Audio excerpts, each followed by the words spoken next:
It's like if you just need to say the slightly wrong thing, and then it's like an hour later I'm still ranting about that, and then chat's just like, streamer, play the video game, and I'm like, all right, fine. All right, fine. Let's get Longdeath rolling and continue ranting. Ergalicious with the 38 months in the prime and stuff. The slightly right thing. Thank you very much for the slightly right thing. Slightly right. That sounds like the name of an album that like Justin Timberlake would put out. Like the slightly right. The slightly right. Like some sort of weird like mid 2000s jazzy pop artist would put out an album called The Slightly Right.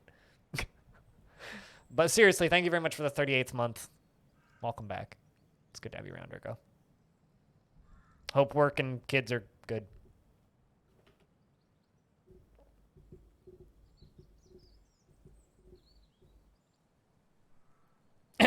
Aqua.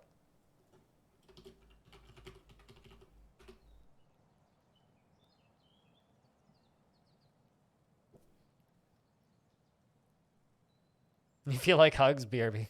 You go get the hugs that you need.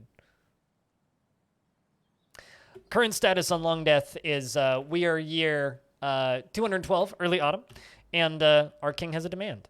Ballista arrow. I shall ballist an arrow.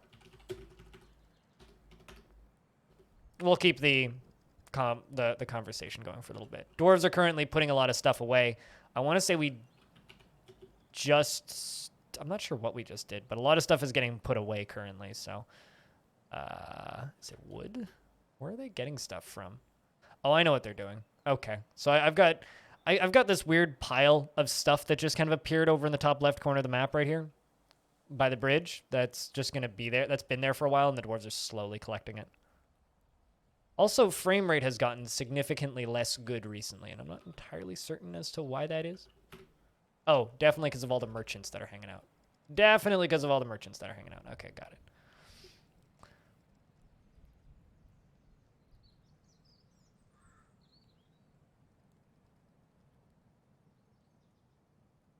It's just confined in the house for the past year with a baby. At least you get to watch something grow. Like like if you're gonna pick a time to be confined in your house, it's confined in a house with a newborn is probably one of the better times to be confined in a house, if anything. I would argue.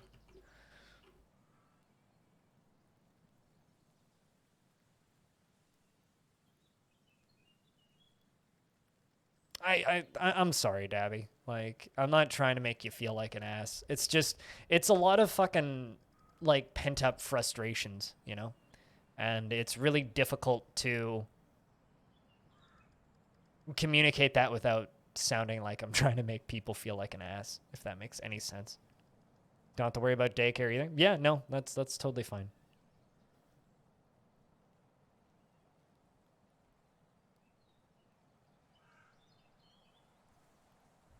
How long can you keep a dwarf in a cage? How long does it take for a dwarf to starve to death? Diamond. That should answer that question, I would think. I can't actually remember if I've traded. I think I already traded with the dwarves, so I'm just going to assume that I did.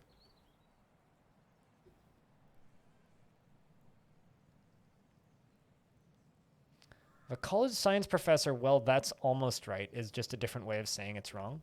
It's a softer way of saying it's wrong, for sure.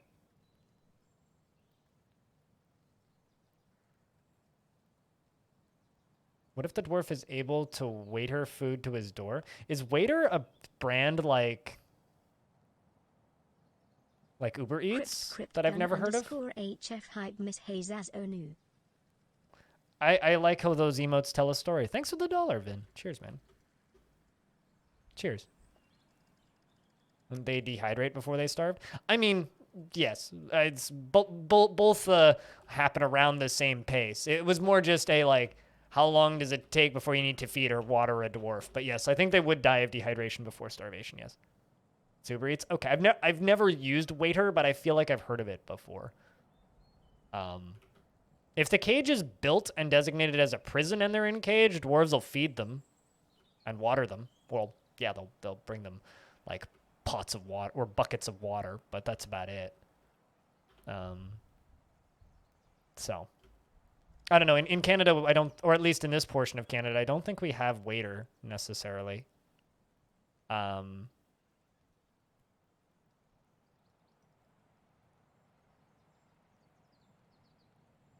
At least not in my region.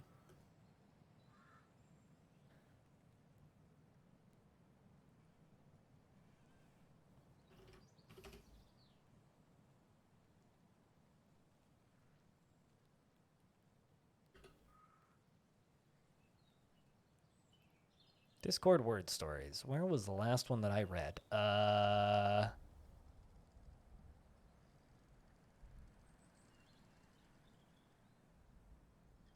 Also not. Still must drink more fun juice.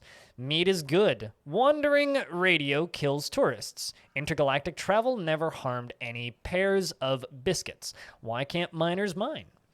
Pink Floyd lyrics suck. That truth is absolute. So, while books lie dormant in catacombs designated for ducks, the Illuminati plans. There you go. Continue adding on to that one. That one's going places. Current standing on dwarves that are living are Apostle the Second, Axon the Second, Candle Pixie, Chimp the Squoid, Belag the Second, Taurus the Second, Danny OG, Ghost, Vuzel Vuzel, Vinsati, Goffer the Second, Lil M Katsu, Patrick, Defcom, Kade, Tiny Goliath, Ryan the Second, Sparkly 4K, Black Hole, Simplex, Therese, Blue Water, Cannon Fodder, Cold Fire, Woe Is Me, and then we have 3 unnamed merchants who are all like ancient history about to keel over and die if someone breathes on them. Narvicious, VimML, Peter, Abe, Stone, Corvius Suede, Clay, and Crow. We don't have a single child left in the fort, and no one's had a baby in like 5 years. So we desperately need some babies. Well, in like actually 10 years, because otherwise we would still have kids running around. So it's been a very long time since any of my dwarves have had kids. And it's worrisome. So we need some dwarves to have kids. Yeah, no, the state of the world is a tricky thing to talk about for sure right now, because everybody is frustrated for different reasons, and it's all perfectly understandable in my opinion. We've been trying to have baby parties in the tavern for a while, but no new babies have happened. So yeah, today's going to be another day of baby parties, or making baby parties for my dwarves. Whenever I see a dwarf running around with a yellow golden mug, because I have a whole, or a golden goblet, because I have a lot of golden goblets in this fort. Are there any married couples in the fort? There is one, but they're quite old. There's a few lovers that are not married, like my king is a lover with somebody, who's Kade. Kade has a lover who is Taurus II. And they've been lovers for like 20 years. So I've got a few dwarves like that who have like kindred spirits or lovers. Like, here's one, Sparkly 4K and Apostle the Second are married, but they're pretty old, and I don't believe they've ever had kids. Yeah, there's lots of kindred spirits, but no lovers or marriages. So, but anyway, Formal, how you doing, man? It's good to see you. Welcome back, Bastet. Hope that you've been sufficiently cuddled. But yeah, no, it's a lot of like life frustrations and general annoyances that I think a lot of us have to deal with, and it's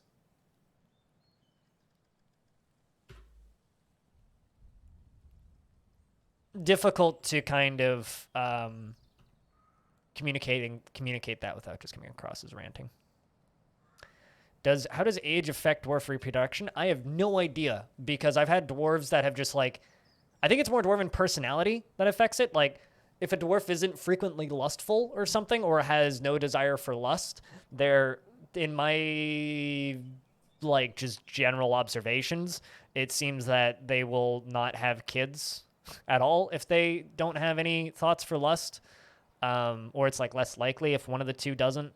So like I'll have couples that'll get married and then never have kids, and then I'll have couples like I had 2 dwarves that continued having babies right up until like the year they both died of old age. So I don't think age really affects it. Like, I don't think they stop being fertile at any point, but I think that there are some dwarves that will just never be interested in such activities. But yeah, no, like, Zanny 66 and Vagaro Pro, those two dwarves, continued having babies right up until the end. Bastet and Hazard Jeff had babies right up until a couple years before they died of old age, and all that. I'm going to slaughter these two adult dingoes, and we're going to raise those pupper dingoes.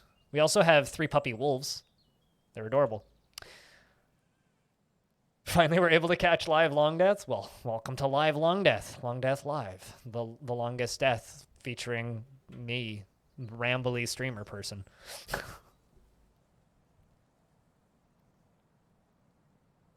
I'm going to copy paste that. Go to translate because I don't speak that. Type it in because I'm too lazy to translate all of chat.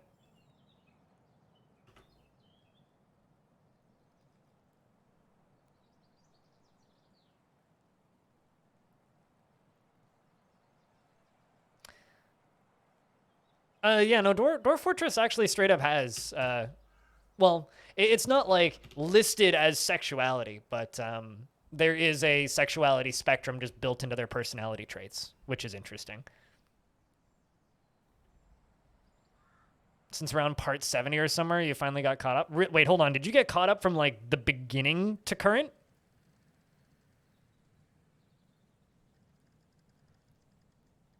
Or did you go from 70 to current?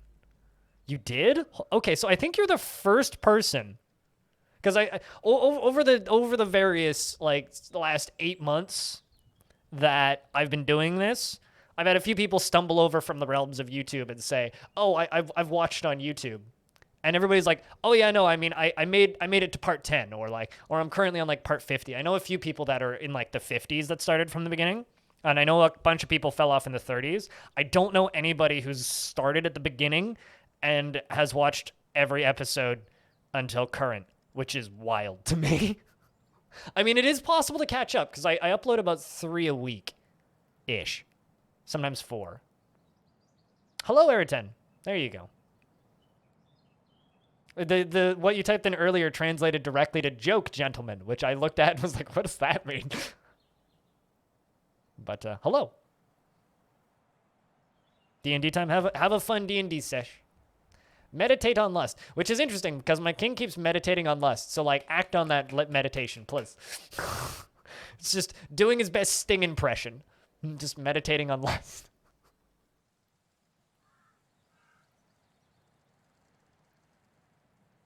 Vuzel, Stone, and Vinsati. Yeah, well, I mean, half of them are in chat, so you can say hi to them. But yeah, no, I mean, Vuzel's still around. Vuzel doesn't get to watch that much these days because of work schedules, from what I can tell. Vinsati the second, Stone the third. Yeah, no.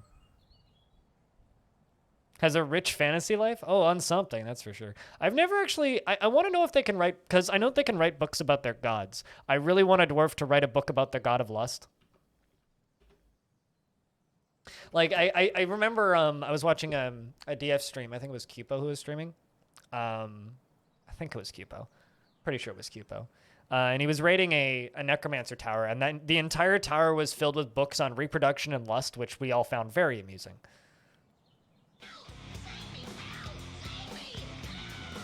Now I have to say that name out loud and figure out how to not screw it up. Vin, thank you very much for throwing ad-free viewing at Quivinar. I think I said that wrong. Quaviner? Quaviner. I think is that not terribly bad? 50 Shades of ASCII. Now for reasons I want somebody to remake the 50 Shades of Grey movie in ASCII. I want somebody to do that and actually make it in 50 Shades of ASCII, because you could do that with colors. Quavinair. Like Quavinier? Quavinier. Names are hard. It is actually the most popular goddess, or one of the most popular goddesses. Also, Tiny Goliath is doing research. Tiny Goliath, yeah, dreams of making a great discovery. And this dwarf is only 43 years old, was born in this fortress. Apparently parents are Apostle and Sparkly 4K. Both of them still alive. And this dwarf dreams of making a great discovery. And so obviously I made them a scholar like right away when they grew up. And I want this dwarf so badly to make a great discovery. Although currently shameless and never feels hatred towards anyone or anything. Yeah, Quaveneer. Yay. Quaveneer. I think I got that one. Which means I'll probably butcher it, but apologies for all name butchering. But thank you, Vin, for gifting a sub. Getting both those leaderboards started for the week.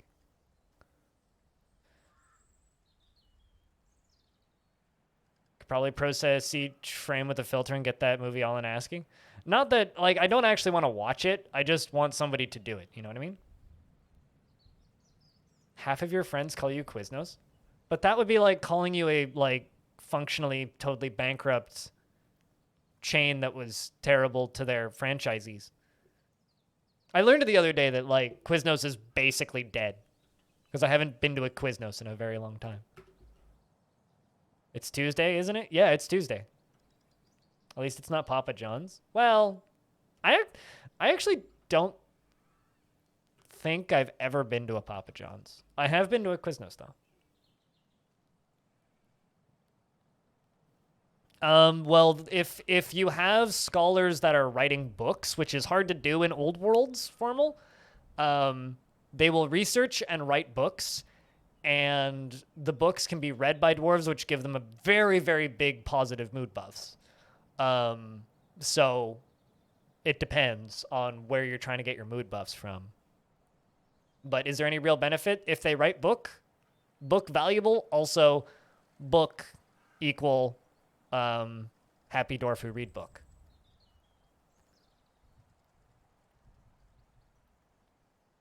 I've never seen a... Okay, so I never had TV, right? So I've never actually seen a Quiznos commercial. Quiznos just, like, showed up here, like, alongside a Subway, and we're like, oh, it's like another Subway, okay. And then, like, I think I went to them about as often as I went to Subway, being that not very often because I don't really like Subway.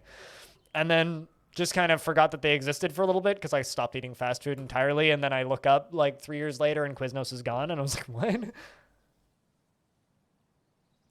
I mean, I'm aware of the founder of Papa John's. Yeah. Yeah. I've definitely seen that meme of I eat 40 pizzas in 30 days and he's like dripping in his own sweat. Yeah. It's a very strange looking dude.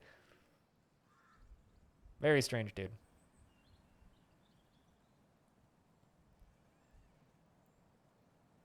You need a negative COVID test to go into retail stores. We're not quite that crazy, but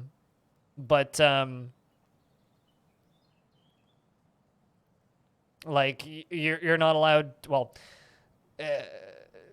basically all retail is just shut, and the few things that are open, we have like specific seniors hours and hours for certain types of people. So in theory, I could go do my grocery shopping during the at-risk individuals and seniors hours if I wanted to, but I haven't been because I don't like getting up at 6 in the morning to go grocery shopping.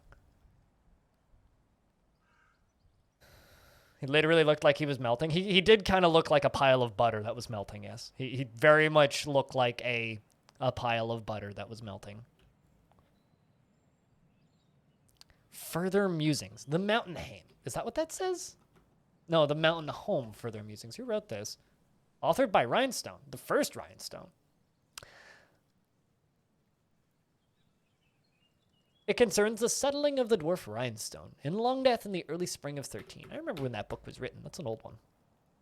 Garlic butter? I mean, absolutely. Garlic was coming out of his eyes, man. His eyes had just become... He is actually just like some awful Jabba the Hutt except pizza. I wonder if anybody ever came up with that before.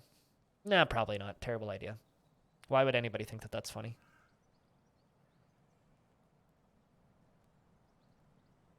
But yeah, no, I've definitely seen the Papa John's stuff. I don't believe I've ever actually eaten a Papa John's pizza. Yeah, more or less, right? And he's just sitting there in eternal agony going like, I can't see because my eyes are Gerlach.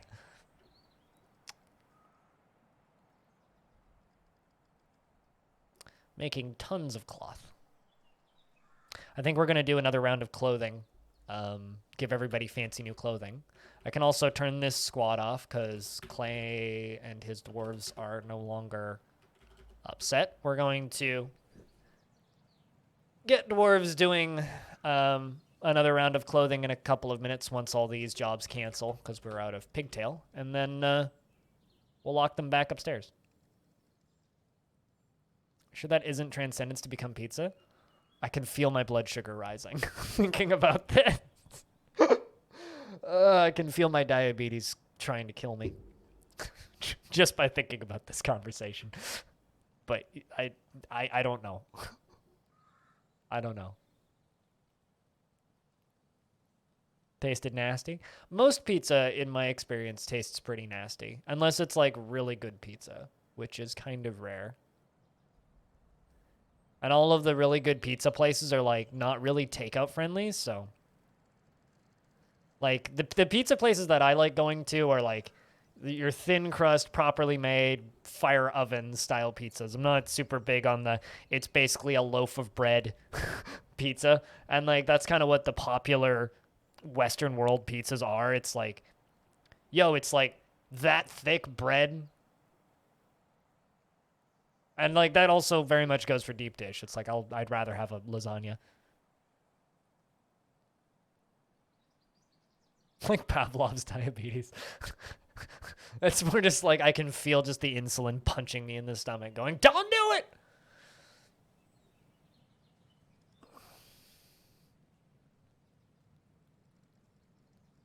Don't do it.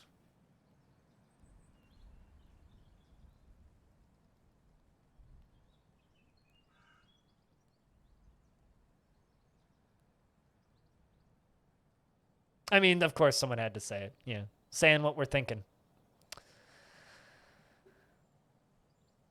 Way back in the day, Baba John's claim to fame was they used better ingredients than Pizza Hut, which isn't a particularly high bar. One of my favorite things that happened with fast food recently was Subway getting sued for the Eat Fresh line because none of their food is actually fresh. It's like, well, no shit, they got sued for that.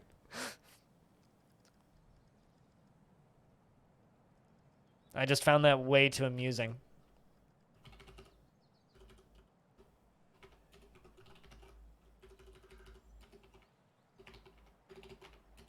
But yeah, no, I guess kind of bringing the subject back around. It's really fucking cool to see people stumble over from the worlds of YouTube into the worlds of Twitch. And after having watched the majority of the VODs, that's cool. That's cool. It makes me happy that I upload stuff to YouTube. And will make me once again remind all of my friends who don't upload their stuff to YouTube that they should really be uploading their stuff to YouTube.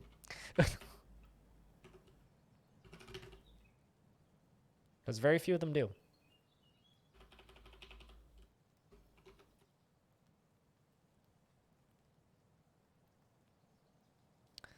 You watched some of my Tarn interviews and sort of fell in love with Longdeath. I hopefully will talk to him again after he moves, I think is when I'm going to pester him again about that. Because I really enjoy talking with Tarn. It's really nice to talk with Tarn.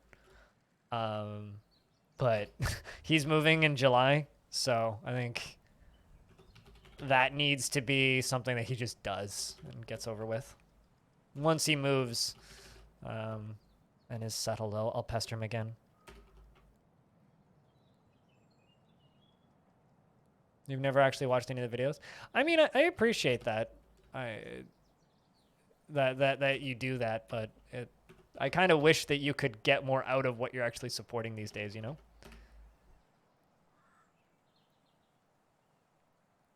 Have I ever seen Doctor Who? Outside of memes, not really. I mean, I know a little bit of Doctor Who lore from osmosis, but I've never actually watched the show. It's not a super easy show to watch over here. Like it's not on Netflix. It's not on Amazon Prime. It's not on any of the streaming services that are easily accessible. So it's one of those things where if I wanted to watch it, I would have to go find it. and I don't really have a desire to watch it. Just no. I don't steal TV shows. I don't steal anything, actually. I did my fair share of Swedening stuff when I was younger, and I have money, and so if it's made available, I will pay for it. But you're missing the second half of what I was going to say, which is I feel like people get into one of two sci-fi TV shows. Star Trek or Doctor Who. You get into one of those. I know very few people who are into both. I really, really, really like Star Trek and will go out of my fucking way to watch Star Trek. I've never gotten into Doctor Who. And now I look at Doctor Who and I'm like, nah. Like, it's just, there's too much of it. And I've already got enough Star Trek in my brain. I don't need another cheesy sci-fi show like that in my brain. Also, there's just, I don't know, there's just too much of it, if that makes any sense. So,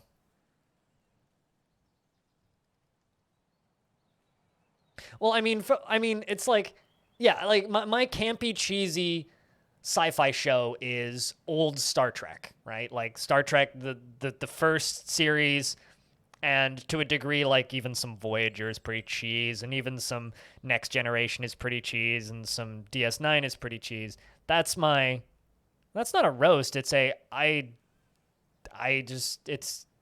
already got a show that fills that need for me. And I would rather just rewatch old Star Trek than watch that. I mean, maybe one day I'll suddenly flip and get into it, but it's, you know, it's another one of those incredibly long, rabid fan bases that's just,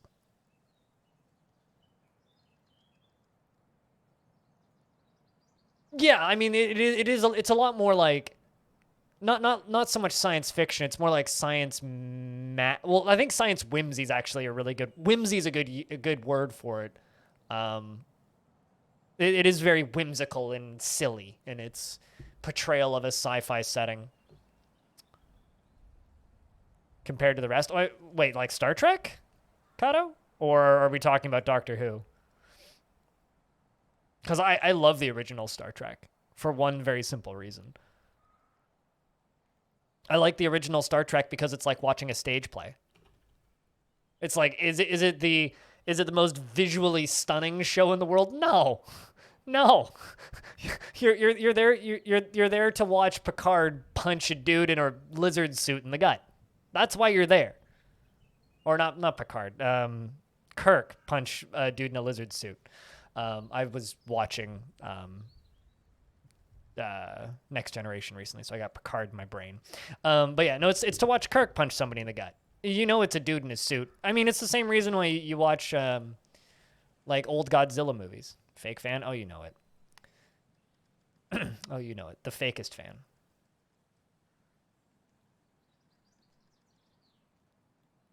Who but started watching for Star Trek and found it like you didn't like Doctor Who as much as you thought you did? I mean, yeah, I think that if I got into Doctor Who at a younger age, I probably would love it. But I look at it now and I'm like, Picard punching a guy in a lizard suit. I mean, when it comes to Star Trek, I do scramble names in my brain sometimes. But speaking of that, I need to actually watch Star Trek Picard. And Discovery. Fake fan, you know it. But I'm waiting for there to be enough Discovery that I could just like sign up for that service, binge it all, and then unsubscribe from that service. So, also my parents thanked me and cursed me for giving them access to my Netflix. I gave my parents my old Roku, and gave them access to it, and my dad's like, thank you for Netflix. Also, I hate you. He's like, we've been watching way too much of The Crown. I'm like, you're definitely my parents. I mean, I've all of the hardcore Star Trek fans that I know who are very uppity on watching that stuff the second it comes out. I don't care about watching stuff the second it comes out unless it's The Expanse. With Star Trek, I can wait until a series is done and then I'll binge it all. Everybody that I know who watched Discovery hated the first few episodes and started to love it over time. and everybody that I know who's seen Picard hates it. So, or rather, hates the lore bending moments of Picard. But you wish they were more encapsulated, so less of a series and more of a spacey adventure of the week kind of thing. Unfortunately, I feel like those little like almost because Next Generation is almost like an anthology, almost not quite. Like there's series within Star Trek Next Generation. Like you could watch just the episodes of Data pretending to be fucking Sherlock Holmes, and it would be a series unto itself. I need to take like a 2-second toilet break. I will be back in a moment. BRB.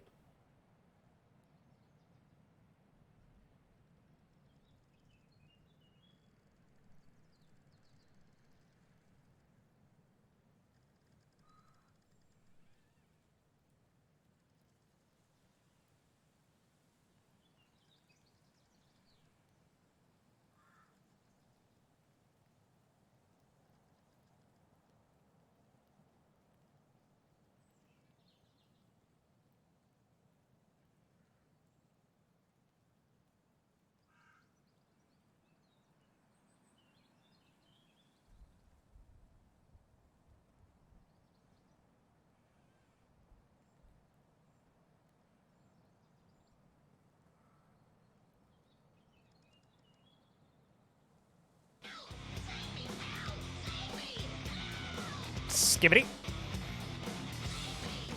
Skibbity. Something. Thanks for the 9th month. Welcome back, Magna. Welcome back. You would totally watch a Data and the holodeck? Data versus the holodeck. Yeah.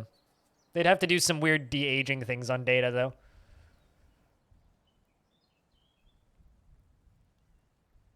I miss...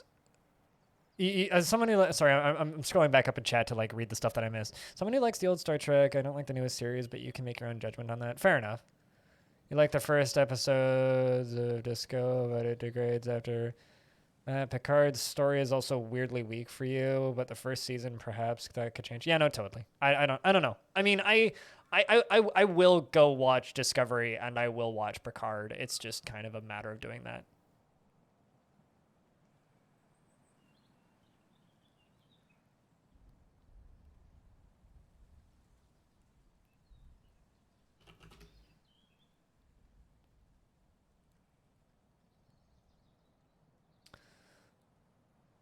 It feels nice to see what the beers in chat look like. It's kind of funny because like I actually have that same beer emote over on the YouTube channel as well.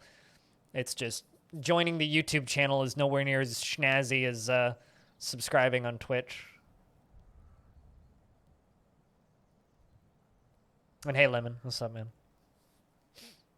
But yeah, no, it's a strange thing being part of fandom. Fanaticism over a TV show. It's going to take a little bit for the dwarves to get through and do all of the stitching and clothing stuff. So we'll let them do that. But yeah, no. That's the, I think, longest answer to a question of have you ever gotten into Doctor Who that I think I've ever given, where it ends up being like this long discussion about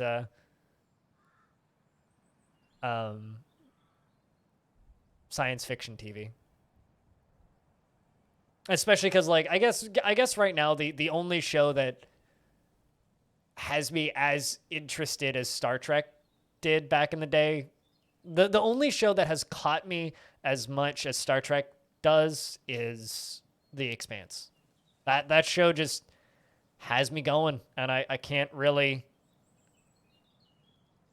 figure out why. But I love the way that show is presented. I absolutely adore the way that show is presented. Unicorn leather leggings! Yes! Success. That is brilliant. We are going to be wearing unicorn leather leggings. We're going to be very fashionable here in Longdeath. The most fashionable. Gremlin from air. What does the king want? 2 ballista arrows. Gotcha. Bow, ass. 2. Go.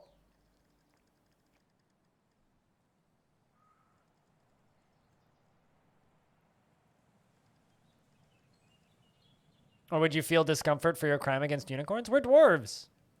Unicorns delish. I mean, come on. Come on. Look, we're dwarves. We are breeding those unicorns for delicious. The more comfortable the leather.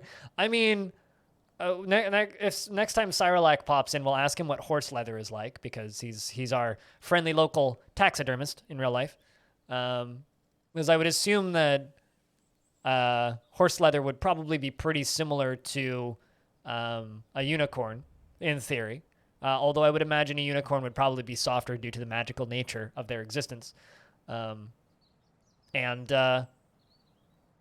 we can work from there.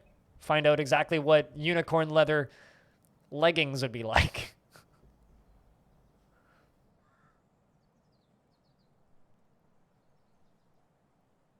It's used for donkey back leather? Really?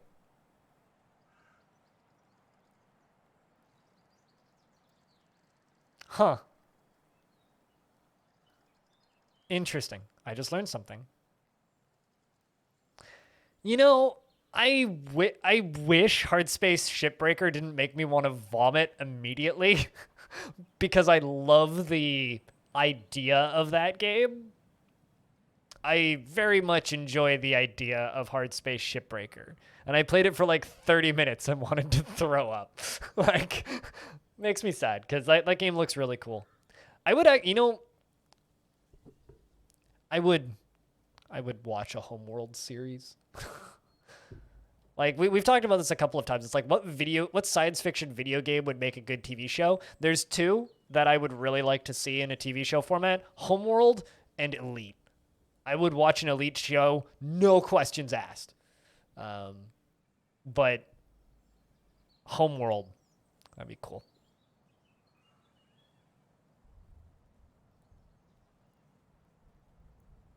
Wing Commander? I don't want Wing Commander, but the only reason I wouldn't want Wing Commander is because of, like, Star Citizen existing. And I feel like I'd rather have Elite than Wing Commander. Because I like the grit of Elite. Wing Commander, I guess, is a little bit too silly for me. I don't know. Like, I remember enjoying the gameplay of what I played of Wing Commander back in the day, but I don't remember anything about the story outside of forgettable. But maybe I'm wrong there. I don't know. You love the Outer Worlds, but you feel a TV show would just be obnoxiously campy? Yeah, I don't know. I haven't played the Outer Worlds. I have not played Outer Worlds.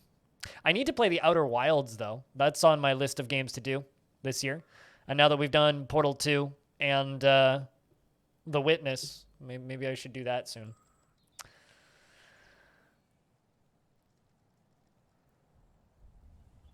You just remember the spaces? The ship with the Hornet missiles? I mean, Free Space is a game that I remember gameplay of and nothing else. I remember just flying around in my little fighter shooting capital ships and enjoying the hell out of it.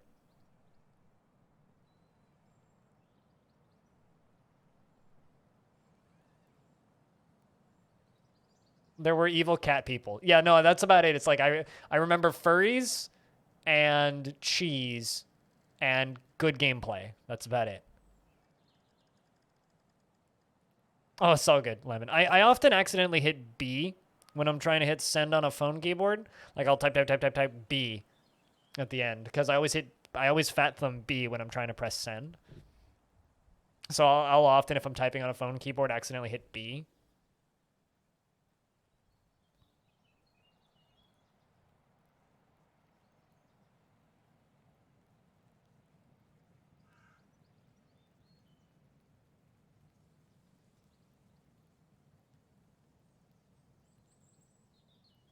The asteroid fields like it's space. Just go around. Just go around the asteroid fields. Yeah, damn it. There was a game that I played called Fargate, which I actually played before Homeworld, which was kind of similar to Homeworld. I think it was called Fargate. Hold on, let me see if I can find screenshots. Yeah, this thing. I literally just looked up Fargate, and I'm getting some very strange images, but let's see if I can...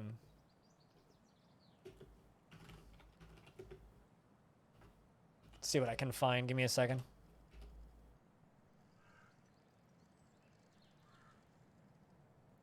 But it was sort of like a less good Homeworld. Yeah, it looked kind of like this. Kind of like this. I mean, that was the cover for it. And Fargate had that where, oh, it's a fucking asteroid field. Just go around. Because it was like an RTS, right? But like you could go up, down in the plane. And so if there was shit in your way, you just fly over it, which made controlling that game as a younger kid very complex. Remember having a hell of a time trying to play Fargate.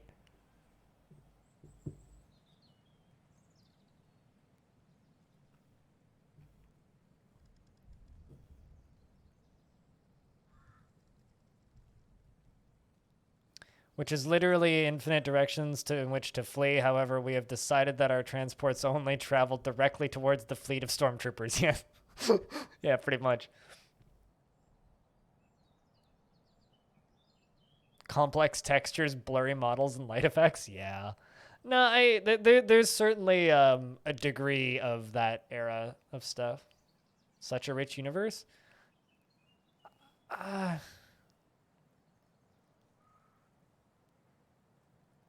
If I were to get a Warhammer 40,000 TV show, I'd want it to be directed by Mandalore Gaming.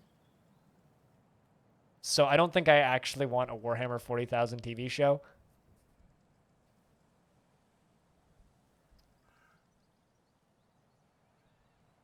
Masterpiece hemp tunic.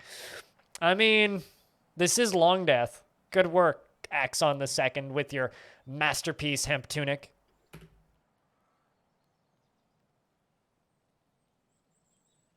Good work, my friend.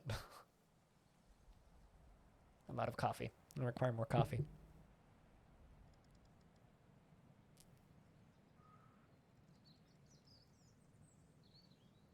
But no, it's just I more want the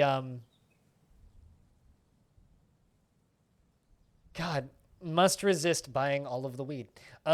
What I do really want though is a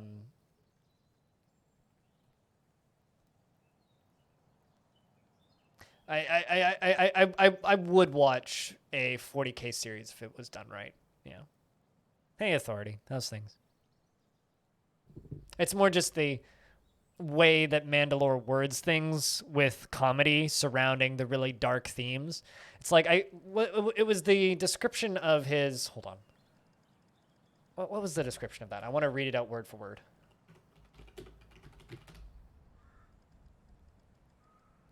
I want to read this out word for word, so I'm just gonna go look up the video.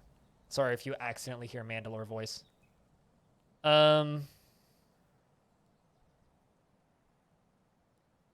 Where was this? Because this was a while ago.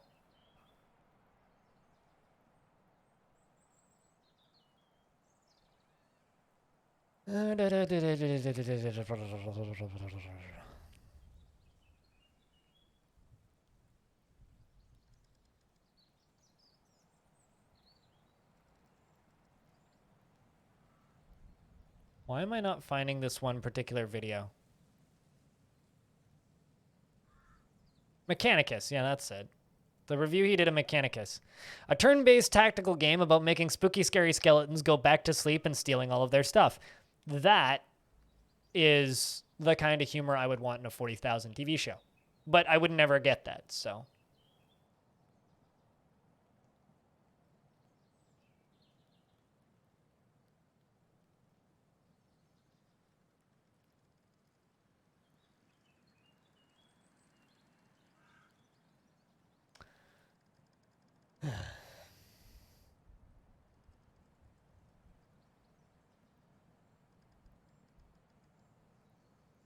Man, sometimes people in YouTube comments are the worst people. I'm gonna stop reading my YouTube comments now and go back to playing the video game.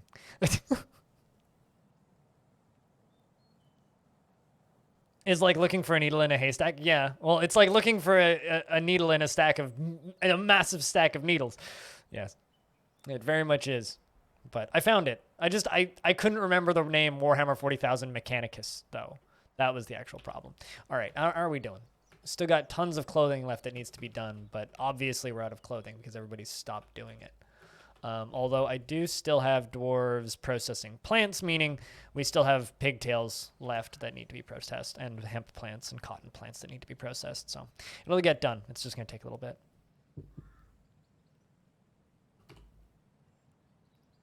It depends on like how the show is presented. You could certainly have a comedic feeling to a serious show. Serious shows with comedic backdrops have existed as long as shows have existed, right? So that would be the problem. Is if they were to make a Warhammer 40,000 TV show, I would want it to have that kind of comedy built into it. But I don't think that's what the wider fans would want for something like that. Man, those are impossible to see in the snow because they turn black.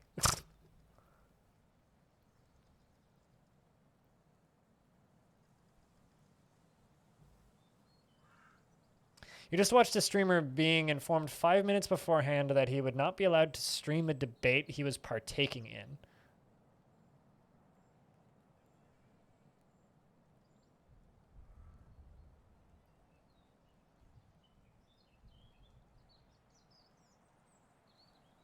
I'm not entirely certain the context, but that sounds kind of shitty.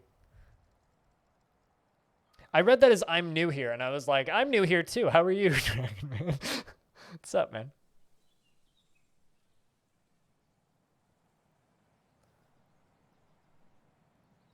Harry Potter, but he's an orc wand boy. Coming soon to Comedy Central. I mean, Harry Potter would imply giving money to a certain J.K. Rowling, which would not be a good thing.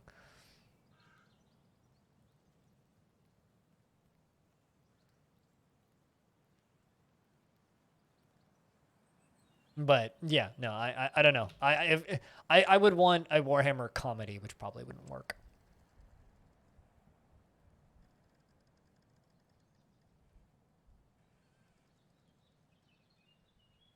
I'm sure someone has written that fan fiction. You could go looking for it if you wanted, Lemon.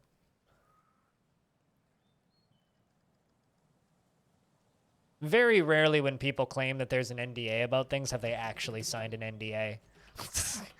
I've signed a total of 1 NDA in my entire time on Twitch. Like things that actually required a signature, 1.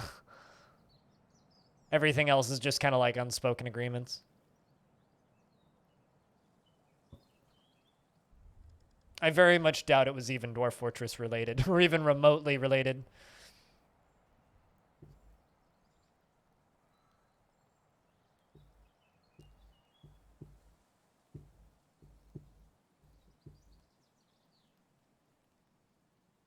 But I don't know. That's unfortunate that the streamer couldn't stream the debate that they were taking part in. That is unfortunate. Not super important or important. I mean, with Twitch, it could be either. Right? Like, Twitch is all over the place with that sort of stuff these days.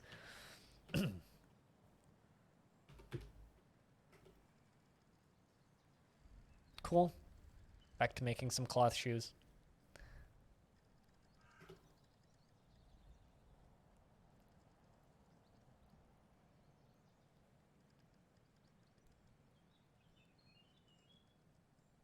Yeah, I don't know. Like I said, I feel like this is something that we'd need to know the context of to properly understand, but that sucks if someone was told 5 minutes that they couldn't do a thing that they were planning to do.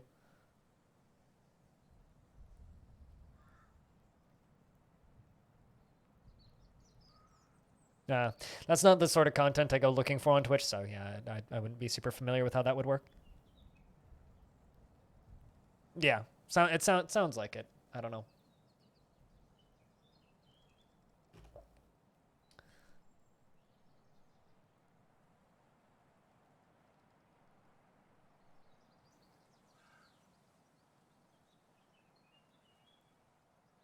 Can you imagine them discovering Converse All-Stars? I mean, When I see dwarves making clothes, I see dwarves getting happy moods, and that makes me happy.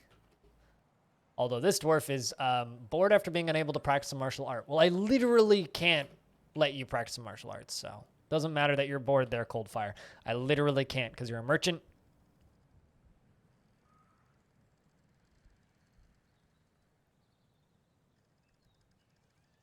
Well, I mean, you don't need to say poggers for owning anybody now, because now you can just crypt blank whenever anybody tries to politics at you.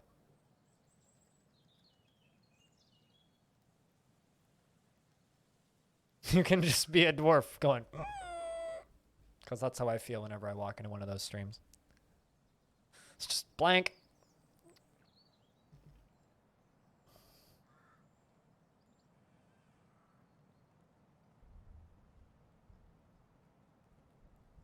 You're a Twitch invalid, though that is an excellent emote. I mean, well, they're emotes that you have access to because you got gifted ad-free viewing for 30 days. Or, you know, just crypt Wyatt people. You follow 5 people? Right now there are 71 channels live that I follow currently. I've been culling it too.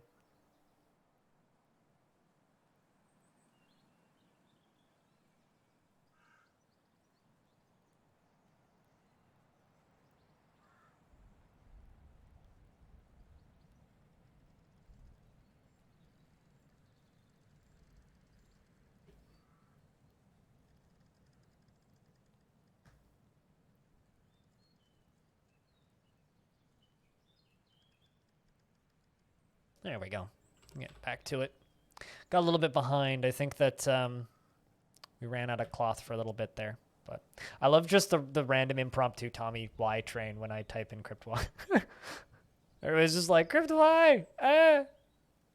It's good. Except, no, Tommy Wiseau is everybody. Warhammer 40,000 show, except everybody is played by Tommy Wiseau. I'm still waiting for a Big Shark. Like, Tommy, where's Big Shark? It was supposed to be released in 2019. Tommy Wiseork. I mean, yeah, I can see it.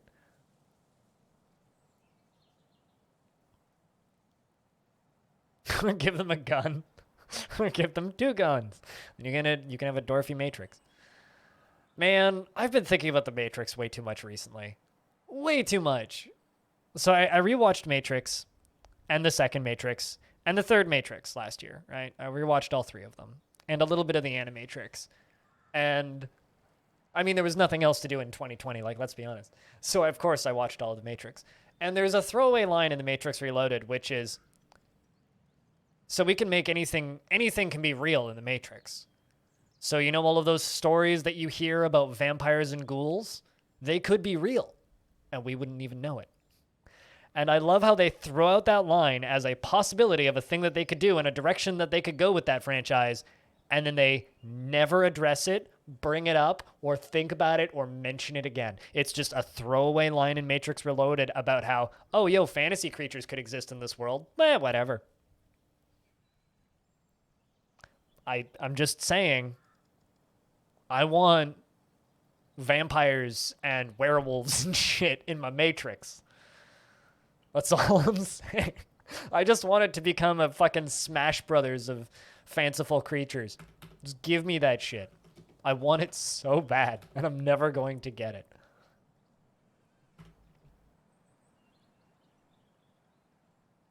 Oh, I feel like that would be an internal curse on the galaxy with Tommy Wiseau as the Emperor. It's like, oh, that's why everything is a nightmare, because Tommy Wiseau's in charge of shit. Why are we feeding this asshole 10,000 souls a day? I don't know. Because we can. He asked me how my sex life was, and it was a bad time.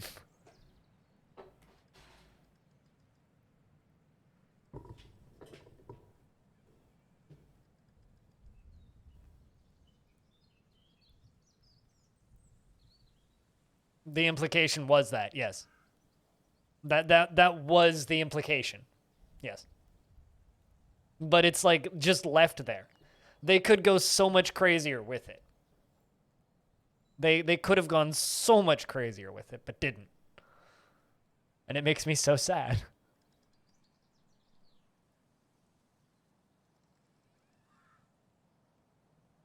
Ooh, would you look at that? It's been a little bit since we've seen one of these pop up. The Forgotten Beast Woomoo has come. Is it Yumu?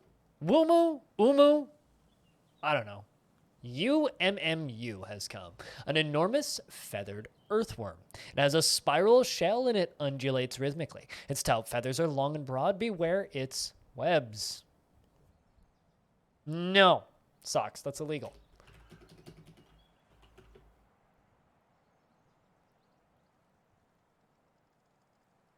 So there is another Forgotten Beast in here. The humanoid glass thingy left the map and never came back. This one's real slow though, and it's not just my frame rate. It's slow. Huh. My mayor ended a mandate. Did you have a mandate for me? Whoops. Maybe it was a export ban.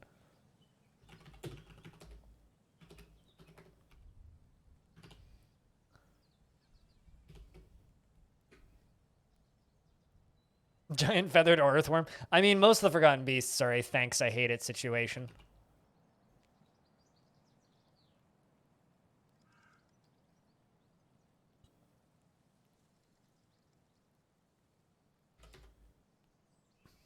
Although if I actually did have a Forgotten Beast showed up called Uwu, I think I would scream laughing.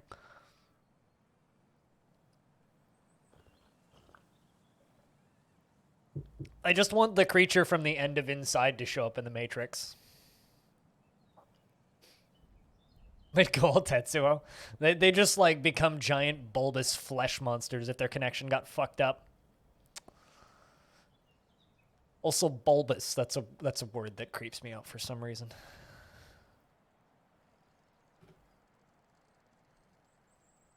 Still waiting for them to finish up their clothes making.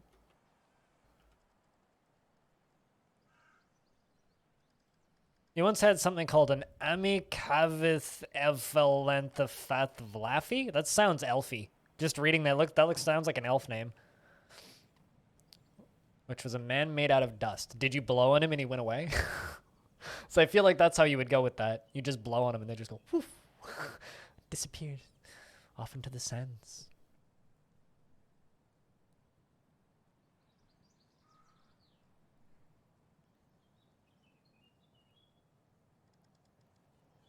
Wouldn't that be a dust man, DJ? Cave ogre punched it and it exploded.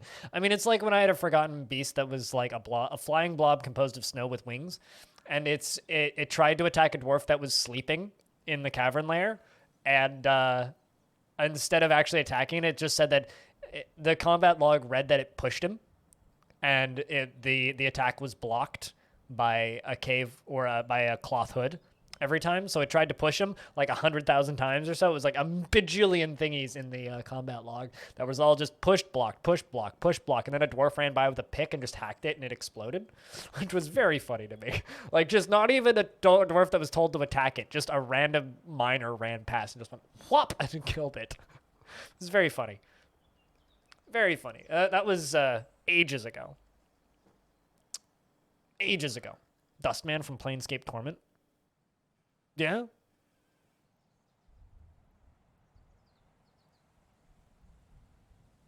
Killed by a giant sponge who pushed it into the river. Whoa. That's all I can say to that is,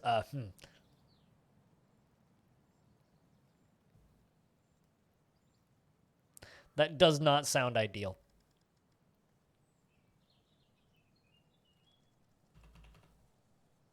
But yeah, giant sponges are scary. Our Vicious is fighting with a buzzard. The buzzard is unable to break the grip of the manager's lower left arm on the buzzard's tongue. Grabbed it by the tongue. The manager grabs the buzzard by the tongue with his left arm and says, "Has the tide turned? I laugh in the face of death." The buzzard misses the manager. The buzzard is unable to break the grip of the manager's left lower arm on the buzzard's tongue. The manager punches the buzzard in the upper body with his right hand, bruising the muscle and jamming the left false ribs. Why does a buzzard have false ribs? And jamming the left false ribs through the left lung, tearing apart the left lung. The buzzard is having trouble breathing. The buzzard is propelled away by the force of the blow. The manager punches the buzzard in the foot with his left hand, bruising the skin. He's holding a buzzard by the tongue and punching it. But it's just that line, has the tide turned? I laugh in the face of death. I need to screen cap that. That's brilliant. That's funny. If someone could draw this, I would be very happy.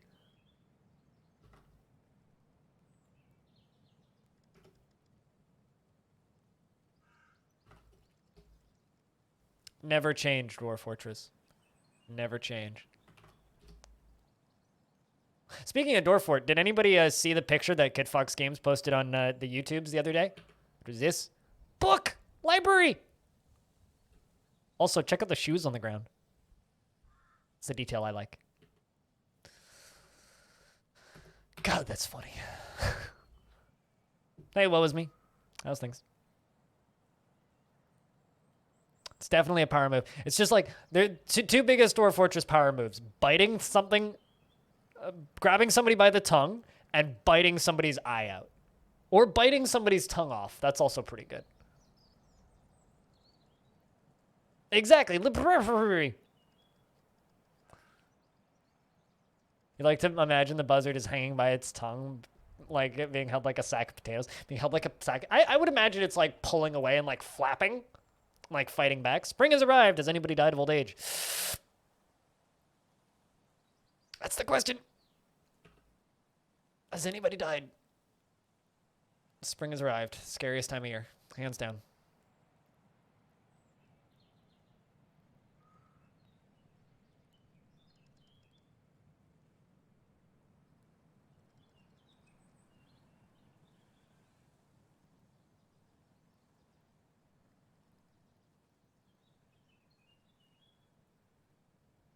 All right.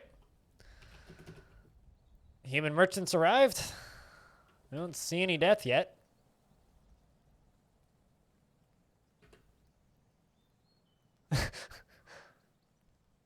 With lower arm, not the hand. So he's like, no, he's grabbing it and like, he's holding it in like his elbow bit. Like he's doing this and holding its tongue like that and punching it, I guess.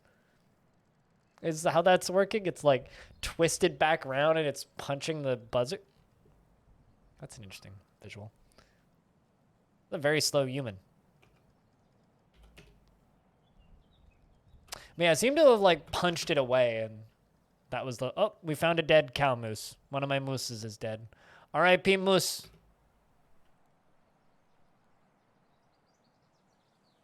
And aside from that, it looks like we're good though.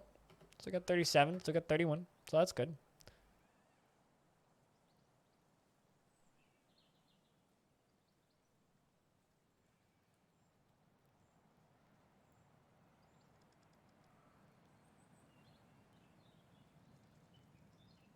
I mean, I guess, I mean, apparently they do have false ribs because that dwarf just jammed that false rib into the lung, that false rib of that buzzard into the lung of that buzzard and made the buzzard have a hard time breathing. So it just happened. Whether or not we like it.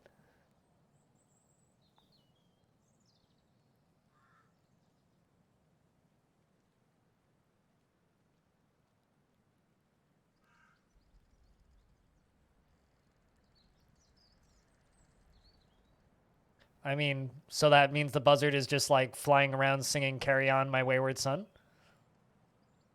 So maybe it was carrying someone else's rib, perhaps? Any beginner tips for Brigador?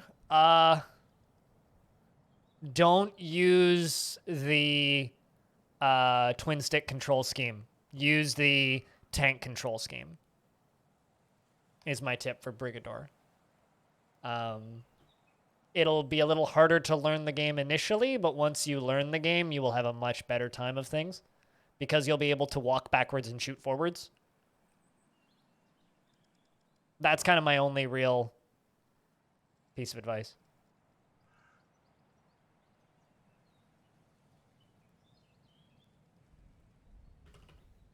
So yeah, it's probably a bug that the buzzard was listed having false ribs, would be my assumption. It's probably a bug.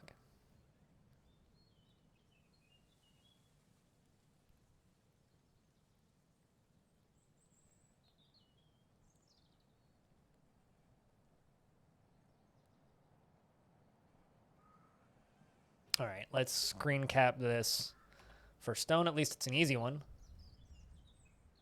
We got a piggy out of it, which is actually really nice. I've wanted pigs again for a while. We haven't had pigs in ages. So the humans bring us a piggy is actually very nice of them. Do I not have any woodcutters assigned? I must not. Let's take you off of mining and put you onto woodcutting.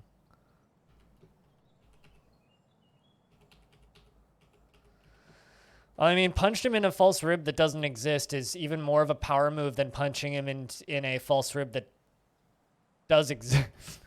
I punched you so hard, you gained the existence of false ribs.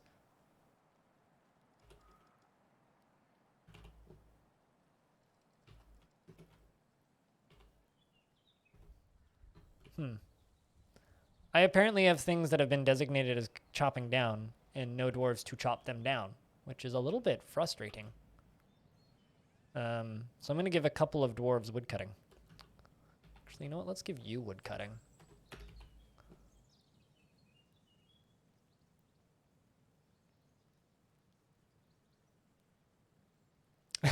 I can't imagine what it would be like having a gizzard, so I'm not certain I could imagine being punched so hard it broke my gizzard.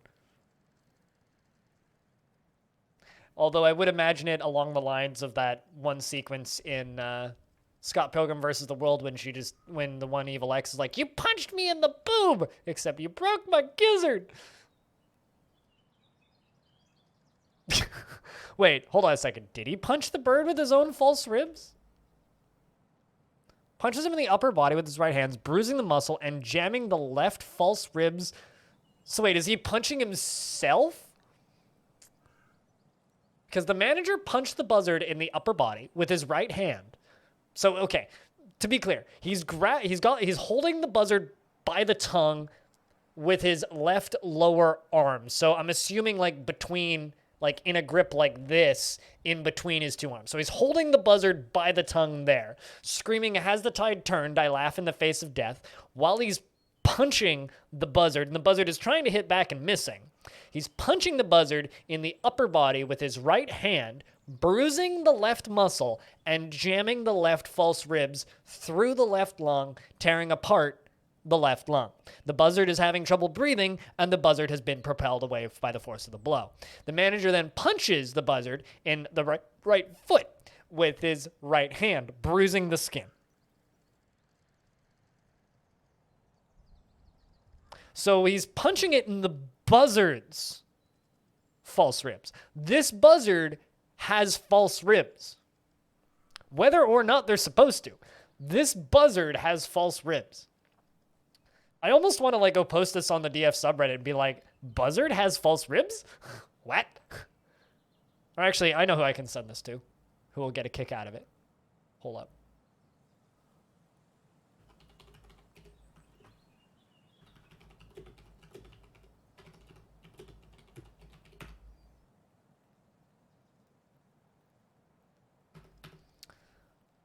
Fascinating. Absolutely fascinating. I think we're thinking way harder about this than we should be. Or at least I'm thinking way harder about this than I should be.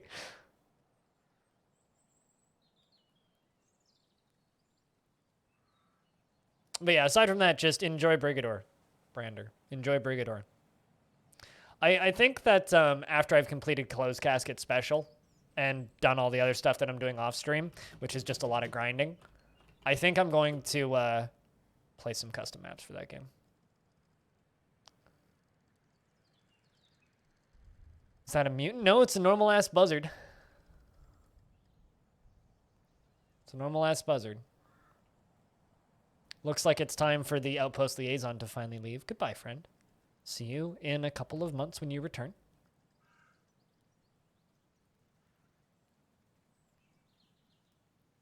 Gremlin for mayor. You right here. Man, why are we suddenly using tons of barrels? I thought I got rid of all my barrels. And all of a sudden we just had shit tons of barrels out of nowhere, and I have no idea where that came from. Ballista arrows, great. Rock, great. Wait, was that 2 or 3 that you wanted?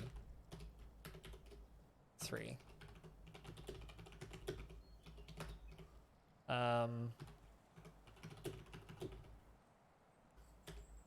Let's make 3. I think that one was 2, but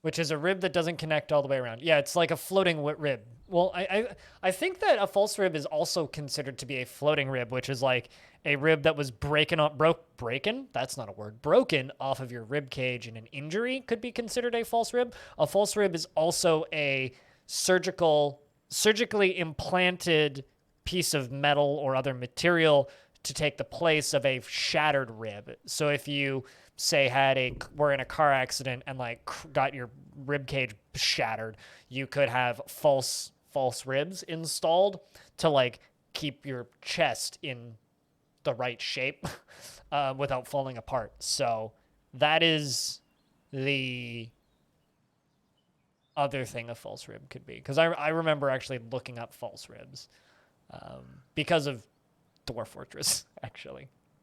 So like there's 2 terminologies for false rib, but like floating rib and false rib is one kind of false rib, and then like an implanted false rib. False ribs in Dwarf Fortress, from my knowledge, is the repaired injury type of false ribs. So it's like during dwarven surgery, they can actually install false ribs if a dwarf has a very traumatic injury. But I am assuming in this case, it would probably be the injury version. Although I've done plenty of searches for medical procedures I've read about in Dwarf Fortress in real life, and been very disgusted and disturbed by the fact that I stumble into those. Because there's some real gross shit in Google Images if you look up the wrong surgery. If you had a gremlin as a mayor and all the dwarves died and the gremlin wasn't too old, wouldn't that mean the fortress could last indefinitely? Well, the mayor or the gremlin doesn't live forever. So, no. But with a vampire, I could. Or a were creature, I could. Although, if all I had left was a were creature, it is possible, because the were creature stops being a member of your fortress when they become the were creature. So it might actually just default to you lose when they become a were creature. I don't actually know there. I remember Tarn talked about this on an episode of DF Talk a while ago. I can't remember whether or not that's actually been implemented. Like if all of the living dwarves in your fortress are a were creature and then they all become were creatures at the same time, it might just count as your fortress has crumbled because they're no longer dwarves. That's impressive swallowing skills, Hayes. I mean, it's good to see you. How are you, Hayes?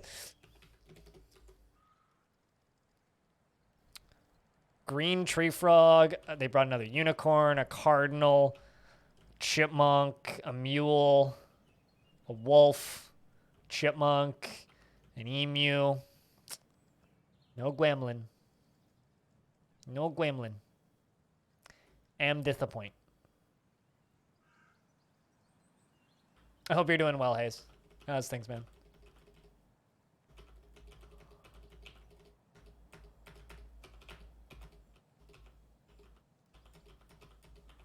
Wait, did you get paid $20 to swallow? Hold on a second. Are you joking about all this? Or did you actually swallow a bone from barbecue ribs? Or are you just asking if that counts?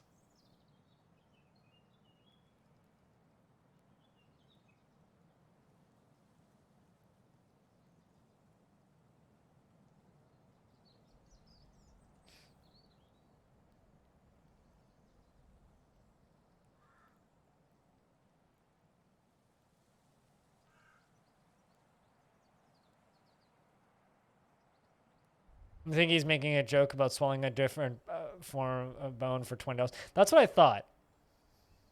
Which makes you more smart. I don't know. Whatever you think makes you smart. I mean, I at TwitchCon one year, I watched a man swallow a sword and then pull out a stapler in which we could tip him by stapling money to his chest. So I don't know, whatever makes you happy and pays the bills, you know what I'm saying?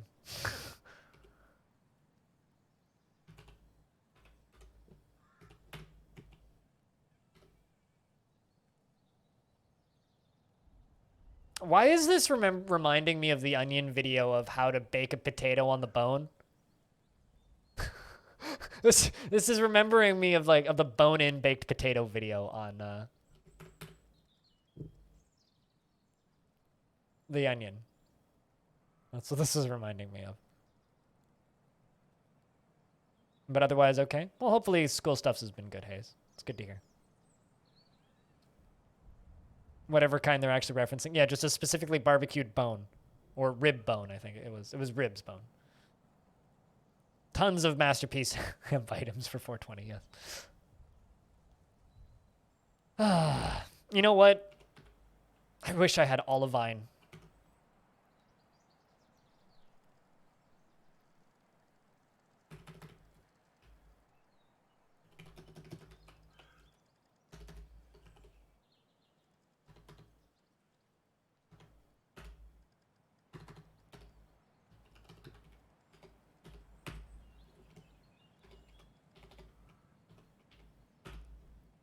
The Rough Dust. I need to change the name of this. I'm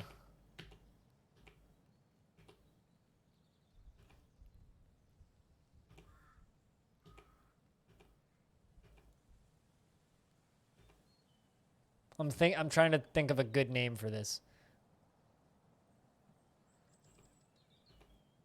The Bean of Rooms? What?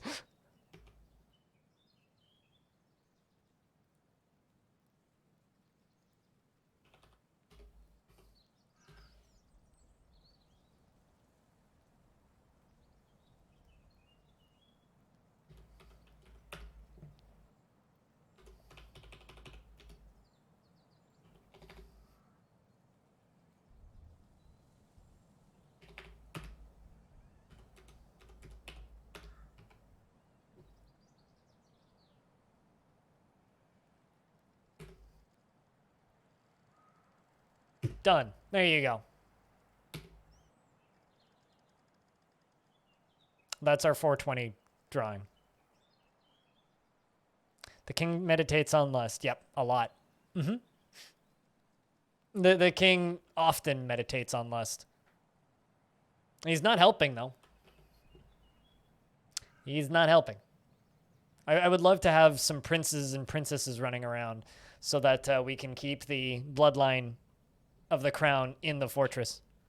But here you go. For those of you talking about 420 jokes. This is a rendition of the Rough Sooty, an image of 420 hemp plants. The image was commissioned by the Eternal Adventure of Time, a local dwarven government. There you go. The Rough Sooty, 420 hemp plants. It's beautiful.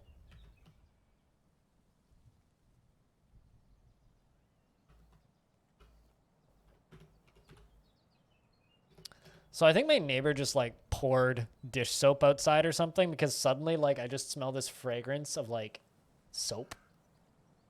It's a very weird scent. Almost smells like I said 420 hemp plants. Yeah, I put an I didn't say anything, but I put an engraving on this wall. It's an image called the Rough Sooty, and it is an image of 420 hemp plants, which was commissioned by me a few seconds ago. So, yes, 420 hemp plants is what I drew an image of on that wall. So there you go. I don't know, you commented a couple of times about Masterpiece hemp clothing, and I'm just like, you know what? Fudge it. There you go. Gold star. Gold star in memeism for me. Yeah, that. Very good at that. Not.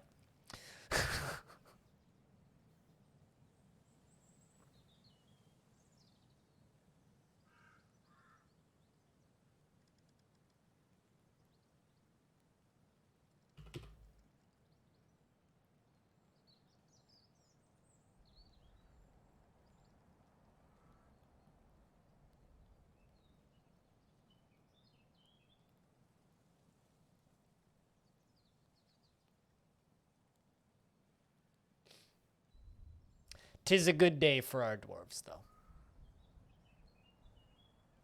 No one has died yet this year. You want me to make another grate? Okay.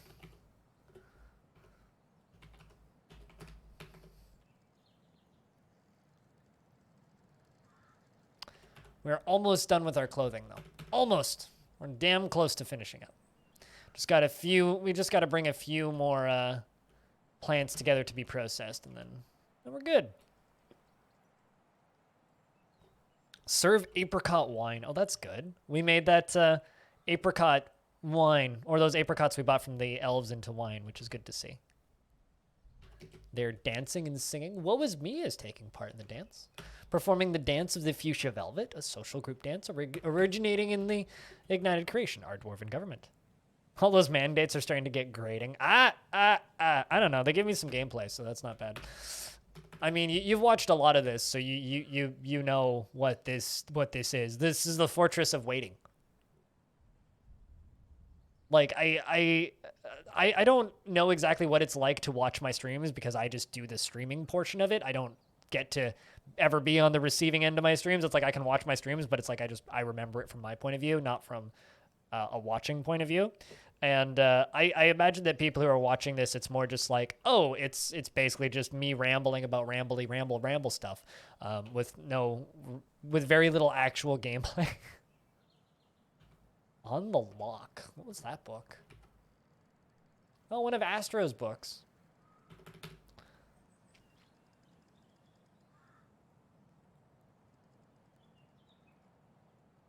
Ever since you started making the great mandates? Yeah.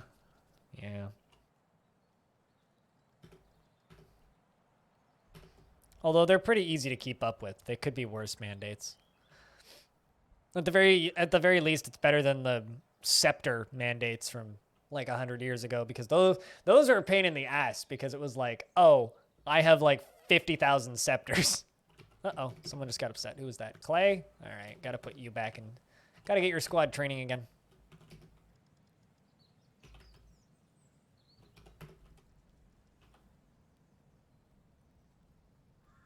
But no, I mean, we like puns here. Puns are good. The more knee slappier, the better. The more knee slappier, the better. And if I slap my knee twice, that's bonus points. Man, today I'm just getting all of these emails about sales on weed and weed products. And I'm just trying to ignore them all because I have more than enough for like another 3 months. So I don't need to buy any, but like, it's all so cheap.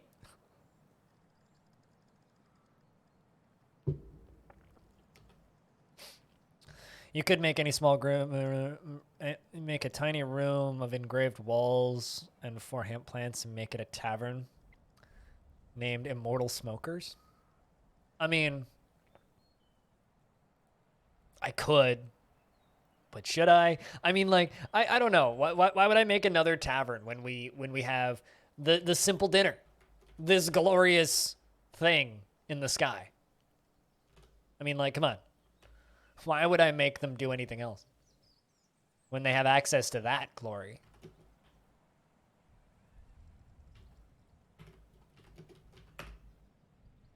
Come on, Clay. Go work out. Make yourself happy. I still maintain that one of the most dwarfy things that dwarves do not do in Dwarf Fortress is smoke a pipe. And I will maintain that I think that pipe smoking is dwarfy, and dwarves should continue to smoke pipes, or should smoke pipes, but don't. And it sucks that they don't.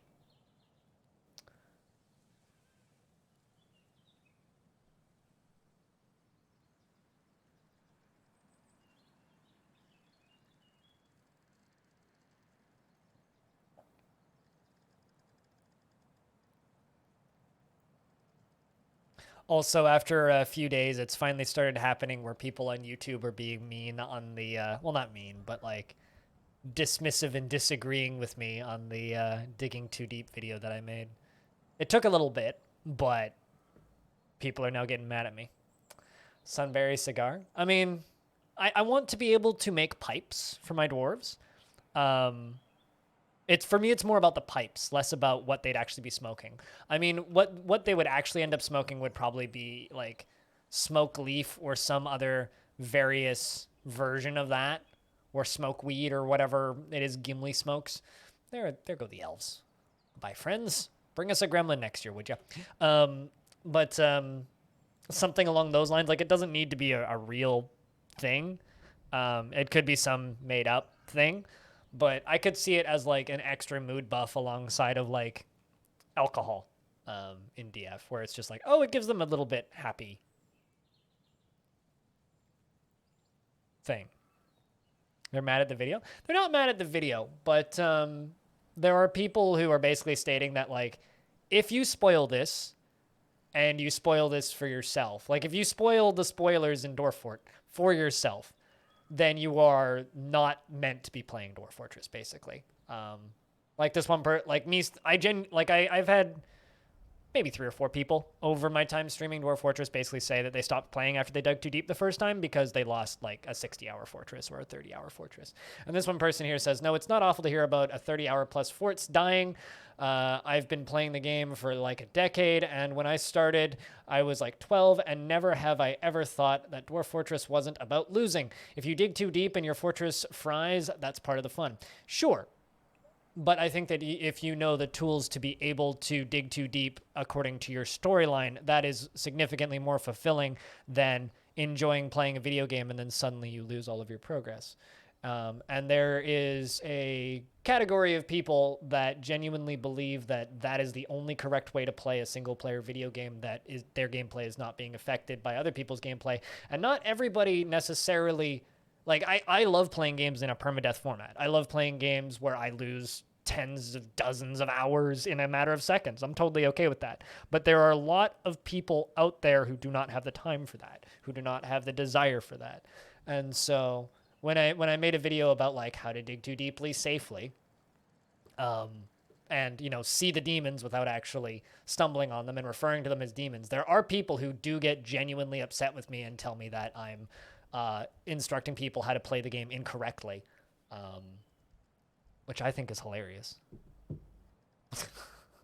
I genuinely think that that is hilarious, and also kind of sad that there are people who believe that, oh, you do not deserve to be playing this game because you want it to respect your time more than a game like this would naturally. Because Dwarf Fortress doesn't naturally respect your time. That's part of Dwarf Fortress, right?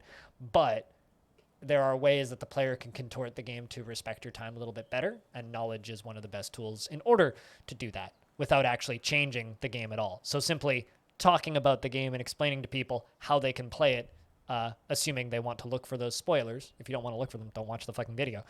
I think that that's totally fair. You don't think there's any wrong way to play or enjoy a single player game? And I think that that's how most of the people in this stream feel, right? But I do see a portion of the Dwarf Fortress fan base that makes me genuinely sad when I see them saying, good, you lost a 30-hour fortress. It's like, well, I mean, there is lots of people who play Dwarf Fortress once, right? Like, that is how, like, not everybody is going to sit down, play a full fortress, build a new fortress in the same world, play through it, build a new fortress in the same world, play through it, build a new fortress in the same world, and play through it. There are plenty of people out there who will download a game like this, play one fortress, die, and say goodbye, and just be done after that. There's lots of people. In fact, I would probably guess a majority of people who play Dwarf Fortress only ever play one fort, or less than one. Like, they don't even finish the one. And if it ends on a sour note, then they're significantly less likely to come back. Right? If it ends to something sudden that they didn't expect that ruins the game experience for them, okay.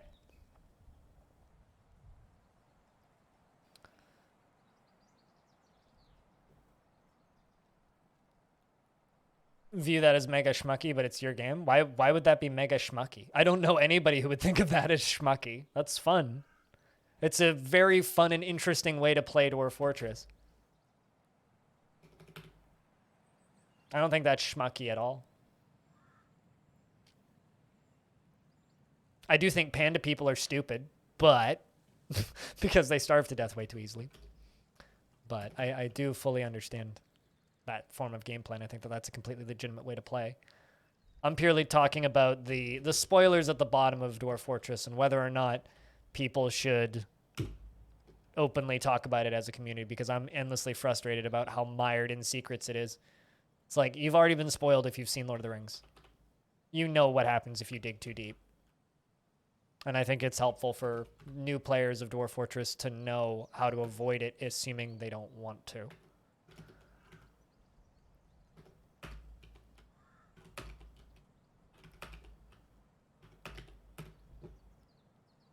I mean, I view using Dwarf DF Hack and Dwarf Therapist as cheating, but I'm not going to shame anybody for doing it. For myself, it's cheating, yes. But for other people, nah. That does sound pretty schmucky. Also, Schmucky's apple cider is pretty great. Mega Schmucky sounds like an apple cider brand, so I'm just like, was trying to figure out how to like turn that into a cider thing, but it didn't really work.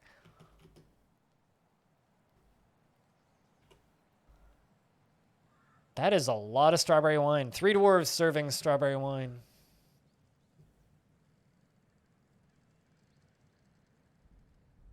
I think that there are ways to damper your own experience with min-maxing stuff. Like, I don't view using drawbridges as your only form of defense as schmucky or cheating, but it's certainly boring.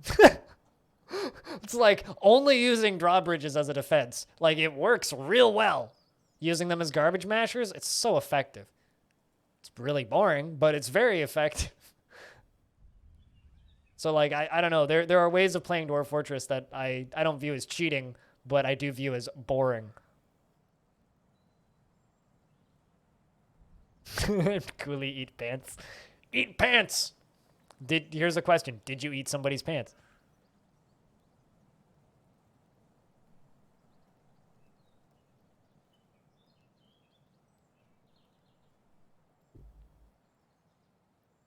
Yes, it did. Good.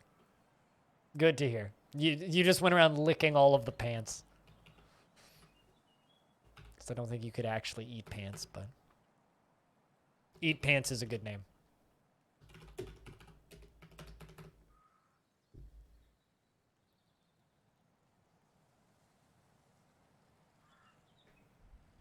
I don't know. I think anybody that views anybody as playing Dwarf Fortress with the wrong mindset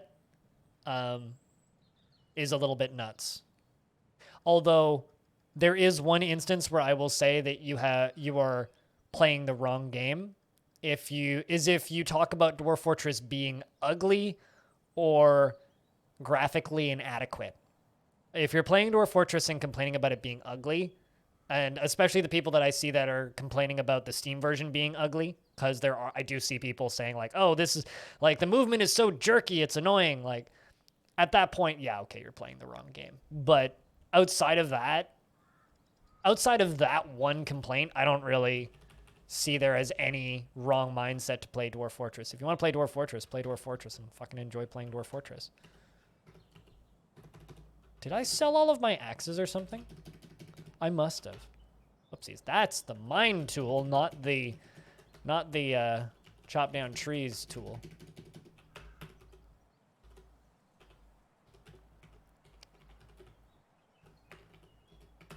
Just quickly make 3 iron battle axes, because I think I might just have no battle axes. Because I sold all my weapons not too long ago, and that's a possibility, because most of my squads are using spears.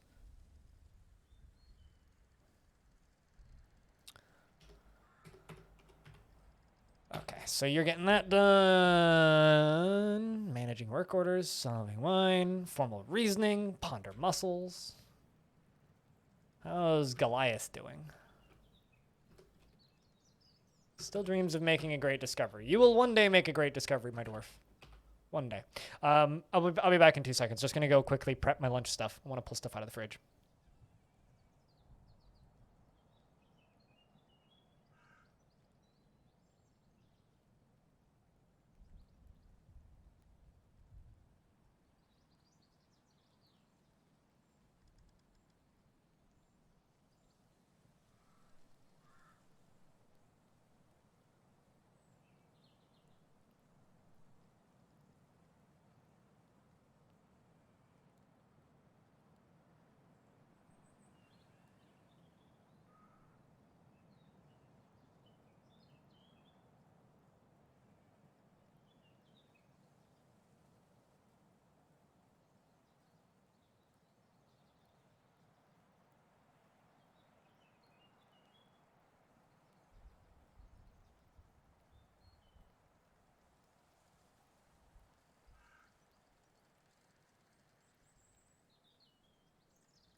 All right. Should be good for lunch in an hour. Not much of a chance they will even look at dwarves. I mean, that's a little sad, but a lot of there's a lot of types of games that are for a specific kind of person, right? And some people just won't ever enjoy games. I mean, I've been re-listening to all the episodes of Roguelike Radio relatively recently, and I was listening to their episode on MUDs earlier today, talking about how in a whole lot of ways MUDs are vastly superior to modern MMOs in the forms of mechanical depth, and just down to the fact that a personal imagination is far more powerful than any graphics engine ever would be. But a lot of people will just write them off by default because it's just text. Uh-oh. Nobody died, did they? Defcom was brawling under the influence. Oh. Oh. That's unfortunate. Brawled under the influence. You don't see that very often. We partied a little bit too hard, I think. Did we get any crimes from that? Ooh, a disorderly conduct. 7 witnesses against Defcom for brawling under the influence. Alrighty, Defcom. What crime do you get? Oh, you're getting chained up. Well, at least you're not getting beaten. Poor Defcom. Tisk, tisk, tisk, right? Yeah, beating people up. How dare you?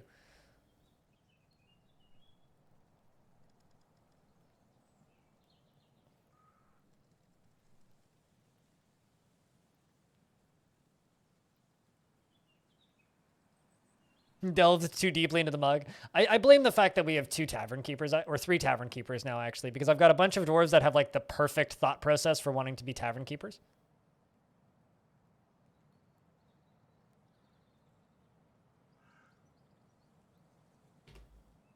Meditate on death.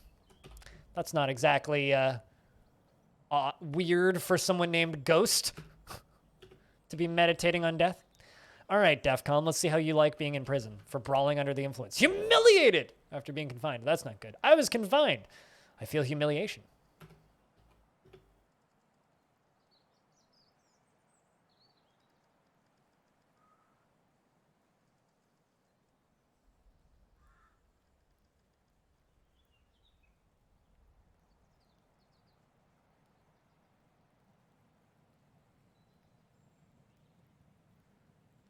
So this is going to be hard on this dwarf psyche. But hopefully they come out okay. How long are you in prison for? Defcom. 26 days. Almost as much as a murder sentence. You'll be okay. You will be okay, I think. Forging a battle axe. Is anybody felling trees? No, because I've only forged one of the battle axes. Well, we'll give them a minute. Delved too deeply into a bottle and got a prison sentence, yeah. It's very unfortunate to see, frankly. You hate to see it, but you can't not see it sometimes.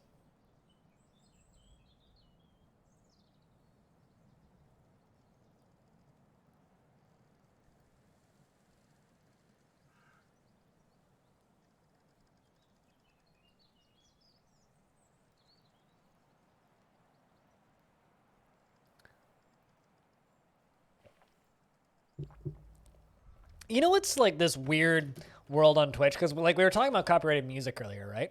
Jovial after remembering having a mandate deadline met. Good on you, Kingy. Good on you. How many items do you own, King? 170? That's actually pretty modest for a dwarf. Anyway, something else that I think is kind of interesting along the lines of like copyright strikes and such on Twitch.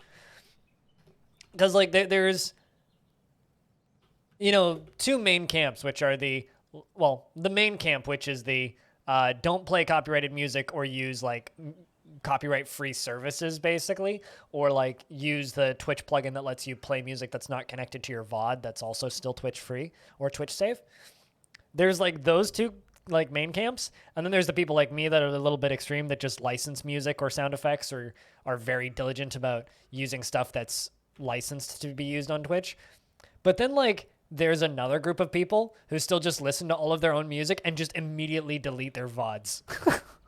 Which I think is kind of hilarious. It's like, oh, just keep streaming as perfectly normal as you did before and just delete your VOD at the end of every stream immediately. Do not save any VODs. Just don't let Twitch save your VODs, delete all of your videos, and just don't care. Just a really odd way of going about things. It's super fucking counterproductive to everything. There we go. Now, yeah, I must have chopped down all of my trees. Or I must have gotten rid of all of my axes. It's fascinating. Whoopsies. And also that one piggy who's living here alone now. A medium-sized domestic animal. Hopefully we can get some more piggies, because it would be nice to actually have pigs again. No, you can just disable VODs in the settings, yeah. But, it's... Why can't I chop down that tree? What? This tree is unchop-a-downable. Oh, it's because it came from a lower level. It's actually down here. Huh. Neat. Why is there a hole there? Just don't get DMCA strikes, forehead. Yes, right? That is bizarre, man. That is bizarre. How's DEFCON doing? Humiliated. Human caravan has arrived. The humans have arrived to trade.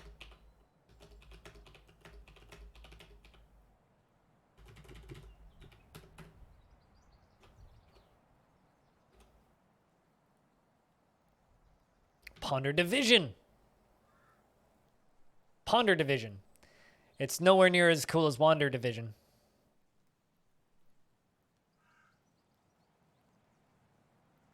I actually haven't seen WandaVision, but I've heard good things. I'll never see it, though. No interest. Really. At the end of the day. Small Starmancer patch. Wonder if they let the background stop spinning yet. Also, on the topic of the YouTube channel, because we were talking about that a little bit earlier, the YouTube channel really likes Songs of Six. Like, really, really, really enjoys Songs of Six, apparently, so... That's an interesting little thing. You ended a mandate and you already have another mandate. Come on, man.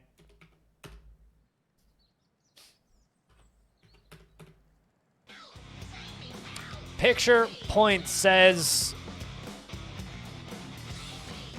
Blaze it. There you go. How you doing, Picture Point? Thank you very much for the 10th month. Has it been 10 months already? Have I known you for like a year already? Good lord. Fucking time. It goes. He needs all of the ball asses, yes. All of the ball ass. B-A-L-A-S. Ball as that. How's things, PP? How's life? Another, like, person who stumbles into the Dwarf Fortress directory with the stream turned on from time to time and entertains people. So you should watch him. The Royal Treasurer has once arrived once again.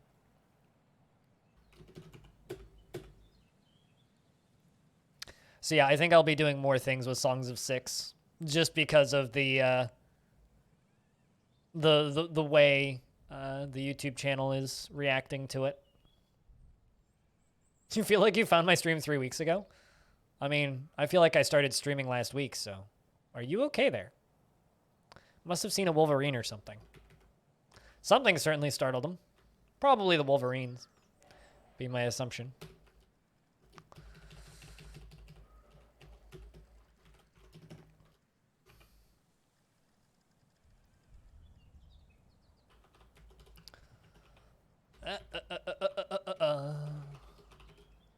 We'll bring all of that.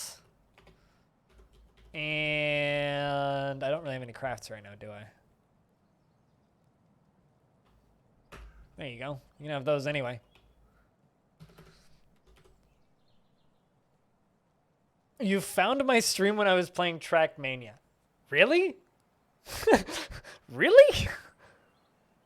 How? I wanna see a choo-choo. A choo-choo? But then you need someone else to do a choo-choo. You need more assistants to do a choo-choo. But thanks for the $2.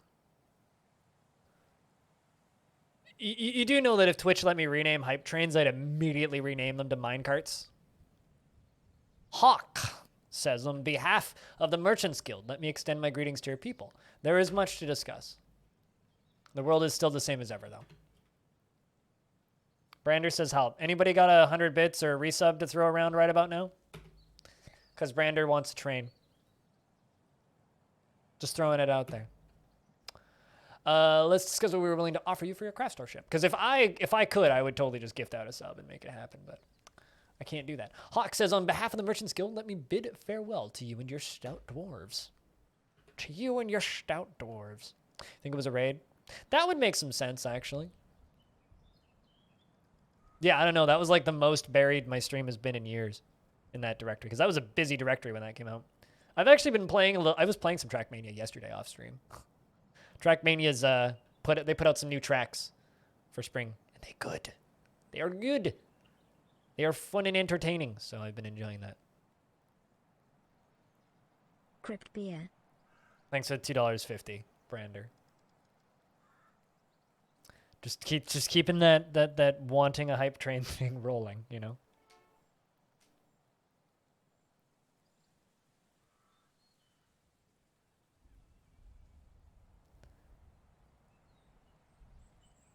My God, another 14 gigabyte update for Hunter Call of the Wild.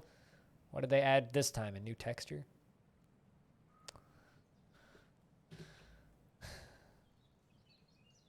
Narvicious is too busy taming a barn owl. But thank you very much for the $4.50, Brander. Regardless of whether or not it turns into a choo-choo. Thank you much.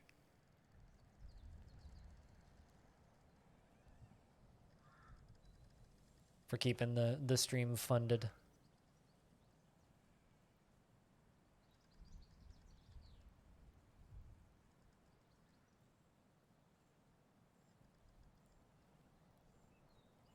Jack, can I get a couple more beers? Or Brander throwing the almost $5 at me.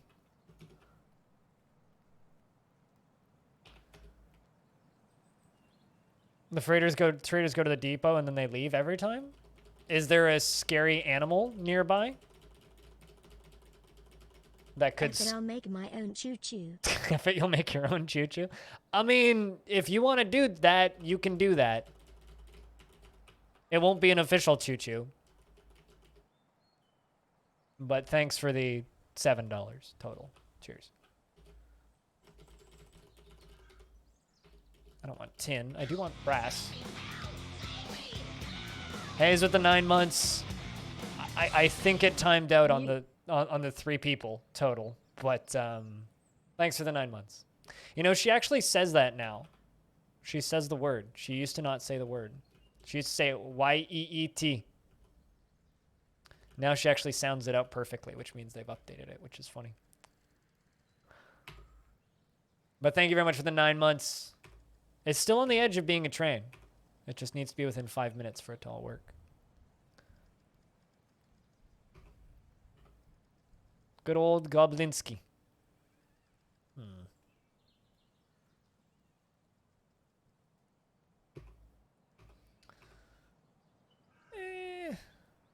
I kind of want to buy a silver warhammer from them. It's a fancy looking warhammer. Let's do that. And they didn't really bring much worth buying, but I will buy the gold bar. I'll do some more trading with them in a minute, but...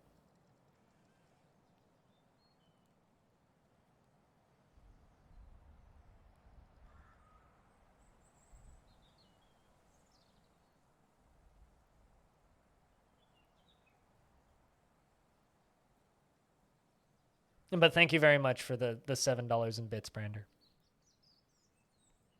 And Hayes and Picture Point for those resubs. Cheers, guys.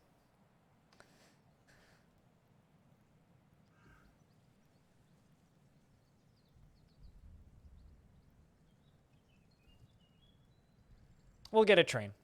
Maybe not right now, but at some point. It will indeed happen in the future. Can you train Wolverines for war? Not without modding the game.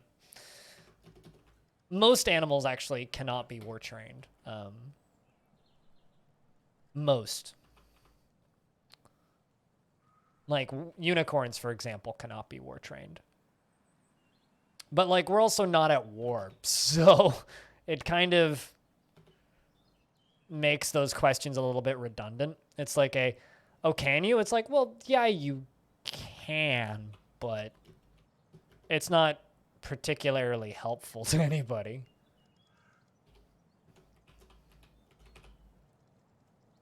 How many quivers? I've got a fuckload of quivers. I'm going to sell some quivers.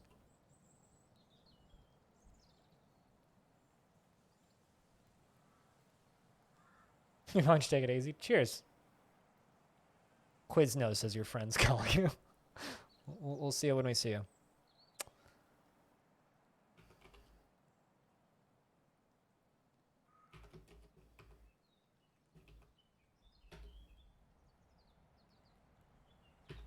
And then it all turns into choir at a point.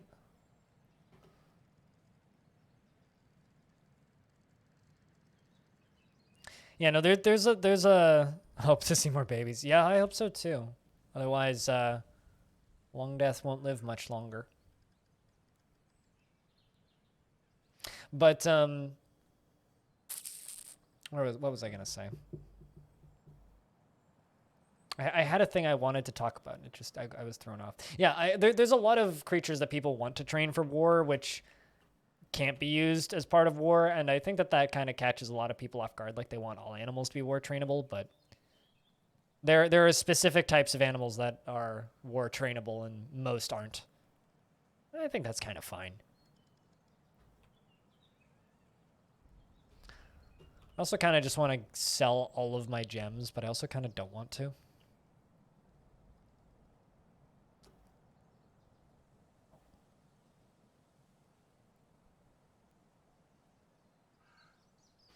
I think I need another stockpile for gems somewhere.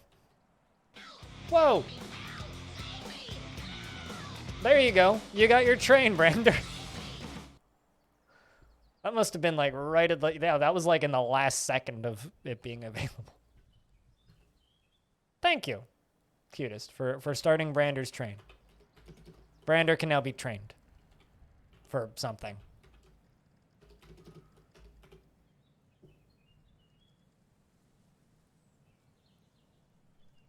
Thank you very much for the 7 months, Cutest. Welcome back. It's good to have you around.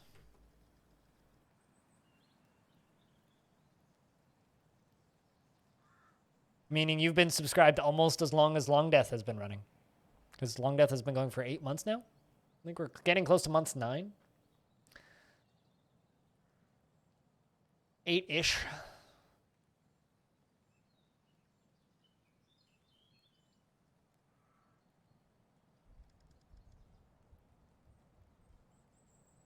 Choo choo yeet. And it continues. Aw, thank you, Cutest, for gifting a sub to Aqua. Aqua, and whether you like it or not, you get ad-free viewing for 30 days and some emotes.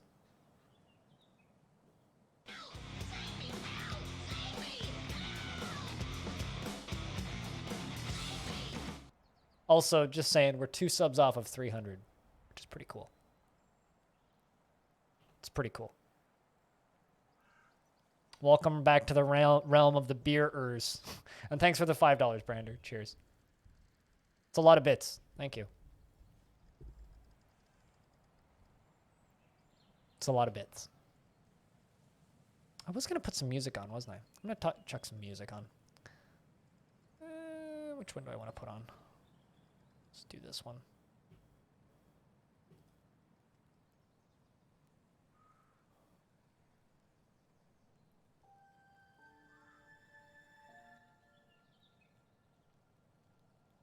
There we go. The chill one.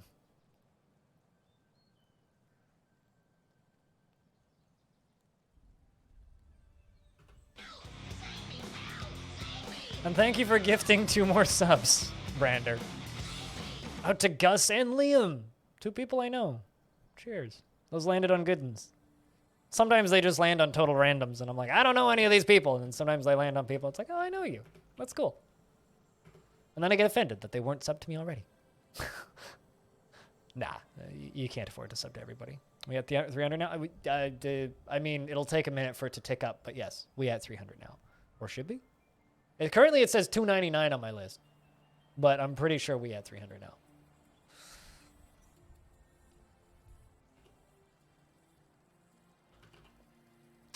Also, man, these dwarves are terrible at chopping down trees. They're super slow.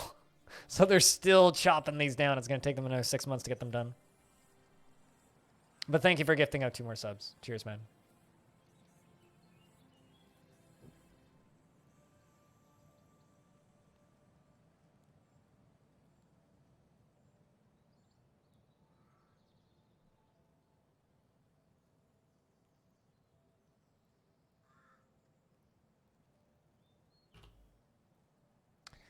The dwarves are still going all the way out there to claim all this. So at some point we had a merchant that went nuts. Who just like dumped... Yay for 300 sub. 301, actually. It just updated. Thank you very much for the 300 bits, H2O. Cheers, man. Yeah, no, this right here is all stuff that he dropped, and they're still slowly bringing it down into the fort. I think it's a memory bug that's keeping me from getting a migrant wave, but danger and fortress value affects them. Danger levels and fortress value can affect them. But thank you much, H2O, for the 300 bits. And crawling back over 300 subs. You know, there was a time when we had 650 subs in this channel. It's been a long time since those days. In order to unlock another emote, I think we need 700 total, which is crazy. We're very far away from that. Maybe the Steam version will unlock another emote. Just waiting for Narvicious to come down here and trade at Depot. Get rid of the last of the stuff. Brass, sure we can trade for that. Oh hey, Say, what's up? What am I waiting for, Liam? I've been told to wait, so thus I'm waiting.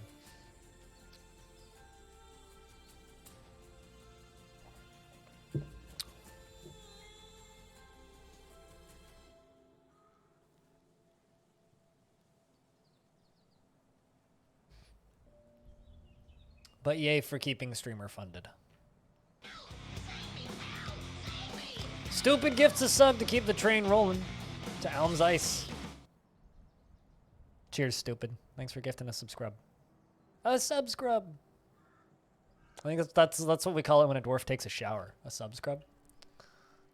Balasses. We need more ballista arrows. And dwarfs aren't doing that. I guess there's just too many other jobs going on.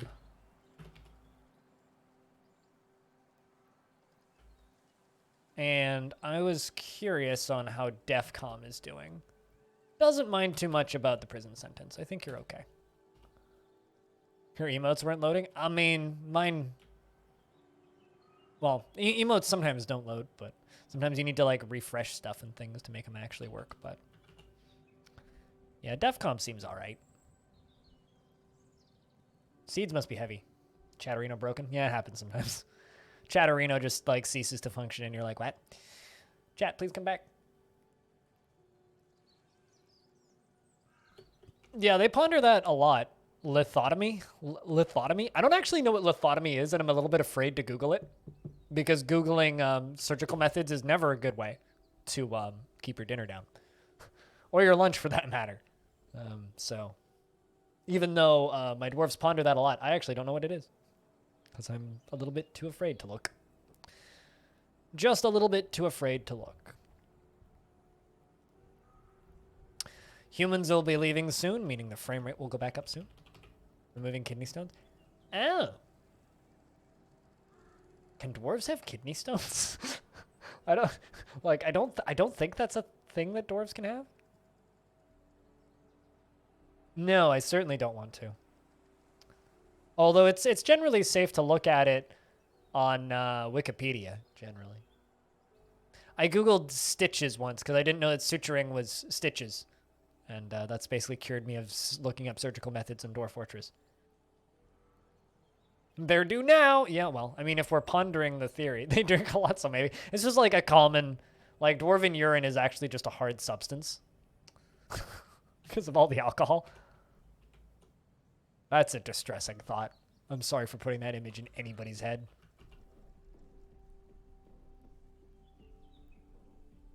Don't touch kidney stone. He went to bed. Yes, he did. I don't think we will bother kidney stone.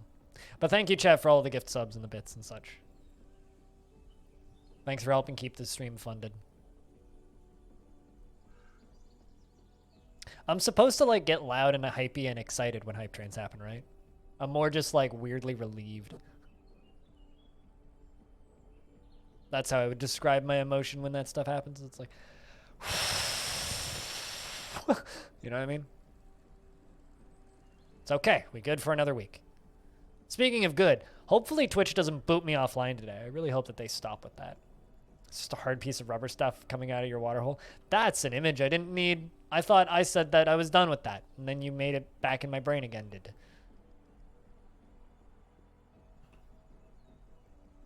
I already have all of them. Say it. So... Because I'm just on Twitch too much? You don't consider them anything else? What hype trains are is they're a way for, it's like a reminder of, hey, tip your streamer without the streamer necessarily yelling about it, which I like. But I don't like the fact that it hides how much money people have thrown at it. Not the biggest fan of that. How do you remove the present in the phone app?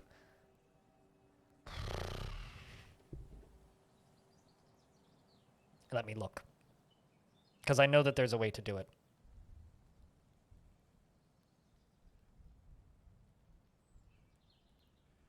Let's open up the first stream I see.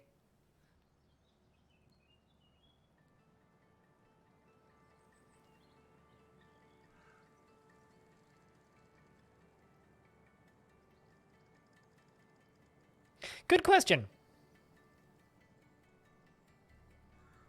I don't actually know.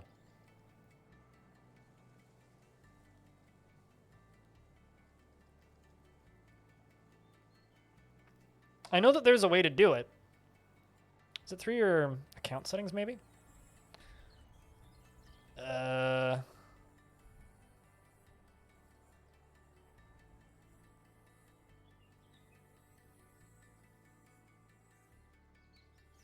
I love how I'm just, like, looking at my phone and there's a hype train ending. Chat, thank you very much for the hype train. Cheers. Yeah, there's a way to do it on phones, but I can't find it. Oh, I hate the term hype train. I hate it.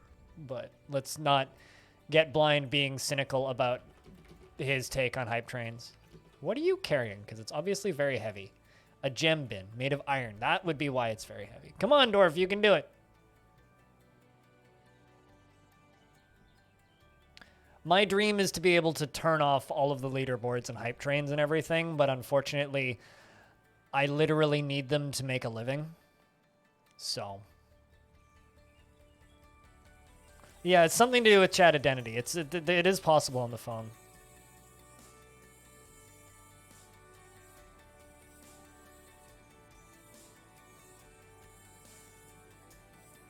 As much as I dislike bits and pieces of them, it's like...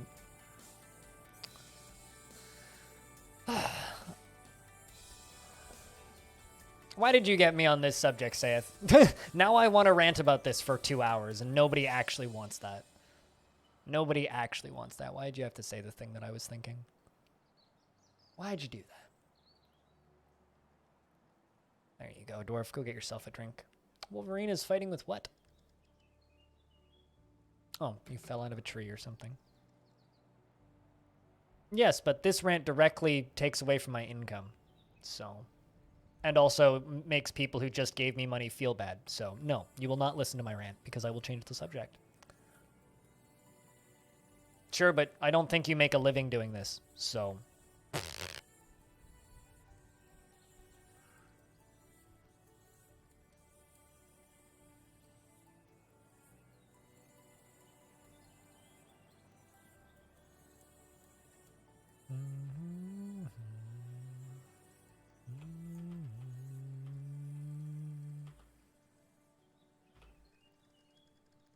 I never said it came across as rude. I just said I don't want to be a dick to people.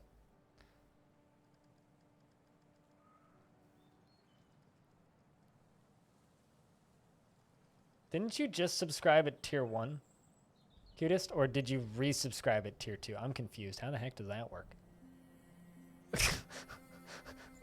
What? You're doing... You do weird things on the Twitch backend that confuse me, Cutest.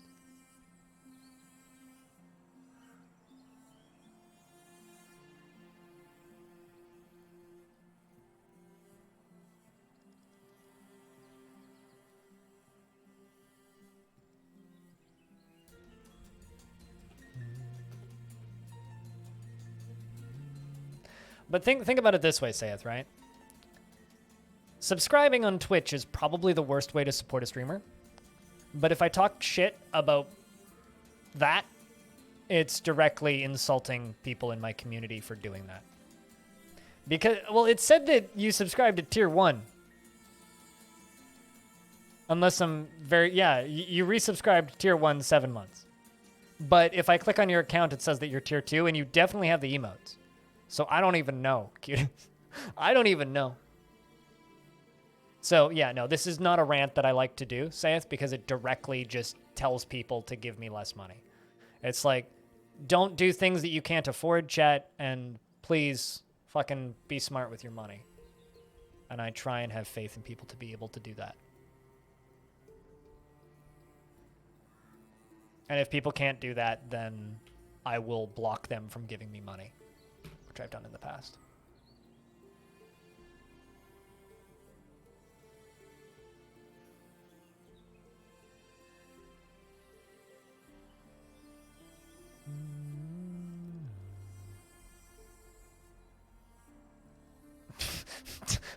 As if I would make my own crypto currency. I mean, at that point, I might as well just tokenize my emotes and sell them on the those fucking NFTs. There you go. The real way to make money as a streamer. The Wizard's Guide to Pulley is my favorite book. It's my favorite book in the fort. Crypto? Oh, totally. Yeah. I mean, I've thought about making an O emote, just like a emote, and it would just be really funny. Like the big circular mouth face.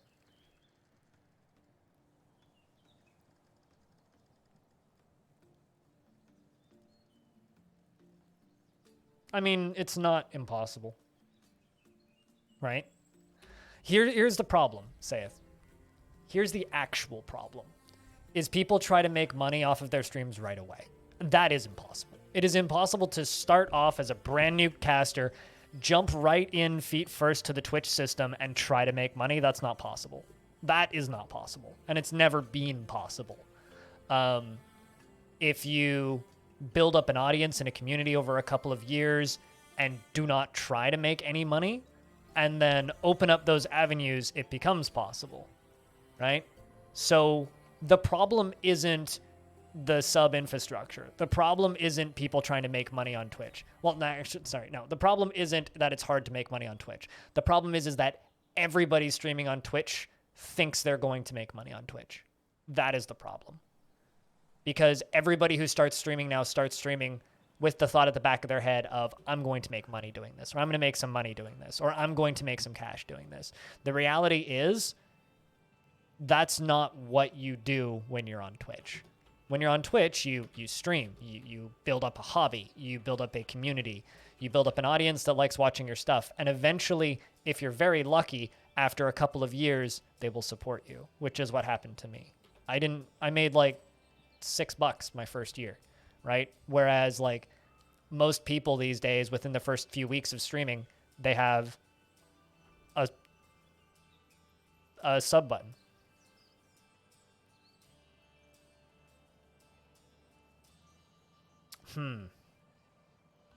I mean, cutest, I'll just leave you with the sound command stuff for a month. It's fine. Just don't worry about it. That's the problem, right? Is people set out to do that. And because everybody is trying to make a living on Twitch, and everybody looks at Twitch and doesn't see a hobby, they see dollar signs. Like, I always come back to this, but it's really hard to explain now from my point of view, because when I started streaming, I never expected to make any money doing this. Back when I started doing this, it was literally just a way for me to learn to enjoy single-player games again, because I'd gotten so heavily into multiplayer games, and I know other people who are in a similar headspace to this, where it's like, I couldn't enjoy single-player games anymore. And playing games on Twitch helped me to learn to enjoy single-player games again, without having other people. I needed... That's because I got all of my social interactions out of video games at the time, because I was working full-time nights and had no friends. And still have no friends, but that's besides the point. I had no social life. So League of Legends and Counter-Strike and all of those games that I played,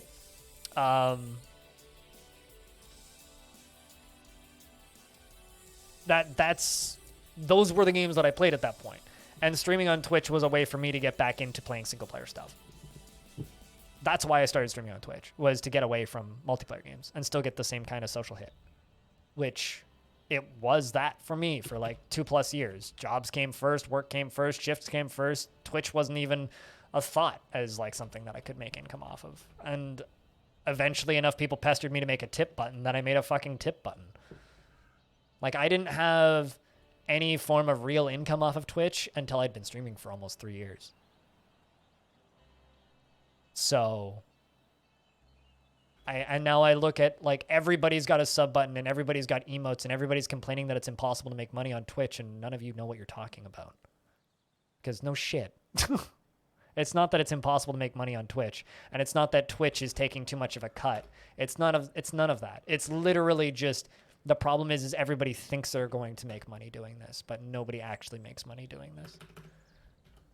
Unless you're very lucky and very successful. Which I am, and the amount of money that I make isn't worth the time that I put into it. But I do it because why the fuck not?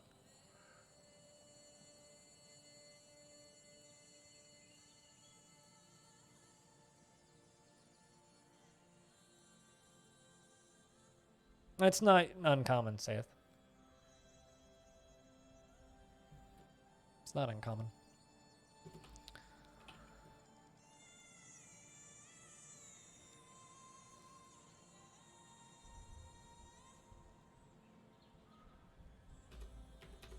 But I still play single-player games the same way that I played multiplayer games back in the day.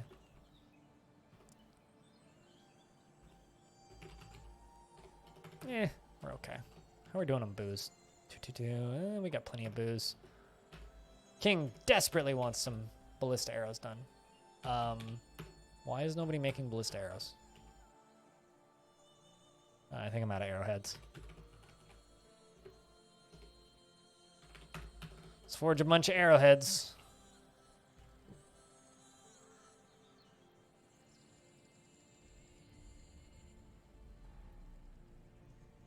Via chat window is hard for you? Whatever. How much does 1 cup of coffee cost? What kind of coffee are we talking here? We're talking like a plain cup of black coffee? Like just a standard ass coffee? Are we talking 7-Eleven coffee? Are we talking coffee from a coffee shop? So we're talking like a coffee shop? So just like a standard plain black cup of coffee in a coffee shop? About $3. Like if we're talking like a medium or a large coffee, about between $2 and $3. Depends on the coffee. If you're getting like a specialty coffee, I think the most I've ever paid for a black cup of coffee was about $8. $8 or $9. But at that point, it becomes like buying a glass of wine for a very well-made, proper pour-over. But like, if we're talking like Starbucks hot milkshake bullshit, like you can go all the way up to like $12 for a cup of coffee. Easy. $15.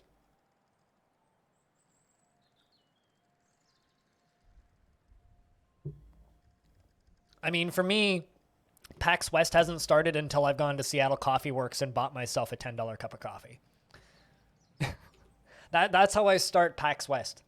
And when PAX West happens and I take the bus across the border all the way down to Seattle and I stay with my friend, it's not like PAX West hasn't started yet until I've gone all the way into downtown Seattle and walked for 30 minutes away from the convention center to buy a $10 US cup of coffee. It's the best fucking coffee you can get. So fucking good. Dwarves are listening to music, forging Iron Ballista Bear. There we go. Get to it, dwarves. Come on.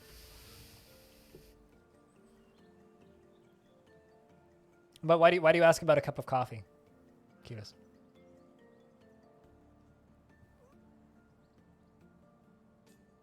And also, why is that a wow? Why does it matter how much people will spend on a cup of coffee? I mean, yeah, I mean, I can get organic beans and a bag of coffee for $12. That's a really nice bag of coffee. Or the 1 kilo bags that I buy for about $28. And that lasts me for almost a month. And that's way better value for your money. But sometimes it's nice to pay for the atmosphere of getting to hang out in a coffee shop. And fuck, I miss coffee shops. We be done with this pandemic already so I can go to a coffee shop again? That'd be cool. That would be cool.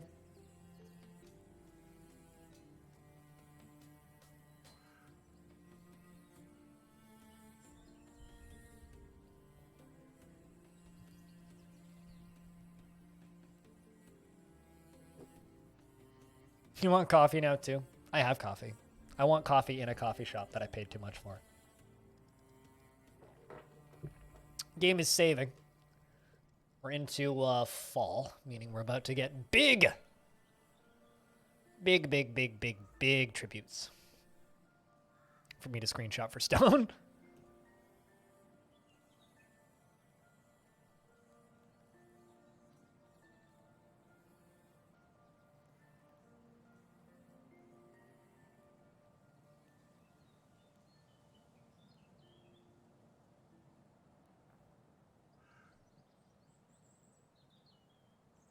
Also, 4 hours in and Twitch hasn't bopped me offline, so fingers crossed.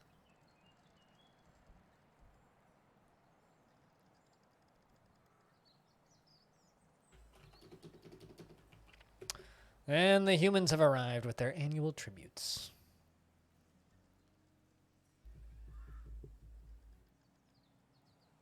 Yeah, no, yesterday I made a big pot of coffee and filled my thermos up with coffee and walked down to the public park and basically like sat in the middle of the park by myself having the equivalent of a picnic but with nothing but a big old thing of coffee, and it was very tasty. Nobody's getting thrown into prison, are they? I don't think so, because we didn't get that mandate done in time.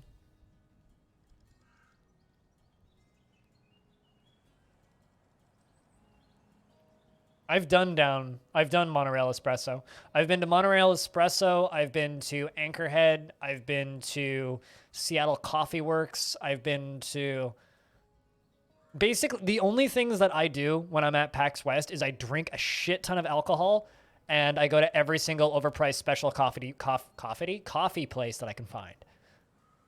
So, every single one that is like within walking distance of the convention center, I've been to.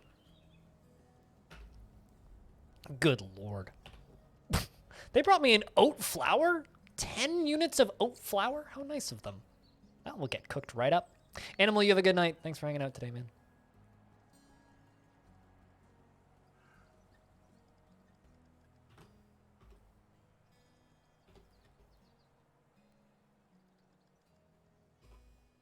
Where was that lapis lazuli? There it is. Damn, that's actually quite a lot. They also brought me a reindeer. God damn, that's a big one. Sorry, Stone. And that one's very easy.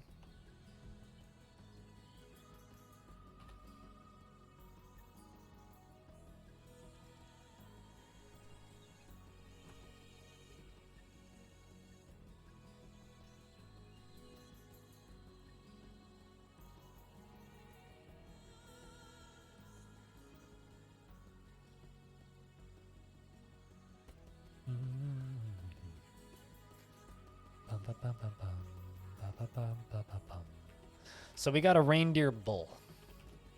You know what? I think I'm a... Wherever that reindeer went. I think I'm just going to slaughter it. Also, I think I only have the one cow, the one moose left, which kind of sucks. So yeah, I think I'm going to slaughter some animals real quick. I got a lot of bulls. Beef it is, boys. Beef it is. Do some slaughtering. Coffee takes 0% cut. Coffee just directs it. I mean, PayPal takes a cut because it has to go through PayPal transfers, but coffee doesn't take a cut.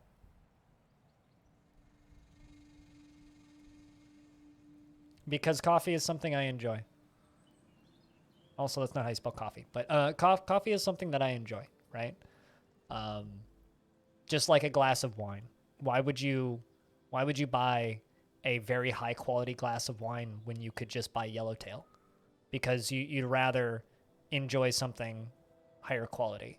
Why buy an expensive cup of high quality, fair trade, organic, locally roasted coffee when you could buy shitty nabob coffee?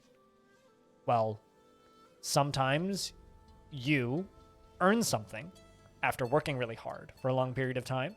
And that thing maybe that you earned is a treat for yourself. For me, an expensive coffee is a treat for myself. So for me, PAX West hasn't started until I've been to Seattle Coffee Works, which is my favorite coffee shop in Seattle, and had a cup of coffee from Seattle Coffee Works. That's a treat that I give myself 3 times a year, or during a normal year when I get to go down to Seattle and go to PAX West. That is a treat for myself. So I work a lot and I earn money.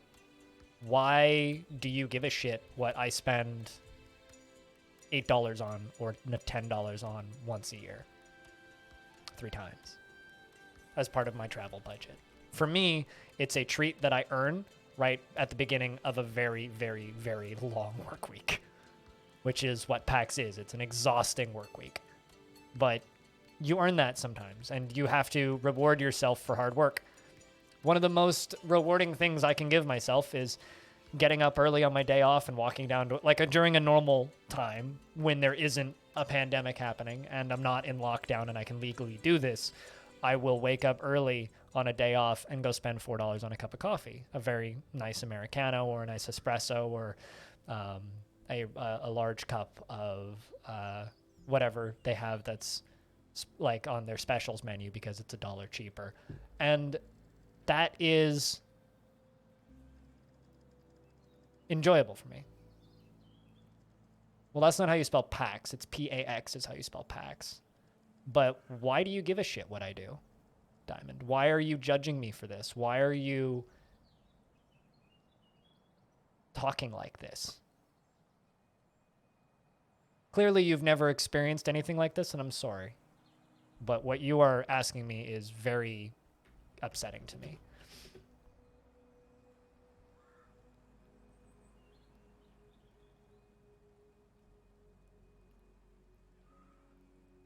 It's not your place to ask those questions. I do things that I enjoy because I enjoy them. Who the fuck cares?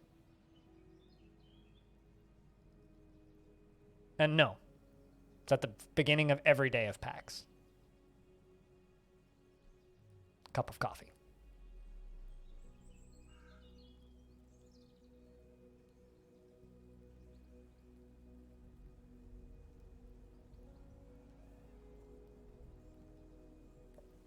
Enjoy the simple pleasures. And if you don't understand my simple pleasures, I don't need to explain them. And can we get a round of beers so I don't need to stare at Diamond's stupidity anymore? I don't need to keep rereading that sentence.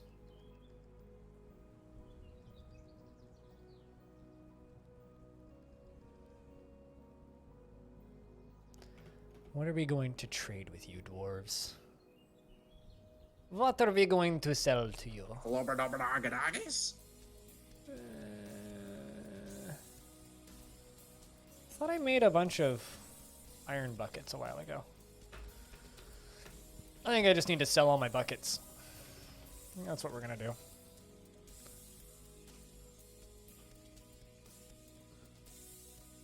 Cheese for everyone!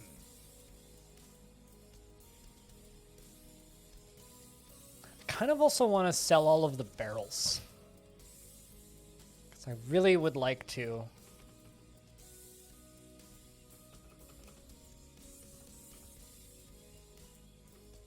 I think we'll do that. We'll make a bunch of rock pots.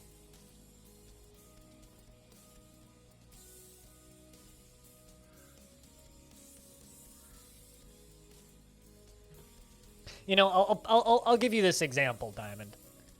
I will never understand why people spend hundreds of dollars to get their nails done.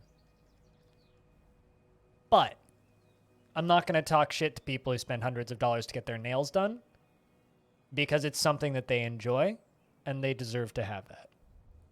If I spend $10 on a cup of coffee, fuck right off about asking me why or whether or not it's worth it or why I do the things I do. I do them because I enjoy them. And that's the end of the discussion. Flycod says, I am your liaison from the mountain gnomes. Let's discuss your situation. There is much to share. We've updated your maps. What requests do you have of our merchants? The usual.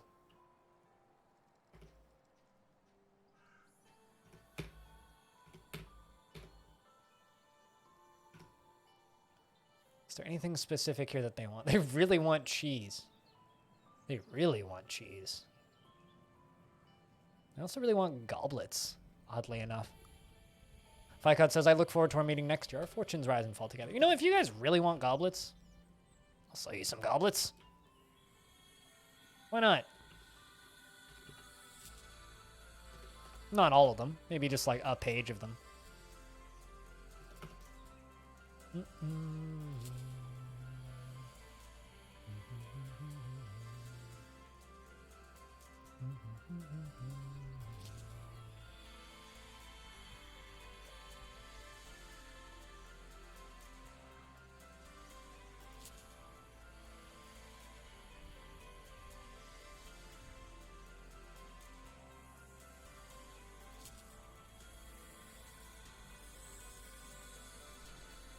It's the one thing I think I really dislike about streaming is when I just get criticized for something that I just enjoy doing. Or critiqued or getting the what, why kinds of things. It's like, I don't know, because I like doing it. Let me do the thing I like doing and fuck off, okay? Thanks. That's basically it.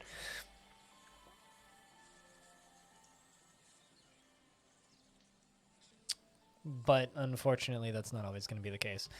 Do I have a shit ton of rope lying around? Yeah, let's also get rid of our ropes. Because I do not need rope.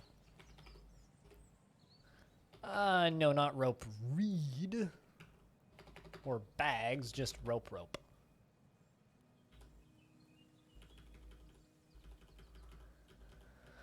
Which I think are listed under ropes. There you go. Let's do that. And that. I think I'll keep the silk ones because I don't actually have that many silk ones. And I don't have a way of gaining silk. So it's like in case I want to do things with silk. We'll make 10 iron buckets to kind of replace all of the buckets I'm selling. The mayor wants a pair of high boots.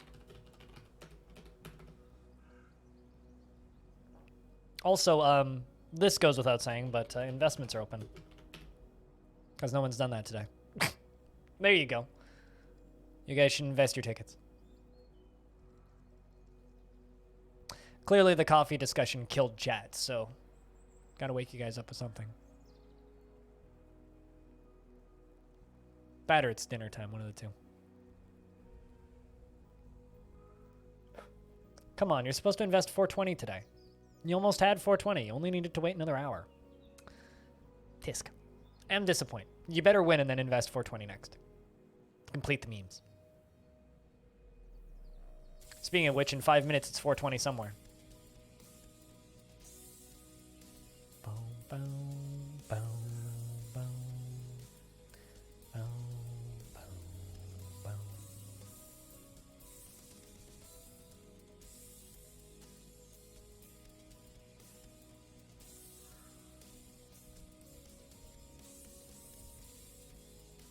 I mean, just remember people are people, and people do things because they enjoy it that don't necessarily need a logical explanation, right?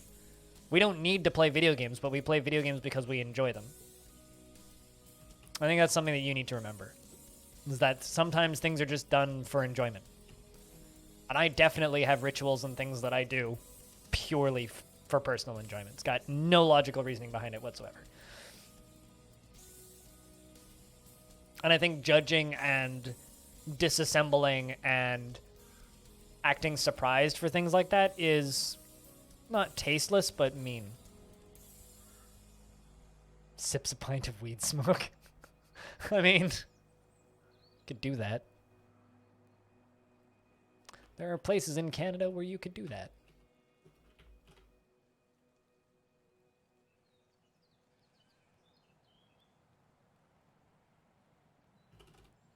There's also a bunch of bolts in here I didn't even realize.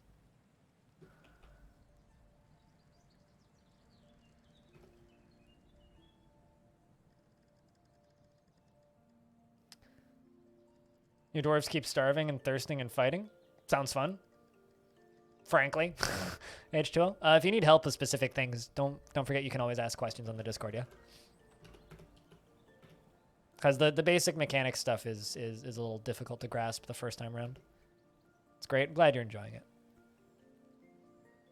It's super satisfying, too, when things start working. To a Wagyu steak? Yeah. I mean, that's the way that steak consumption should be, is like once a year you treat yourself, or once a month you treat yourself to a specific type of steak.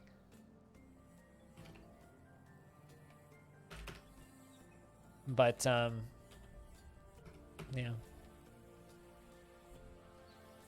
I think a lot of people just don't go about doing things that way. That kind of sucks.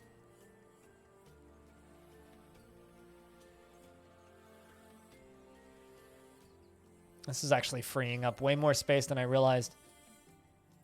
Because I don't ever produce ropes, so I never thought about actually needing to sell ropes.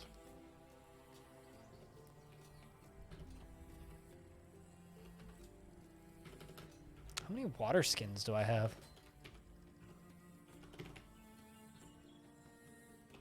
A few. Well, I mean, I don't need that many.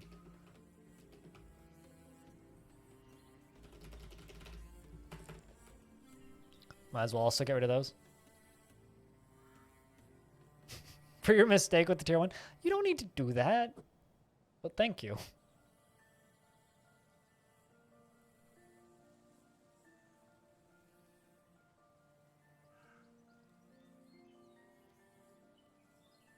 But thank you.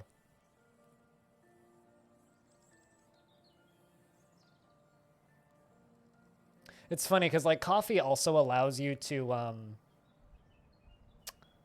what's the word I'm thinking of here? Coffee also allows you to like have Twitch notifications if you want. I think at some point I might try and switch to just using coffee instead of using one of the streamer specific platforms. You know, but still, well, thank you. But yeah, no, it's literally just, it's the equivalent of logging into PayPal and just typing in someone's email address and PayPaling them money with coffee, except the difference with coffee is it's like they act as a middle man for if there's a chargeback. So if there's a chargeback, coffee takes the hit. And they're funded by their own coffee page. So if you like the idea of coffee, you can buy coffee at coffee via coffee's coffee page. That was a long sentence.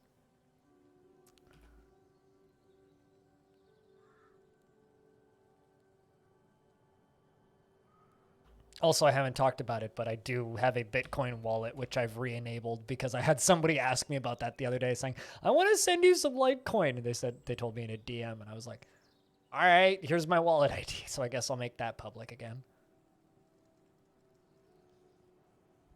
for the one person that may want to do that.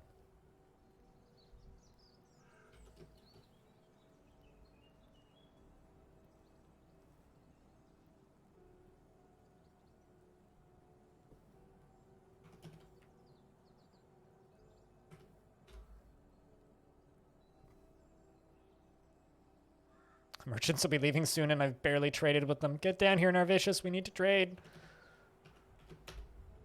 Greetings from the mountain homes. Your efforts are legend here. It's a very expensive rope. 665? Almost 666 on that rope.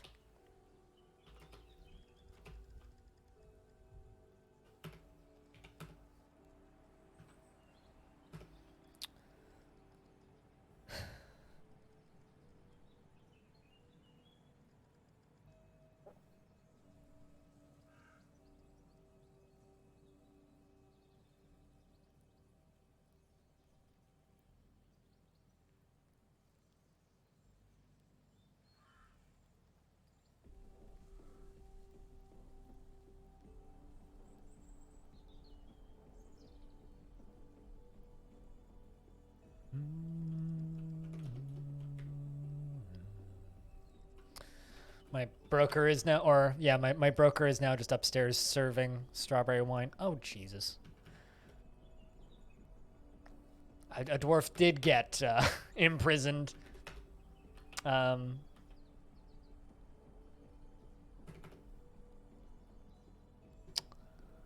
Because I didn't complete the king's demands fast enough. Because I needed to make more arrowheads, but wasn't looking at it.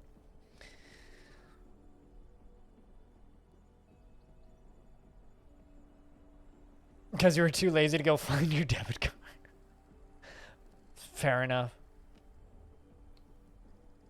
Also, you need to install PayPal. Don't you literally just, like, type in a password for PayPal?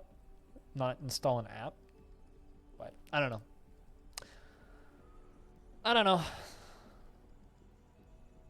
All right, chat. I think it's time for me to go get lunch. I'm gonna go do that. Let's just make sure the king... Okay, king has demand. High boot.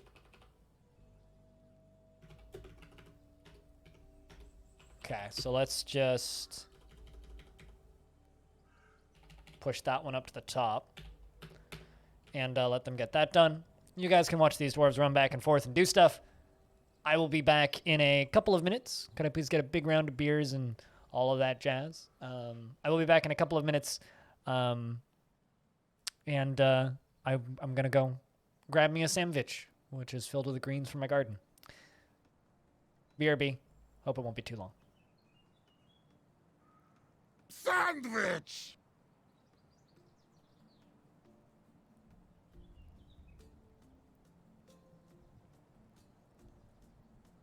Let's take a lovely fruit, the tomato. Remove everything that's good from it, the seeds, the vitamins, the nutrients, everything that's good about it, and just jam it full of shit, garbage, shit sugar, and put it in a shit bottle that sounds like shit when you put it on your shit. It's shit! Stop eating ketchup!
Gotta love the masterpiece large granite pots.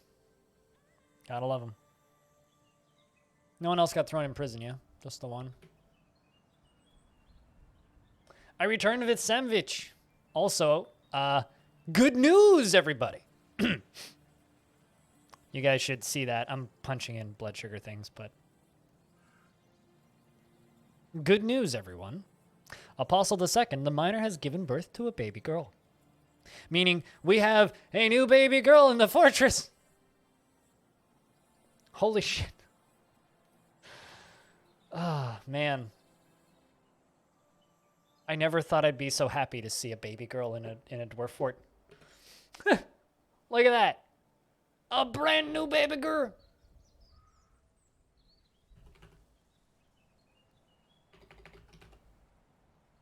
A brand new baby girl. So, you know what this means, chat? There is now an unnamed dwarven bab in the fort. Who won it? Well, I start to eat this sandwich. Sandwich, by the way, is cucumber, kale, and lettuce, and cheese. The greens, except for the cucumbers from my garden.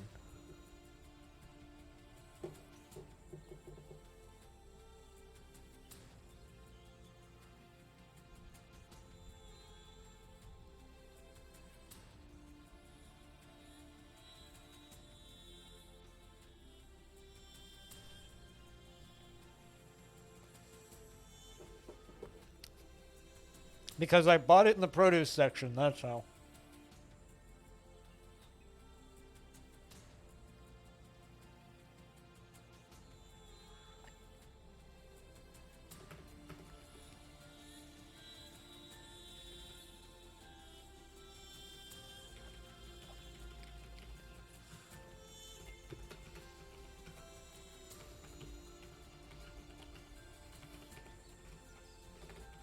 I love the fact that that fits. Aquafunkalistic booty whap. Welcome to the fort. I think you had a dwarf before just named Aqua, but this one says Daba. She is the daughter of Apostle II and Sparkly 4K. She is a casual worshiper of Shin Rusted Amber the Red Rocks, an ardent worshiper of the fuchsia, a worshiper of the fuchsia, and a worshiper of the Shin Rusted Amber the Red Rocks. She was born today, which makes her very young indeed.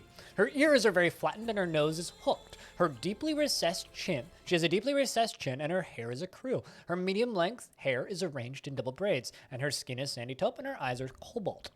She personally values good craftsmanship and values family and doesn't particularly respect commerce and dreams of mastering a skill.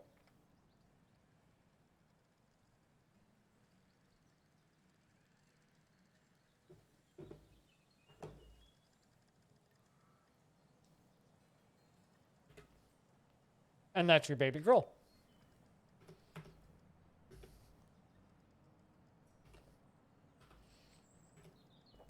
It's the best news we've had all day. Frankly. The best news we've had all day.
I just got the hiccups from my sandwich.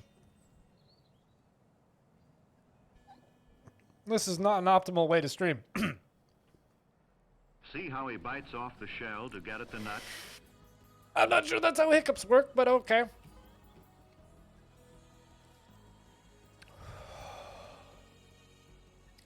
Hopefully that's good. See how he bites off the shell to get at the nut. I need to do another stream on a day off, like on a Friday on Discord of just Internet Archive shit. Because I did that when I found that he bites off the shell to get at the nut was during a 4-day period that I took off a while ago. And one of those days I sat on Discord and just like watched a bunch of Internet Archive advertisements and stuff from the 70s and like from informational videos and advertisements from the 60s all the way up to like the 70s and 80s. And that was actually an informational, educational video about a chipmunk. And when he bites off the shell to get at the nut, the guy says, see how he bites off the shell to get at the nut. And of course, because me and 5 other people sitting in Discord are very grown-up adults and very mature, we all just like hysterically pissed ourselves laughing when he said that line. It was all like there was a lot of other funny things relating to nuts, like see how he fondles the nut to prepare to take it to his home and things like that. Like there's a lot of really good dumb lines, but that particular one just broke us, so I had to clip it for a sound command. This is madness! Madness! Hobo. Hey, Hobo. Yeet. How is things be doing for users? Also, a little PSA for everybody. Brigador is very cheap. Obtain Brigador if you haven't, because Brigador is a good game to obtain. It's currently $8.98 in CAD money, which I think is $8.99 US money.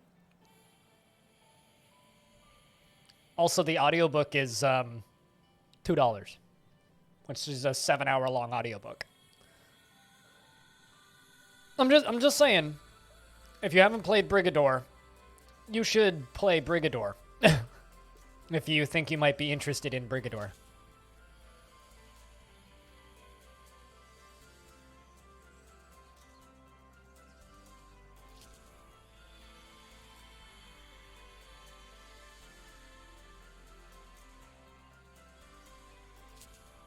Well, at least you have a kind of cool boss in that regard.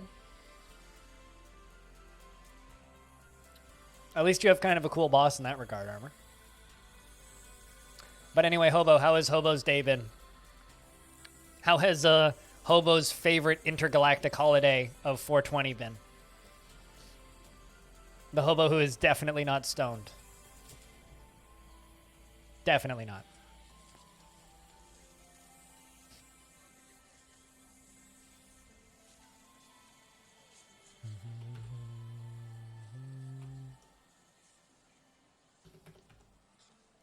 The king wants one more ballista arrow.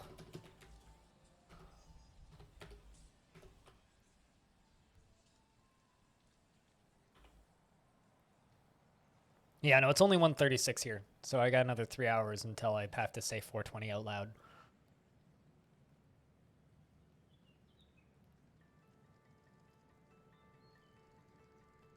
Can you reclaim a fortress with no survivors that is under siege by a zombie army and now is under control by a forgotten beast? Maybe.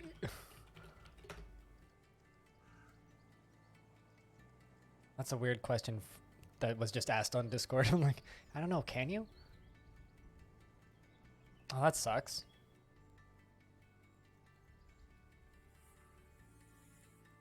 Because you couldn't find a position that didn't hurt. What happened to your shoulder? That fucking blows, man. Apologies if you posted about it somewhere and I missed it, but... Don't know. Is it gym and stuff?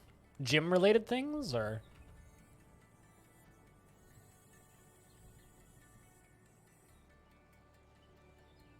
You've been sleeping all day? Yeah, I mean, I'll say this, like, in between my shoulder blades, underneath my... like the back of my neck has been hurting for like recently, like for the last couple of weeks. And it's actually been like really difficult to deal with. It's in a similar spot that hurt after I was in physio, or around the time I had to go to physio, but it was a little further down previously. And it's been bothering the crap out of me, and I've been stretching like crazy and trying to fix it, but like it just hasn't gone away, and it's been really frustrating. So it's like it's really hard to stand and not be in pain. Gotcha, stupid. Well, I mean, chores need to be done. Chores need to be done, so that's all good. You know, actually, let's not put any bins in that one. But some good news, Hobo, we just had our first baby in a very long time. So baby Aquafunkalistic Booty Wap is now in the fortress, which is good. Baby Aquafunkalistic Booty Wap. Who also, worth noting, has a lot of older sisters and an older brother.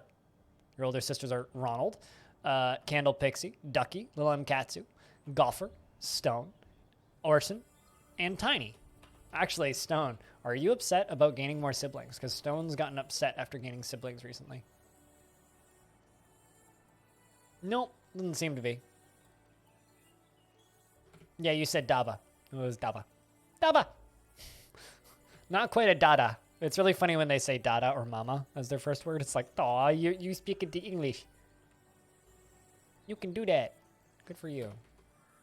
I now have 4 tame grown-up wolves and 3 tame grown-up dingoes that grew up in this fortress. They're adorable. We love them. Yeah, that sucks, Hobo. I hope that your shoulder stops hurting sooner rather than later. Stretch, though. Stretch. Yeah, no, the pain that I've been getting in my shoulder is like damn near like pinching pain. Like that's the only way I can really describe it, is it feels like I'm being pinched. It feels like I'm being pinched by something, and it's rough. Also, Hobo, I was gonna ask you, would you be interested in playing It Takes Two? Because like there's, well, first off, there was another Portal mod that was released the other day. And, you know, I think I might just cave in and play all of those Portal mods, even though I've been saying I don't want to, because I still kind of don't want to, but I might do it anyway. But I kind of want to play It Takes Two. But it's a problem because I don't support EA games. But I want to play It Takes Two. Something about maybe streaming it on Discord or something.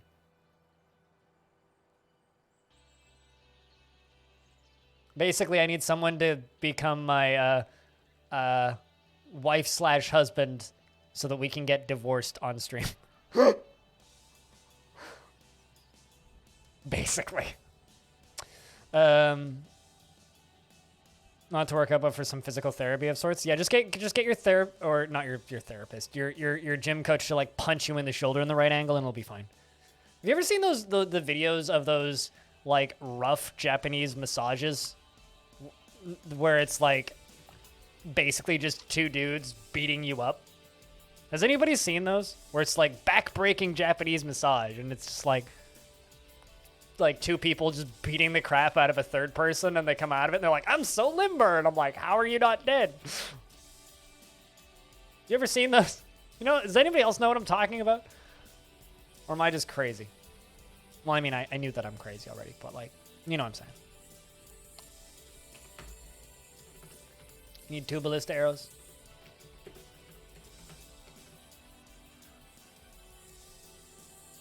Those massages sound painful. I don't know. I feel like I kind of could use one sometimes, you know? I mean, it's sort of like how mosh pits are really painful, but I always feel very limber when I come out of them. It's like, yes, I've just spent 2 hours or so getting thrashed around in a room filled with people that are running across it, shoulder checking each other.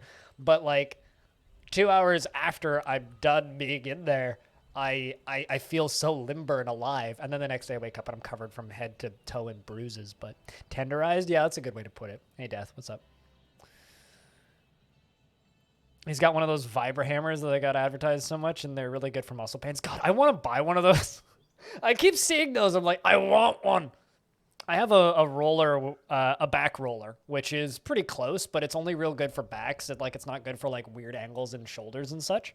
But it's like this big spiky cylinder basically, which I roll on when my back gets sore. But like, It's not great for like getting into shoulders and shit. Roll down a hill, save some money. I mean, I would rather just go to a mosh pit again. Although I saw a video of somebody who made one of those themselves, hobo, using a drill and a big old piece of plastic, silicone stuff. I don't know how well that would work, but like if you just have a power drill and some silicone, you could just like make one. Next time I go to a mosh pit, it's going to be a beautiful day, Axon, because it means that the pandemic is over enough that mosh pits are allowed to happen again. That's all that it means, and I can't wait. It's not going to happen for a while, though.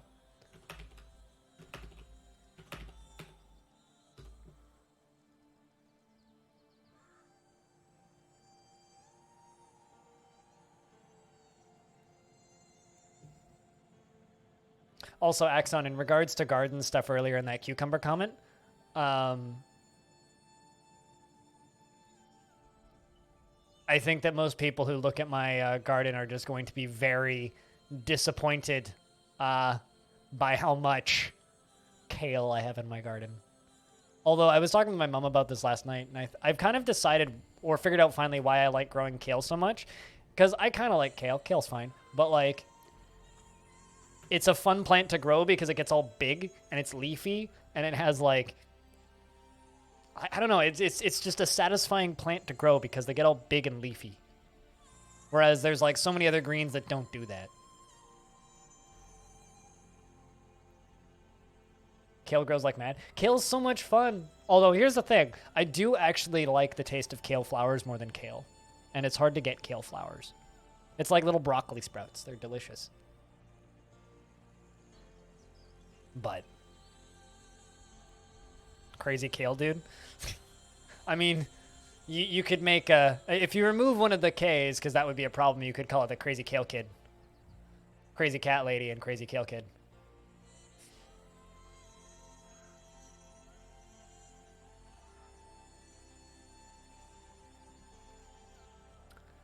Good luck with unfucking your shoulder. I hope to hear successful shoulder unfucking when you get back. Or hear of successful shoulder unfucking.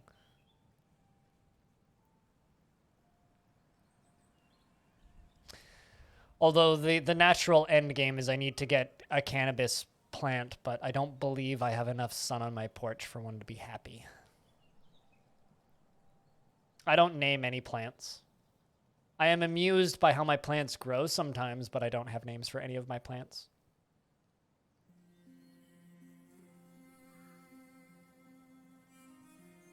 But there is a definite difference in flavor between different varieties of kale, and I have 4 varieties of kale in my garden, so. They have different flavor, different texture, different shape of leaves, different levels of bitterness. One of them's kind of sweet. But I digress. It's like saying lettuce and spinach don't taste different. Of course they do.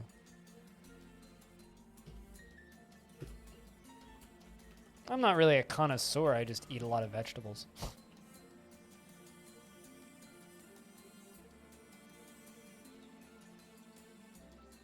And having your roommate push your elbows together? I don't have a roommate to push my elbows together. That's actually part of the reason why I'm so sore now is because, like, when I lived with my ex, I would just, like, get her to help unfuck my back, but I can't do that now, so. Fucking love a good salad. I get, like, at peak summer season, I get 2 salads a week from my garden. 2, sometimes 3, plus enough extra greens for every sandwich I eat during peak summer season. Which, you know, it pays for itself. Also, all of the mint plants I have equal me never having to buy mint tea. I make all my mint tea and then dehydrate a bunch of it towards the end of the year, and then I have mint tea all winter. I actually grow enough mint by myself with the 3 pots of it that I have that I haven't bought mint tea in, well, since I got my mint plants. But yeah, no, to anybody who owns kale plants, number 1, clip off the kale buds, the little flower buds and just saute them with anything. So if you're cooking something in a pan, like a stir fry or anything that needs like a light simmer at like medium high heat, toss them in there. You could do that. Or if they flour, use them as a garnish on a salad or on a steak or something, and they're very tasty. They have a different flavor if it's the flour, like because the flowers are edible, right? And the little buds are like, they have the same texture as like a small broccoli, and they also taste great. So that's actually why I like growing kale, is because of the flowers. The leaves are a bonus. Also, it's just fun to water kale because they're like completely water repellent. I want like a jacket that's made out of the same stuff that kale's made out of. You miss your giant mint plant? Oh no. Why? What happened to your giant mint plant? Because that's unfortunate. I'm sorry for your loss. Something about eating leaves appeals to the ancient herbivore brain. I mean, we've always been like not strictly herbivores, but there's something satisfying about growing a thing yourself.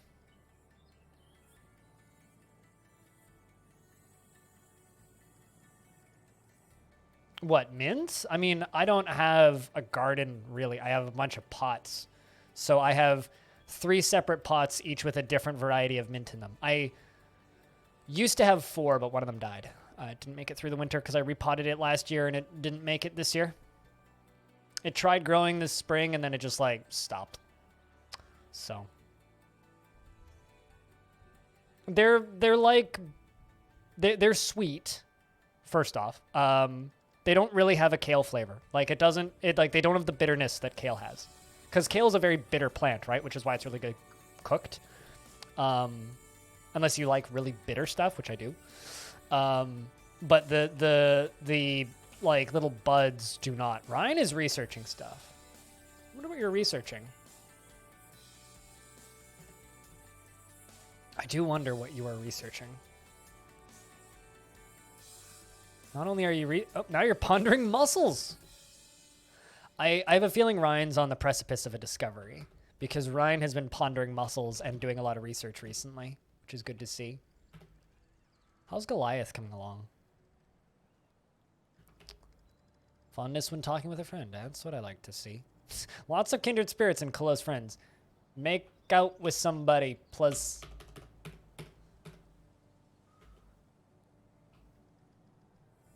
But yeah, no, the buds, they have the same, they're kind of sweet and they have the same texture as broccoli. Like it's basically like a very little broccoli is what they're like. I mean, obviously they still have like a little bit of bitterness to them, but they're way sweeter than the rest of the plant. So yeah, no, like I'll take photos of it next time I do it because I just clipped my kale like last night. And well, I had them as part of lunch, but this was my lunch yesterday. Hold on, let me grab the picture. Admittedly, not the most exciting looking lunch because it's just a bunch of beans. But I had, well, that's kale right there. But there is kale buds in there somewhere. I don't think you can actually see them in this because that's just a pile of beans and carrot and broccoli. But there was actually kale buds in there. So I don't have any that I could take a photo of for you now. But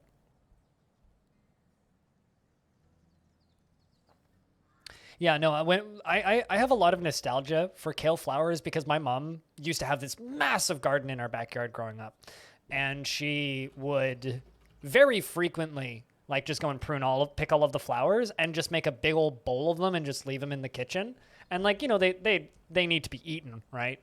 And so me and my sisters would just snack on kale flowers all day. Or like we'd just go outside and eat kale flowers while we were playing outside and such. So, I don't know. For me, I kind of have this weird nostalgia for kale flowers. I was going to do a thing. What? Oh, yeah, right. Brew.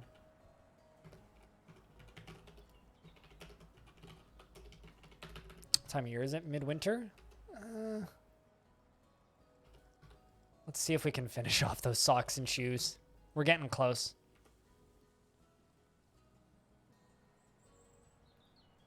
Brew more brews and such. I kind of also don't know if I necessarily want bins on that stockpile.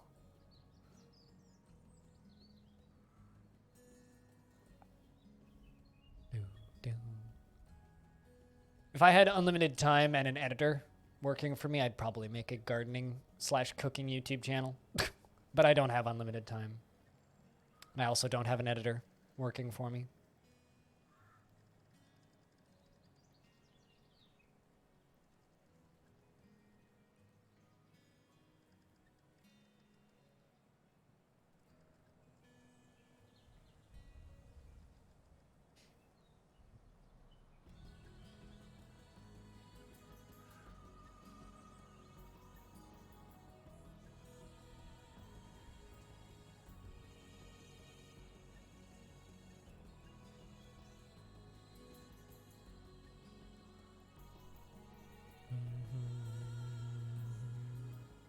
You miss the cooking vids? I kind of like here's the reason I don't do the cooking videos anymore is because my cooking these days is just like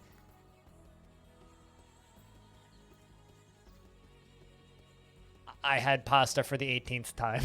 Like it's not that I ran out of stuff to do, it's just between my health changes and the pandemic my cooking has gotten very boring. It's getting a little bit more interesting now. But like I don't know if you guys necessarily want to watch me make like beans and greens. Also, I don't really have an easy way of filming them now because the software for my camera changed and I don't like using it now. So I don't know. I kind of don't miss doing them. I certainly don't miss paying for a premium Vimeo account, which is $100 a year. So I didn't pay for it this year.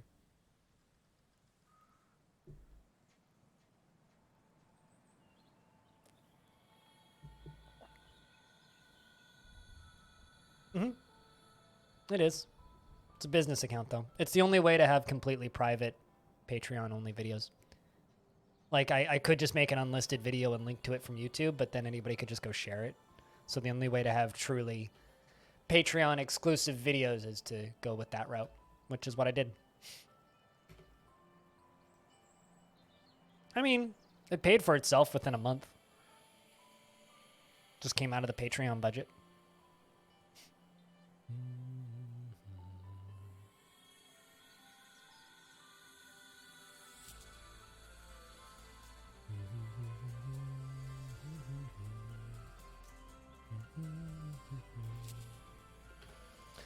Yeah, we're done with that now. Perfect. Done making clothing. Excellent. What other things we working on? King demands 3 ballista arrows. Get those 3 done. Maybe once those 3 are done and the mandate is gone, we're gonna put them in the tavern for a bit.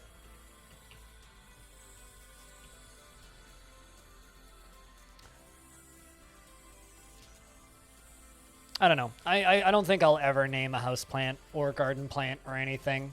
They don't have enough personality to be named, in my opinion. I do get amused by how they grow sometimes, like watching them reach for the sun.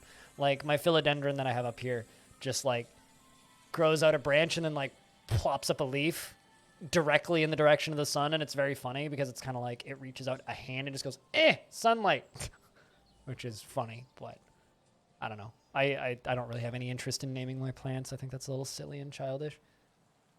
But if you want to name your plants, go nuts. Just don't name my plants. And don't make me name my plants, because I'm not going to do it. Discuss formal reasoning and water clocks and research. I have a feeling we're going to get some new discoveries soon, because I got a few dwarves that have been doing a lot of research.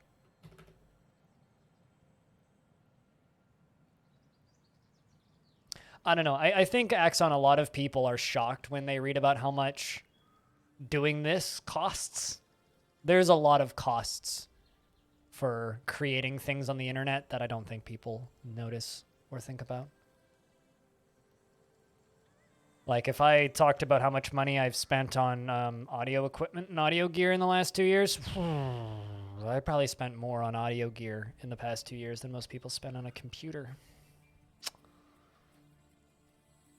You think this voice sounds nice by itself? Nah. That's not even counting my synthesizer. But that's not really used in the stream much.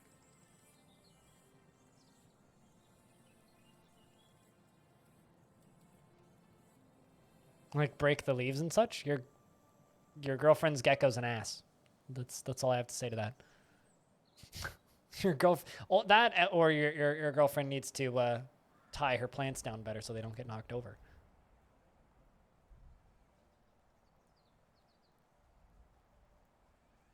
What kind of headphones do I use? Well, Sennheiser HD 650s. But they're from 2011. I've had them for a long time.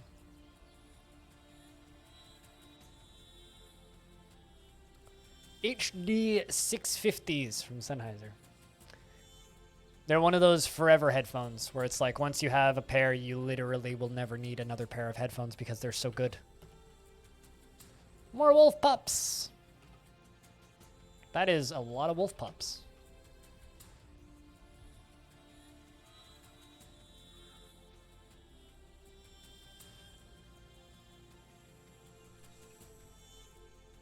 Sure, but people don't realize how much it costs to run this business.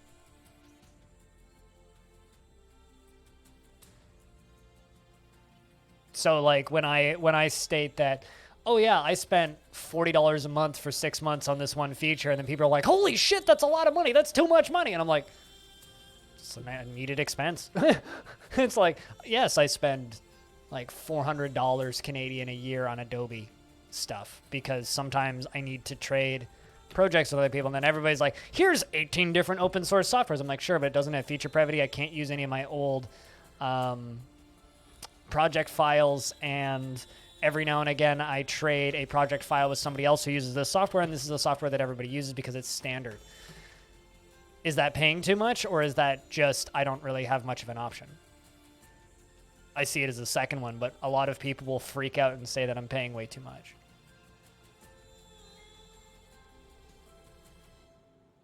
I don't think it is, but, you know, I've heard varying opinions on that.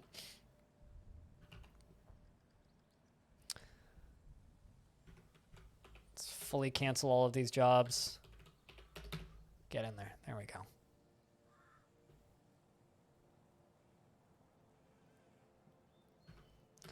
We're going to hang out in here until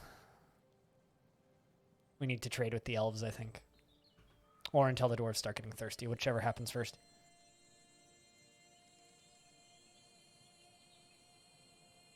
Just don't fit well on your melon head. You must have a, no offense, but you must have a very large head. Like, if these don't fit well on your head, you must have a very large head. Because these are very big. Like, Skull Candy headphones and a lot of the other cheaper brands don't fit on my head. So I understand when people are like, oh yeah, those don't fit on your head. But when, like, people say that the HD 650 is like, how do these not fit on your head? Like,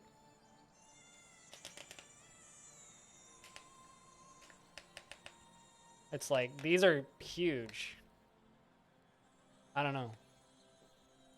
Like, they're about as close as you can get to one size fits all.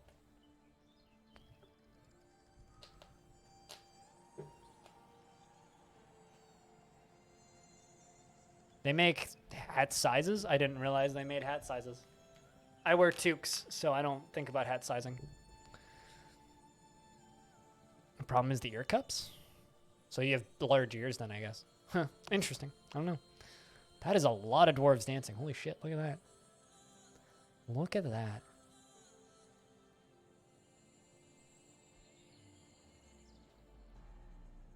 Like almost everybody is like taking part in the same dances. Except for Baby, of course. Baby's being carried by Mom, who's dancing. How's Baby doing, actually? I'm kind of curious. Aquafunkalistic Booty Wap is annoyed when caught in the rain and annoyed when caught in the snow. Sounds about right. Sounds about right. Baby's annoyed. Mom's having a great time, though, so that's fine. Why are you flickering at me? Bored after being unable to fight.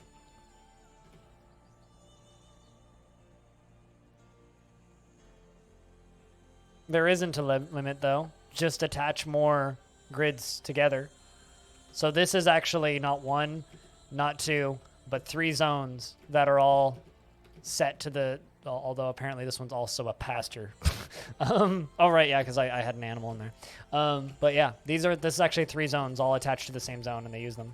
Yeah, you can use more than 1 zone as part of the same tavern, yep. Well, it's not making more than 1 tavern. It's more than 1 zone in the same tavern.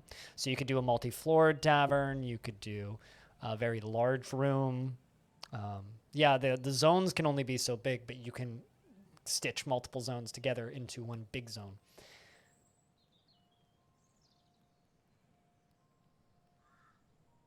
Which is what I think you want to do.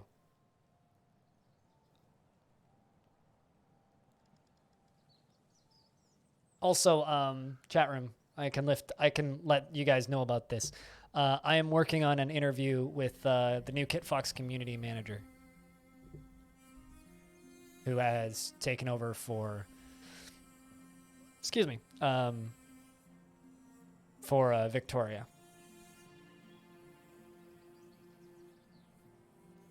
So if you have any questions on what it's like to work with the Addams brothers from the point of view of a community manager, DM them to me. It'll just be up on YouTube, probably. I think we're recording on Friday, so it should be up by Monday. So I'll probably do a premiere on Monday. Yeah, she was also on an episode of the DF Roundtable, but so it'll be more generalized, but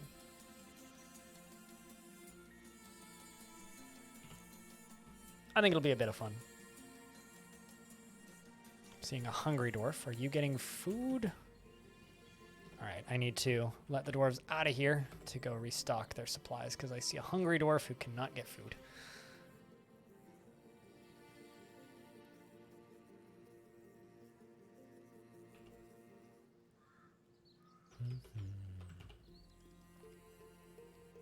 I think that's all that we'll let them do for now.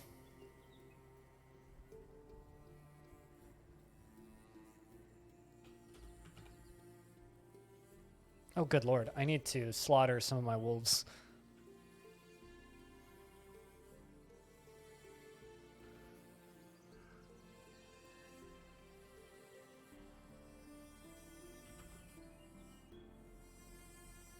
Slaughtering some of the adults and some of the pups.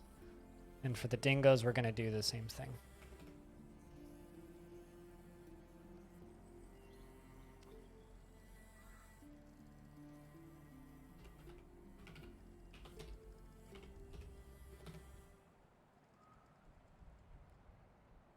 So yeah, that's something that I'm working on. I'm also like loosely debating on the idea, just because of YouTube's interest in it, in seeing if I could get the developer of Songs of Six to do something. See if they'd be interested. I don't know. That one's a little bit of a ways off, though, if that does happen. But there's a few people I'd like to gauge their interest in doing something like that. I'm still kind of like mentally preparing my brain to do something like that with Caves of Cud. I really kind of my big dream plan right now is I want to do something along the lines of what I did with the Jupiter Hell video, but for Caves of Cud. That's something that I would really like to do. So like that level of scale and detail and editing and length, but for Caves of Cud. Especially because the YouTube channel really likes Caves of Cud. Basically, a lot of people watch VODs when I post them. So I think that would be a good thing to do something with in the future. See if I could get Brian or Jason or even both to do something with me.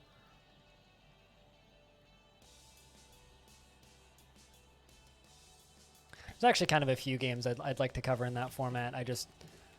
Again, it's always I just kind of have to accept that I'm going to put way more time into it than it's worth for me financially, so one at a time.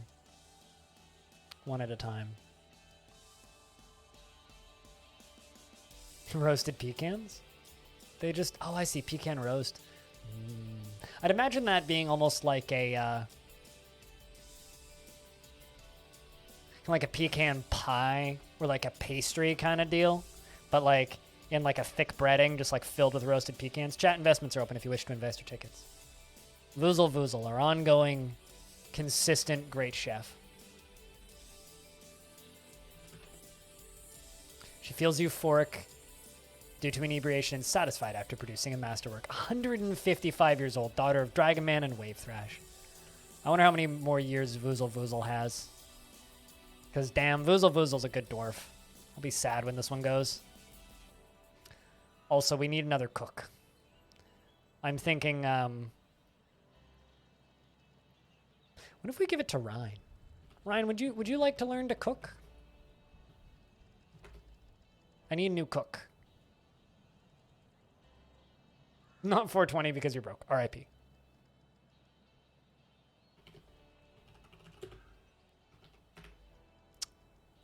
It's okay. I'll do that for you. Although you'll earn tickets faster now that you have that gifted subscription for a month.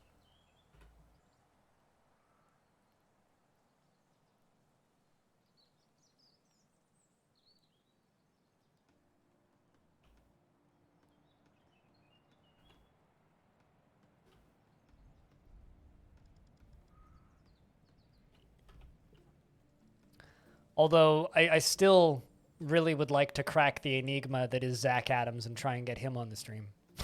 That's something that I've wanted to do since I talked with Tarn for the first time. Was I want to get Zach on here. He's just not like Tarn Adams is a pretty public person when it comes to like communicating with the community, but even he's a little bit kind of reserved in some ways and like kind of ignores portions of his community, but loves talking about his game. So he like ventures out to speak with the community from time to time just to talk about his game, right? Whereas Zach like is very quiet from what I can tell. Not that I blame him. I mean, interacting with big open communities who all know who you are is a little intimidating, but best of luck with your investments, friends. It can be a little bit intimidating, but I don't know. I'd love to talk with Zach about working on Dwarf Fortress and the Steam version of Dwarf Fortress and that at some point too. And whenever Mayday gets off of his sabbatical, I want to pester him and chat with him about stuff too. I'd be very, because since Mayday did all of the original designs for things, and worked on like the color palette and stuff, I'd love to pick Mayday's brain a little bit. Fighting with a great horned owl.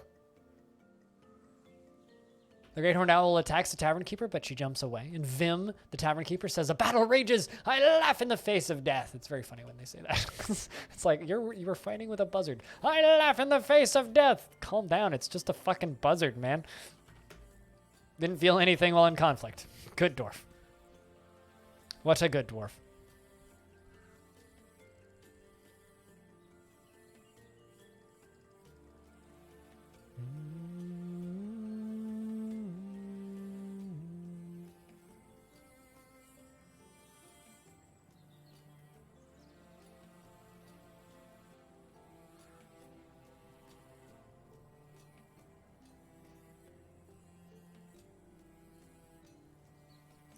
And Hayes is the only successful winner of that big bet.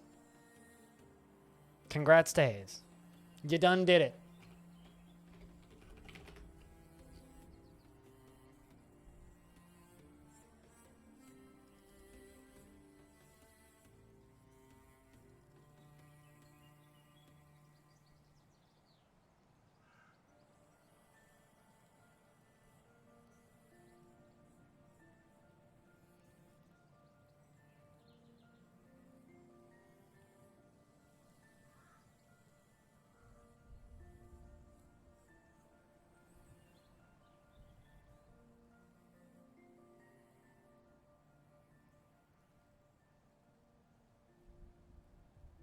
The buzzard as a face of death sort of works as a metaphorical thing. Sure. Still funny, though. Yeah, I mean, Hayes just, like, ran off with all of our money, so yeah. You fools indeed.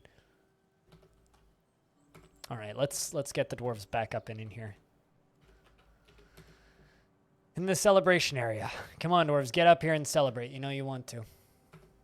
It's nice that we're back up to 32 dwarves, though. Having a child in the fortress is good. A little bit lurky right now. We need a topic to chit-chat about. One that isn't just the pandemic and frustrations with lack of vaccinations.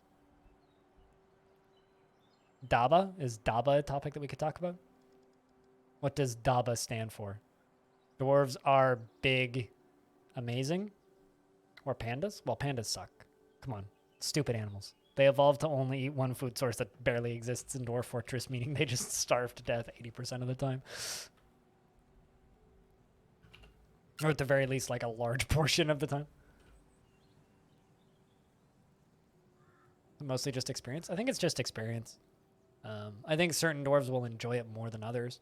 The nice thing about it, though, is it's good for dwarves that don't have a lot of desire for craftsdwarfship, but still want to keep busy, because dwarves that dislike craftsdwarfship will get less of a positive mood out of, say, making rings or bracelets or armor, but still enjoy being useful, like farming, right? So dwarves that don't like craftsdwarfship as much would prefer to do something like cooking, but any dwarf can be good at cooking if you just make them do it long enough. I make them even worse than pandas. They would never make it through World Gen. They would always just die out in the first 5 years. Because they just run out of food immediately and go extinct. It'd be kind of funny if Dwarf Fortress had a bunch of species like that, where it's just like, oh, they just run out of food immediately because it's a really popular food stuff for, like, dwarves or something. And it's like, well, the dwarves eat all of their food, so... They just... It's like a specific species that... that only feeds on plump helmets, and because of the dwarven farming initiative, they just immediately go extinct because there's no plump helmets left because the dwarves ate them all. It's something like that. I don't know. I just think that would be very amusing to me.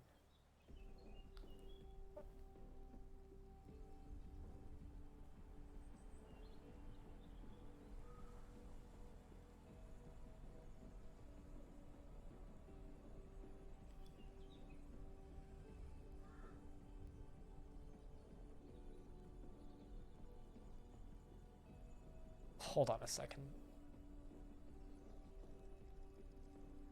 I'm just gonna post a link to a video because it makes me angry, even though I really like this guy.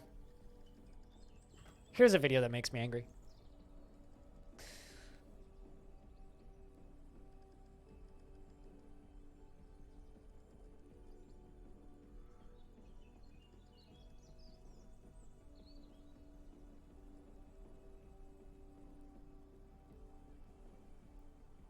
Makes me angry, but I kind of like it. Enjoy that video that makes me angry, but I kind of like it. I'm also going to go post it in memes on Discord.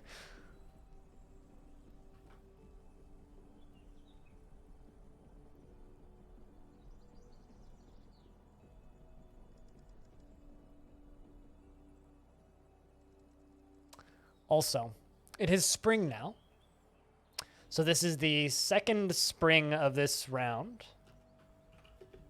Forming in farms. I really wish that there was a way for, like, if you don't harvest your plump helmets long enough, they become plump helmet people. What is that presser thing used for? What, the job pressing? It's part of item, like, construction chains.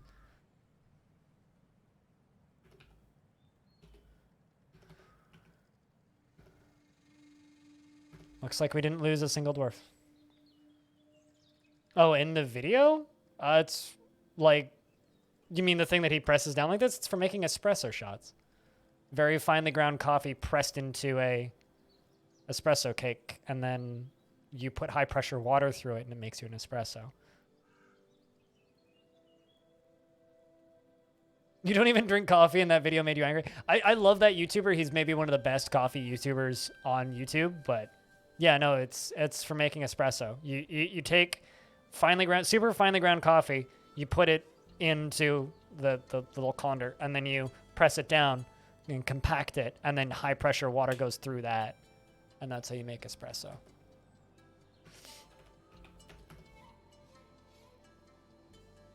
But yeah, no, that James Hoffman is a fantastic YouTuber, but that video just made me upset. Although I think that's the point. Although it is cleverly edited, I will say that. The unmaking coffee thing, that is very cleverly edited. So, good for him on that.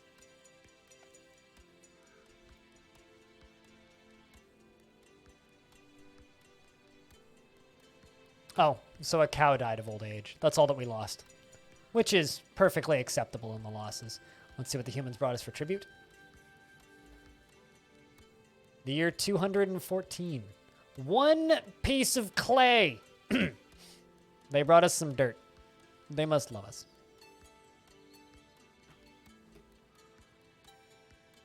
I mean, they're actually just being nice to poor Stone.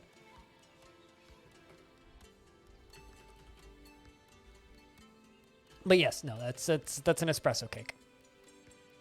You've probably had espresso before and not realized it.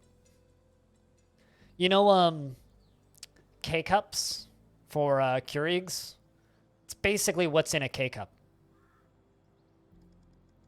Except also a lot more preservatives and chemicals and other gross flavorings and shit and garbage and stuff that you shouldn't put in your body because K-cups are disgusting and bad for the environment.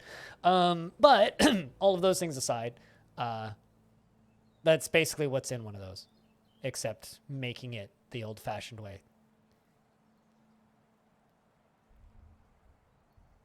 Instead of, you know, buying it prepackaged in plastic like gross people do.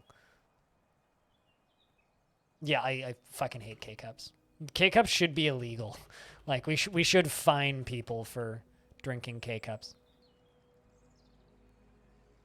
It's like, just fucking, at that point, just drink instant coffee. You disgusting, disgusting person. I'm sorry if anybody here drinks K-cups, but I really don't like those. They don't make good coffee, and they're really bad.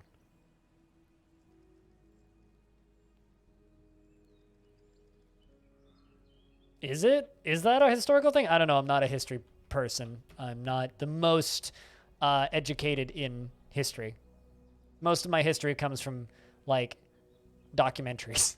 So I'm not the most versed in that stuff. It's certainly possible. Sounds like something that would really have happened. Well, the coffee's bad, and if you want to drink bad coffee, that's up to you, but I don't like them because of the amount of waste, specifically the plastic waste. That's upsetting. I'm sorry for your loss. Stupid. I'm sorry.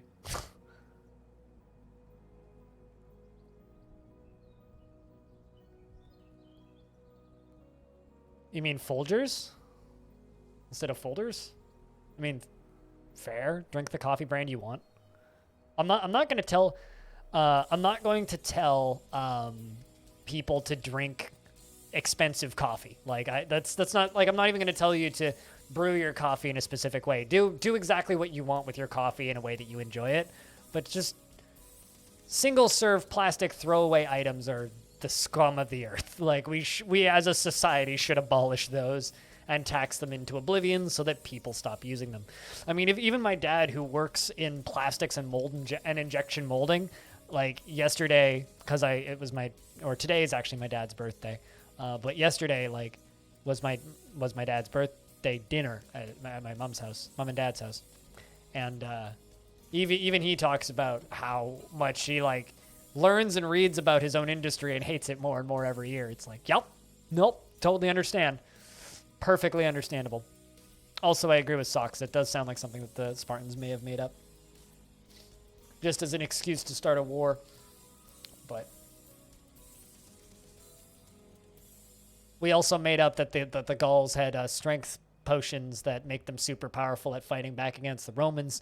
So, you know, many people make up a lot of things. And Asterix and Obelix is real in my mind, okay?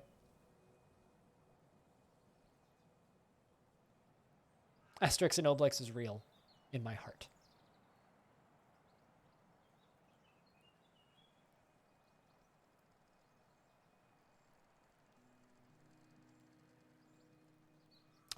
Plastics and mold. Well, my dad works in injection molding, specifically robotics and automation in injection molding.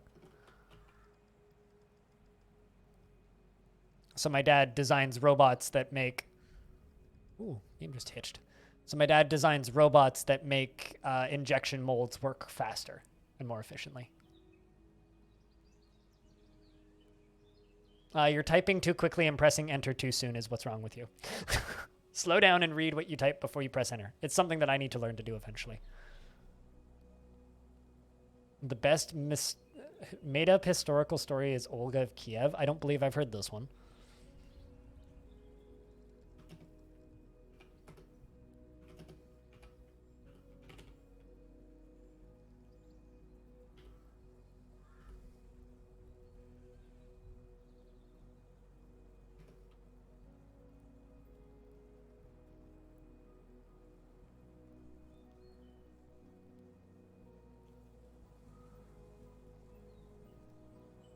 But yeah, no, if you can fill, if you have a refillable K-cup thing, that's totally fine, right? Anything that's like reusable or refillable or repurposable, A-okay.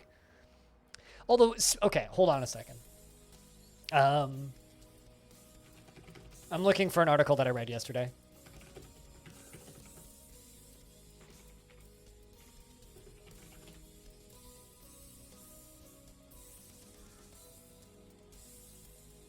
Yeah, this thing.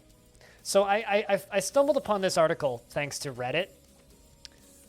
A diamond nuclear battery that will last 28,000 years. There's a startup that promises that within 2 years they will have a reusable nuclear waste / diamond battery that will last for up to 28,000 years.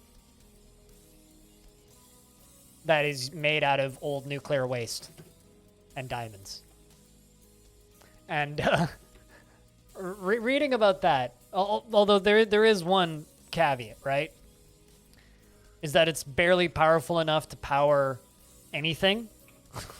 Like, it just has very, very, very small amounts of charge. But my God, I can't wait for that to actually be a thing, because I want to have an alarm clock that's powered by a nuclear diamond battery. Use the reusable K-cup filter. Gotcha. It's a lot cheaper and too less shit in the trash. No, totally. I mean, absolutely. If it makes coffee in a way that you like and you can reuse it, I will not complain or judge. But like, I will only complain and judge if people are gonna. Is good luck, have fun? Why is that? In what way, Hayes? In what way? But yeah, no, as long as it's reusable, then fucking go with God. Have fun. The only time that I will get upset with people is when they're just like, yeah, I use it and I like the coffee and I throw them all in the trash, which I've seen people say before and brag about it like it's an achievement, and that makes me very sad.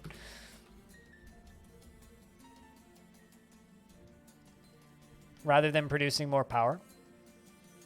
You're not wrong, but I still doesn't change the fact that I want. Yeah, exactly. I want a Roku remote that won't die for 28,000 years, you know? Like, I want a lamp that is wireless that will never run out of charge and produces no heat. That's what I want. I want that so badly. I want this radioactive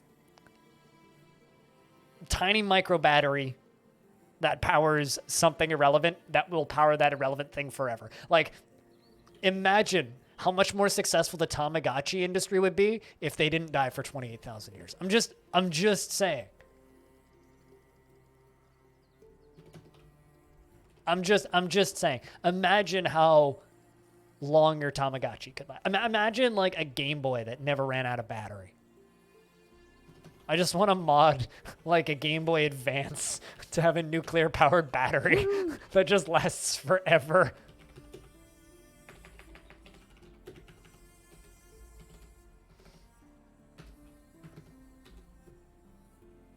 Yeah, exactly. Diamond-powered Tamagotchi. See, you guys understand. Hey, Pi, what's up? Enjoy your lurks. The nuclear battery thing, if it's powerful enough, some hateful asshat will try to weaponize it. Read the article. You can't really do that. I mean, you'd have more luck weaponizing like a Duracell battery right now with battery acid than you would with one of those nuclear batteries, because it's not like they're big enough to actually make a bomb. An heirloom Tamagotchi is an amusing thought. I mean, in reality, it would be like a nice watch, right? I think it's I think stupid just doesn't know what he's talking about.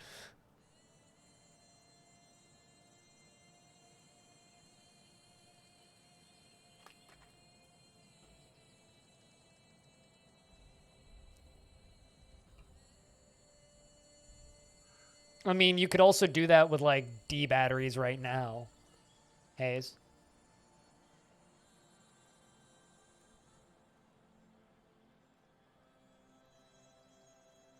It's like, but like Shibboleth, right? Like if you have a giant array of them, you might as well, like you could just get a giant array of car batteries and make a death ray. Like it doesn't matter what's powering the battery. You could do that with any batteries.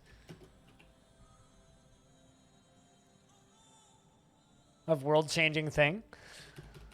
I don't know. I'm of the opinion of if somebody has an idea and a functional prototype, fucking give them money and say go nuts. The only problems I really see with that nuclear battery is like 28,000 year death ray. You're not wrong.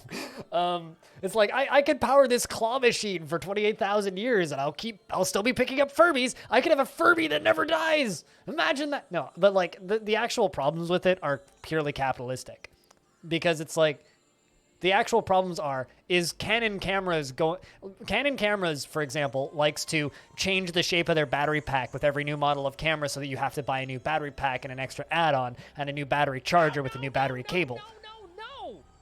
No Furby cannot die. Furby that can't die is like a never thing? Okay, fair. But like that's how I see it, right? That's all of the problems that I see are like, oh, well, companies aren't going to adopt something like that ever because they want to charge you for a new battery. But I don't know. I could see, like, if we could figure out how to make power cells big enough to power an electric car, for example, for 28,000 years, and then not have to recycle it for 28,000 years, and we'll have 28,000 years to figure out how we need to recycle them. That's a pretty good prospect.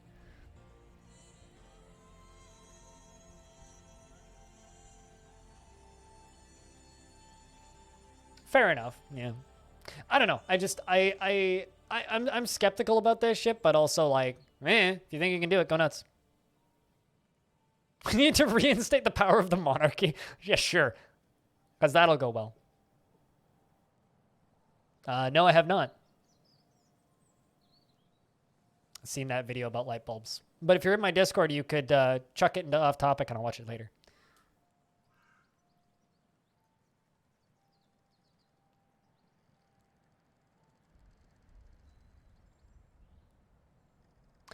It would be more efficient to make a giant vault for the waste than to try and gather energy with a heat engine. I mean, wouldn't it be more efficient to just fire them into the sun? Like, if we're just strictly talking about getting rid of nuclear waste here, wouldn't it be just, like, very efficient to just build a really big catapult and shoot them at the sun at that point? Or, like, a space catapult? Just into the sun. Go nuts. Sun wouldn't even notice.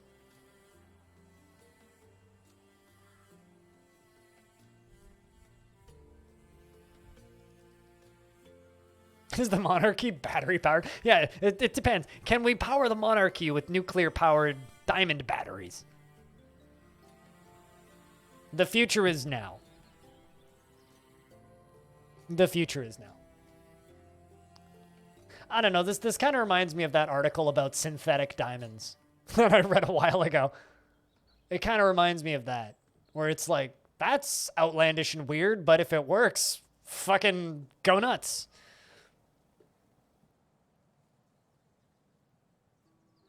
A waste heat powered turbine? Well, if you're making heat, that's a problem.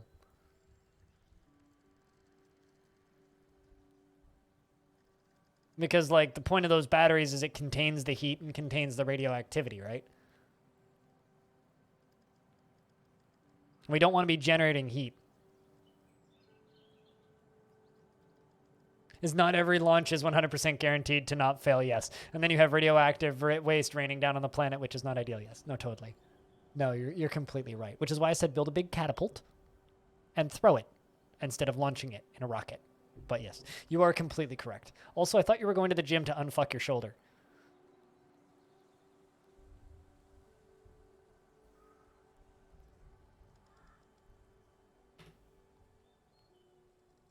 Just a really big trebuchet. Did you already? Well, I guess welcome back then. How's the shoulder?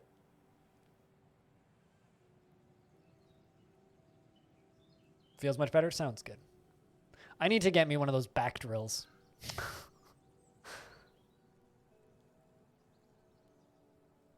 And then somebody to like fire it into the back of my shoulder, because I guarantee you I wouldn't be able to reach that with a drill.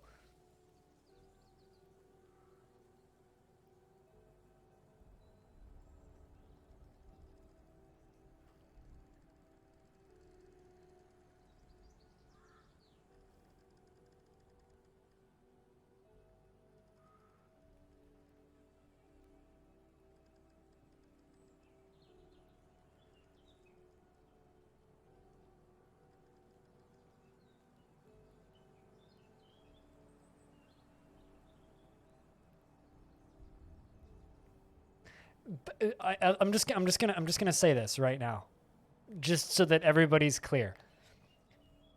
My comments on firing nuclear waste into the sun are very much intended for sarcasm and amusement of the stream, not actually serious statements. Now, with that aside, I still think we should build a giant trebuchet to throw shit into the sun. That's all it is, okay? Just realize I'm not being totally serious. Back drills, yeah, they're if go on the internet and look up like muscle relaxing tools. They look like a power drill with a dildo on the end of it, and you jam it into your shoulder and pull the trigger, and it unflex your muscles. One of my old coaches years ago had a thing like that, essentially, which literally looked like a power drill with a dick on the end of it, more or less. And holy hell, it would unscrew your back real fast. If you had like a kinked up muscle or like a sore spot, whew, it's amazing.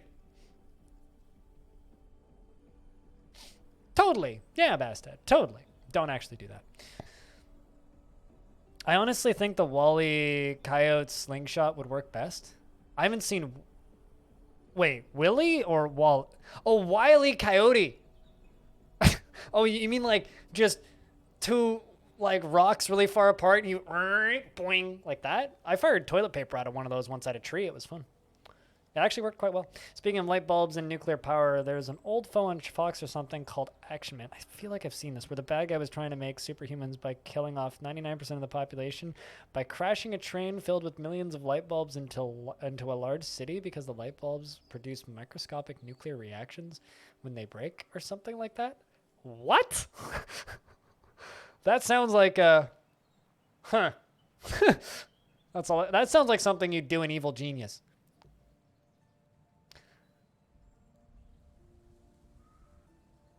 Speaking of evil geniuses, can we talk about how bad of an idea I think it is to put microparticles into the atmosphere to reflect the light back at the sun?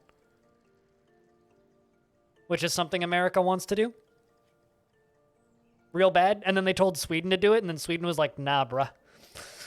Or rather, they were supposed to start testing it, and then they didn't fire it off in the US because of weather not aligning, and then they sent it off to the... Swedish space industry to inject stuff into... You didn't hear about... Hold on.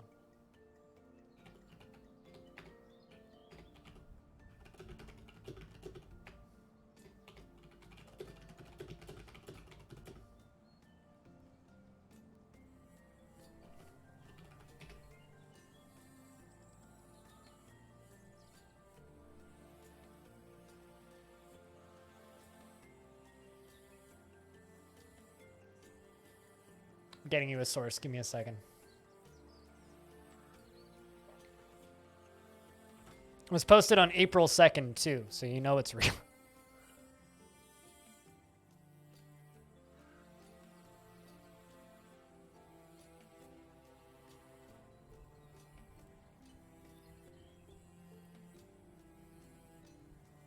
You look at almost U.S.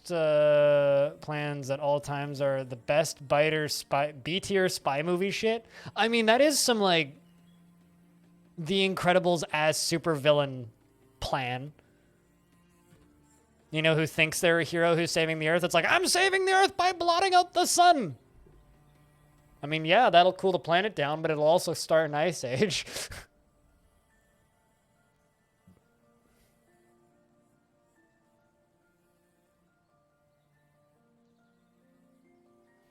Microparticles to block the sun. And now the conversation has circled back around to the Matrix. I mean, we could be in the Matrix right now. Just let me know once I fight some vampires. Speaking of which, still looking forward to the Matrix 4.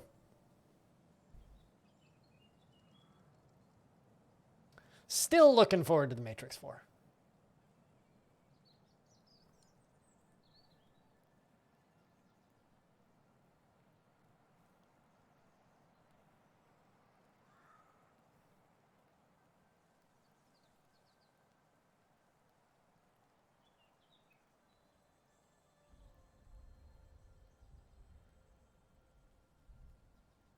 You never watched The Matrix? It's on Netflix. The first one holds up. I don't know if I'd recommend watching the others. It's like, I love those movies, but they're not great. The Guild of Vines formed in Longdeath in year 6. Wondering if they were telling other interesting stories, but they aren't. It's like the first Matrix holds up pretty well, just as a dumb action movie. I don't know about the sequels much. Someone give Cooler emotes, please. Cooler needs to be able to use his own emotes. Also, hey, Cooler. Enjoy the lyrics.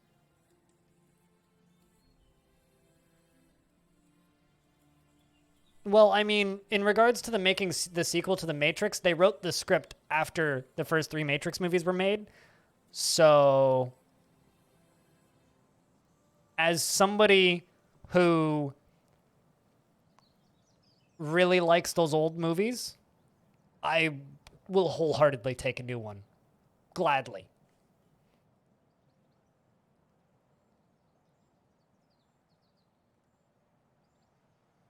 Back in college, you projected The Matrix on actual film. Wow.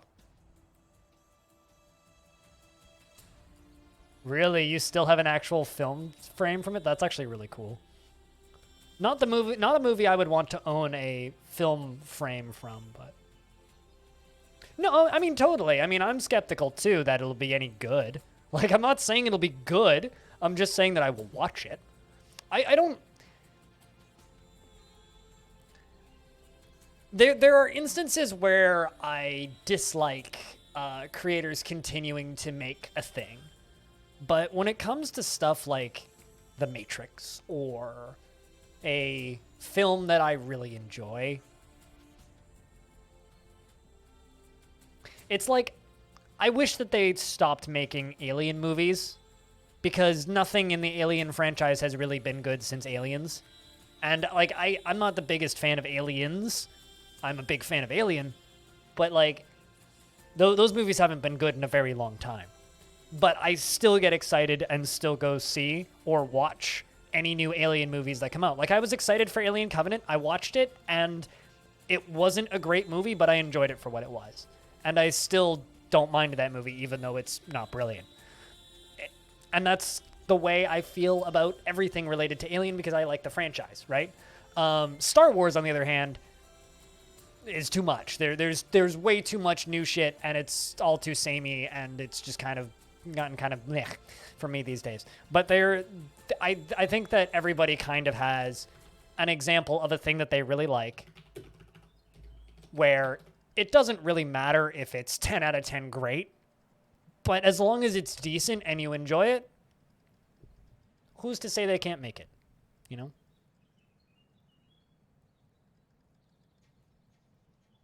I mean, sure. I mean, Alien 3 has some good sequences in it. But here's the thing. They all have some good sequences in it. Prometheus has good sequences in it.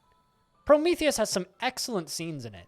Like, the fucking alien sequence where it's like, just the creatures at the door and, like, the mouth is coming through the door and they're like, ah, and falling backwards. Like, there's some really good sequences in Prometheus. Prometheus isn't a good movie. I'm not going to pretend Prometheus is a good movie. The sequence with, like, the ship lifting up and then, like, fucking falling and rolling on its side is also incredible.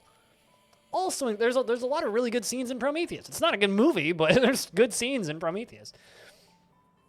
But, you know.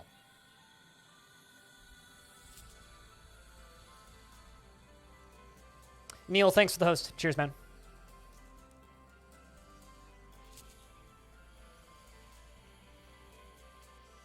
But yeah, no, I'm very much looking forward to a new Matrix.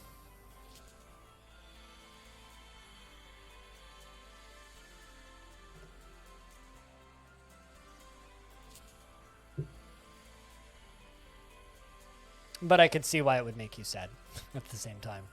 Because I fully understand the want for just new stuff, but I don't know. I guess I also kind of get like that with video games sometimes. Like, I just want a remake of the old video game instead of necessarily a new video game. Jess, thanks for the raid. Hello. Welcome, Jess and Raiders. What's up, old guy? Hi, Jess, Solantre, Nemo, Alistair. How's everybody doing? How was the stream? What were you guys playing today? We're watching dwarves do things in the tavern, sing and dance and do what dwarves do. Oh, you're playing Civvy. How was Civ?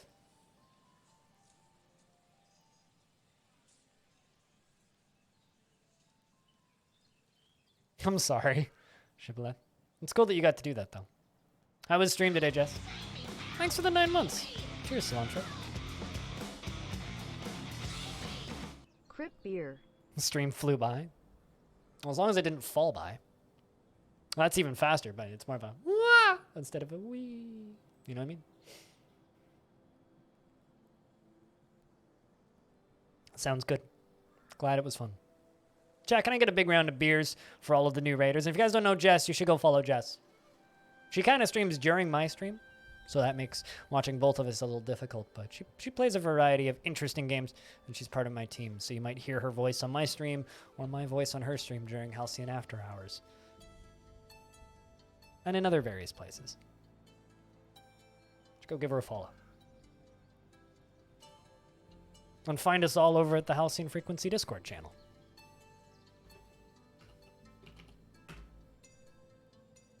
Where we do things.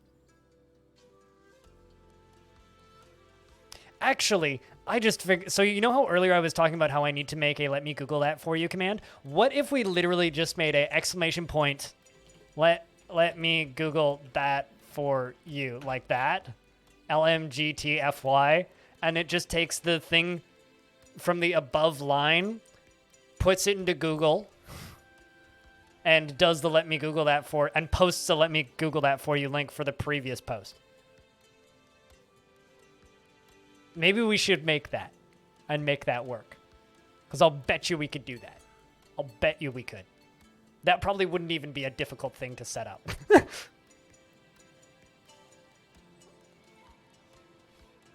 As it used to break and set the movies on fire. I've heard about this, yeah. I mean, I've never even worked in a movie theater, but yeah, I've heard that all that stuff's just on hard drives these days. It's not a skill set that I know anything about. Frankly. Hey, Belliner. Did you raid Jess and then Jess raided me or something? Kind of looks like it. What'd you end up playing today? More voxels or something else?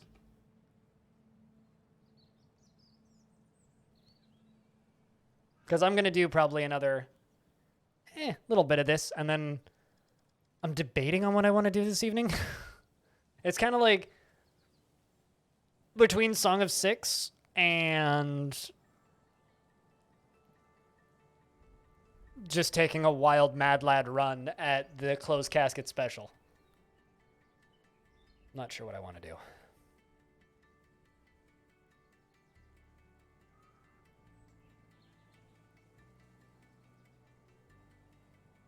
I might let chat vote.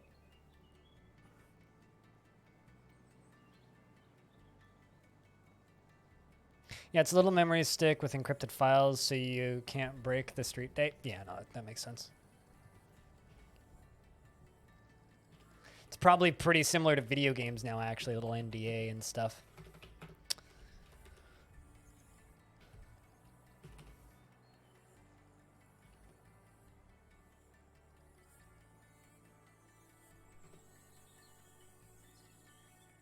Allergies are draining your your energy, and you were getting hungry, but you were just stuffed right when you started the stream. But yeah, fair. No, I get that.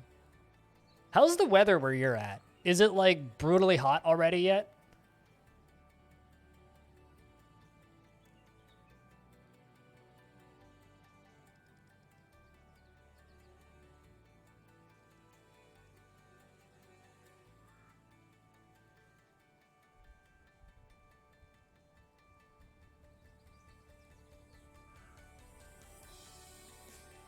Unusually warm for this time? Yep. It's... Actually, what is it outside right now? Let me tell you. Give me a second. It is 21°C right now. Yesterday we hit 26. Today is much cooler. But that's about 8 degrees warmer than it usually is this time of year here. Which is too much. It's too fucking warm, let me tell you. Too fucking warm. There's buffalo bites waiting? Oh. Are we talking like actual buffalo or buffalo sauce bites? What buffalo are we talking about here? Because if that's actual buffalo, is that... I don't think that's legal here. It's chicken? Okay, so buffalo sauce bites. Gotcha. I was going to say like actual buff... I don't know. You guys eat horses. I don't know what to think about Finland. Wouldn't surprise me if you guys were just like, yeah, I'm eating actual buffalo. It's like, I don't know how you did that, but like, congratulations, I guess. Not in BC. It's illegal to eat horse in BC. I think, isn't Quebec the only place that you can do that? I'm pretty sure that Quebec is the only province where you can legally eat horse. Actually, let me fact check this.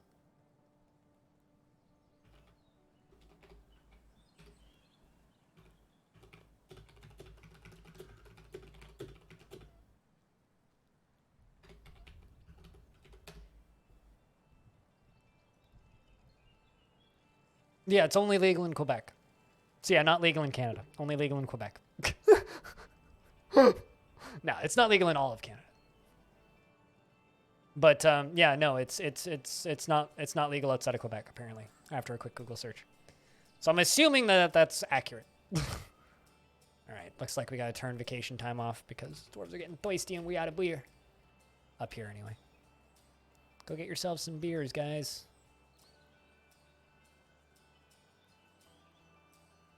I probably wouldn't eat bison, and I also probably wouldn't eat a whale if it was offered to me. I don't think I'd eat either of those. I also probably wouldn't eat buffalo. Granted, I also probably wouldn't eat horse if it was offered to me. Something I would eat if it was offered to me, though, was kangaroo. I would gladly eat a kangaroo. No questions asked there. I'd eat kangaroo jack any day of the year.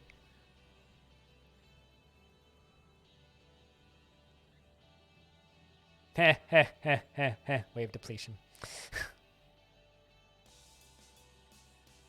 It's more like respect units because it's press F to pay respect units. Or lack thereof. Reindeer sausage? I mean, wouldn't that just be sausage?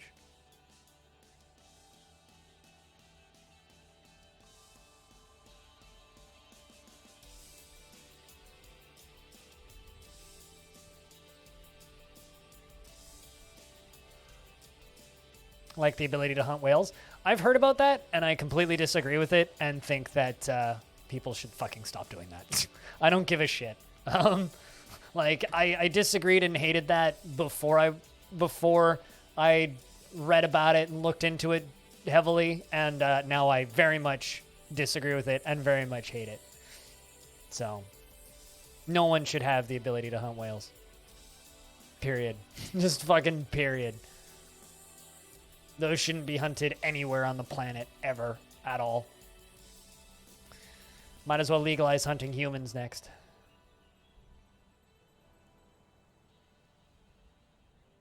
Just horse around anyway. It's got this very gamey feel.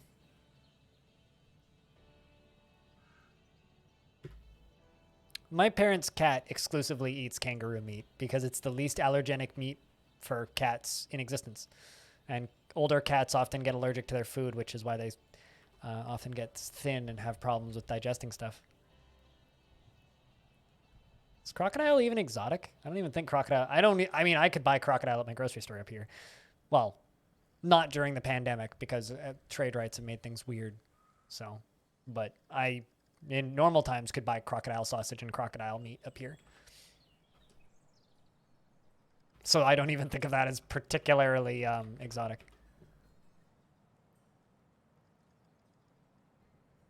You don't know where they've been. Uh-huh. Yeah, totally. Yeah, just like dolphins. Well, I feel like one day we're going to learn to communicate with whales, and it's going to be like the equivalent of first contact. Once we figure out how to talk to whales. It's going to happen one day.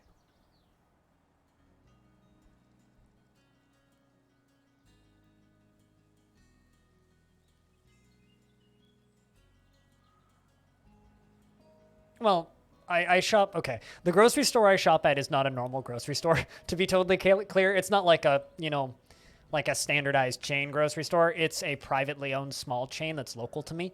And they are very, very good if you like buying organic / fancy food. And local and fair trade and all that stuff. But everything they have is more expensive than normal.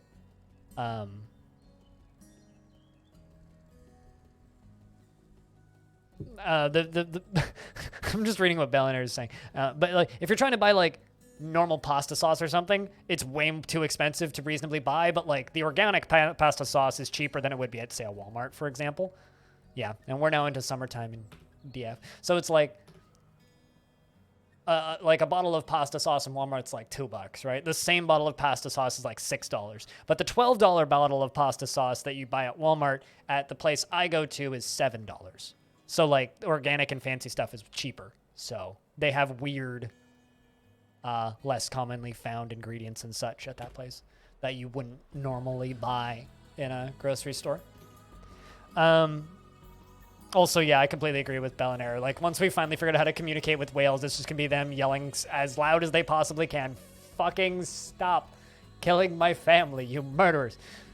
They probably hate us, frankly.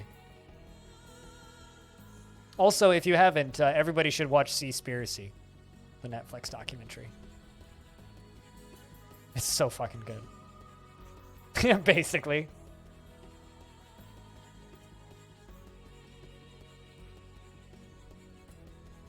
That have been attacking and disabling boats in Spain. What? A group of hold on, I need to look this up. I believe you, but I want to see this. Yeah. There's video of it.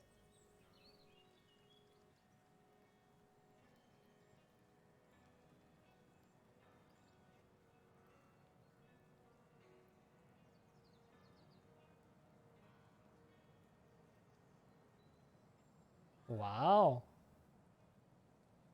Yeah, you're not joking. They're attacking boats.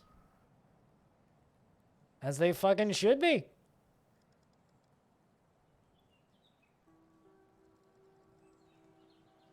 Huh.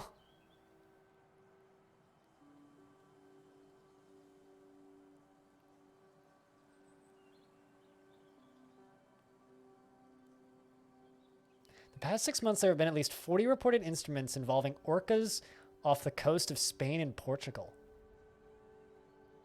Wow. That's cool. Fucking you go, orcas.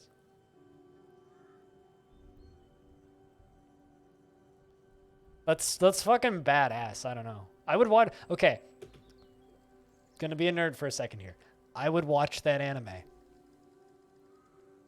Just whales that attack boats. I would watch that anime. I'm just gonna throw that out there. It's like superheroes that become whales and attack boats to stop overfishing. I'd watch that.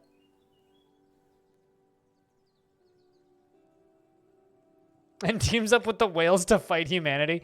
I mean, there's a reason that's my favorite Star Trek movie. Hands down. Star Trek 4 is brilliant. It's so fucking good. Such a good movie.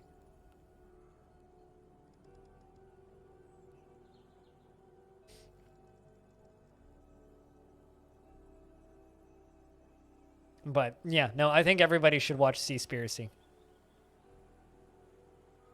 Everybody should watch Seaspiracy. The humans are arriving to trade. Would you look at that? Human traders are here. I don't really actually have anything to sell them this year. Which is kind of my own bad, but I do have some clothing which we can sell them.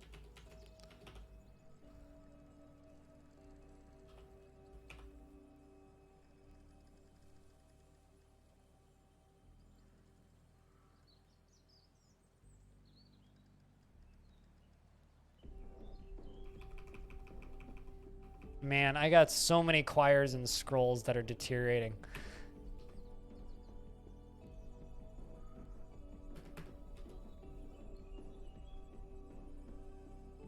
But yeah, no, if big scary spaceship showed up and teamed up with the whales, we'd all be fucked. Like, let's be honest.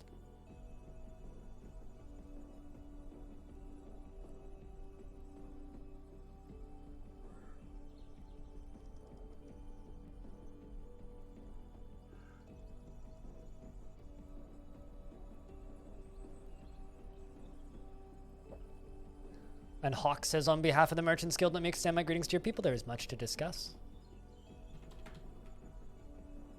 Let's request all the wood.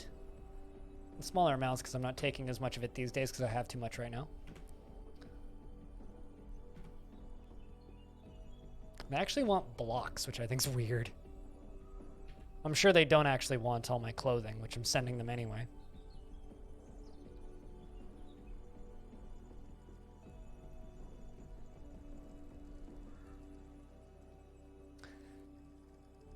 Ooh, Plague Tale is 15 bucks. I might buy that. So I've been meaning to play that.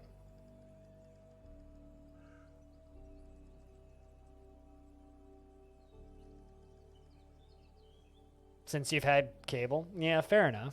I mean, Star Trek 4 holds up. I don't know about the rest of them, but 4 certainly does.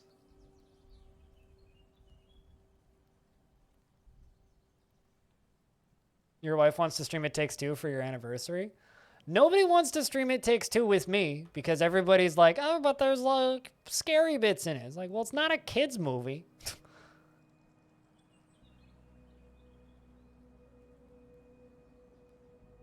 Like, well, yeah, there's like, it's not designed for little kids to enjoy it. Because that certainly gets dark in a few places, but like the whole story is kind of dark. Let's take a peek.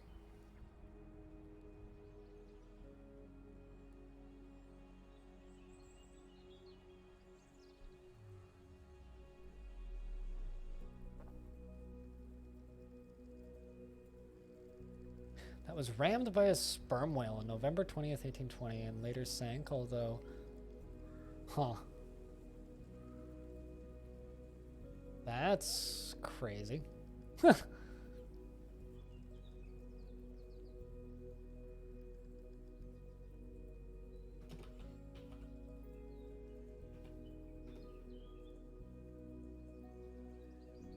Also, investments are open, chat, if you wish to invest your tickets. But yeah, I think I'm just going to enlist Hobo to play It Takes Two with me, because I want to play It Takes Two.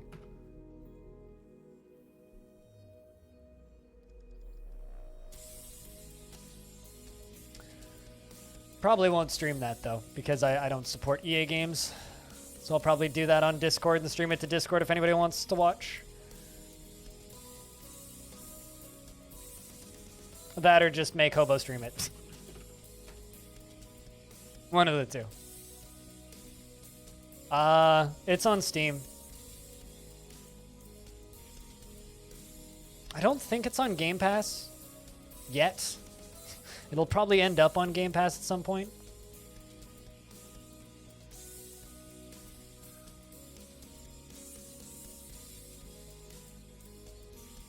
But yeah, I'd be down to do that on Fridays or something. Supposedly it's about 12 hours-ish. Supposedly like a relatively long-ish game.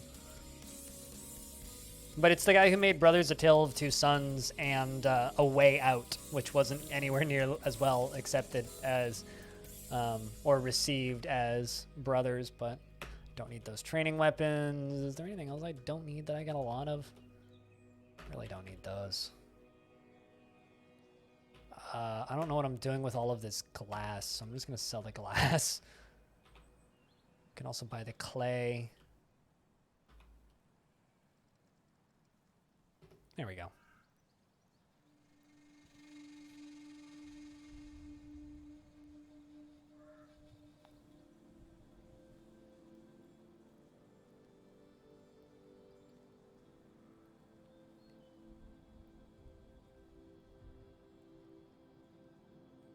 Yeah, well, I mean, Brothers is a 2-hour game that is designed to make you feel something at the end. That's it. It's one of the, like, 3 or 4 games that's made me tear up.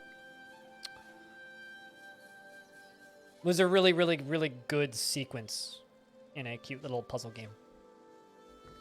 Kind of want to replay Brothers, actually. But I need a working controller, and I don't currently have a working controller, so...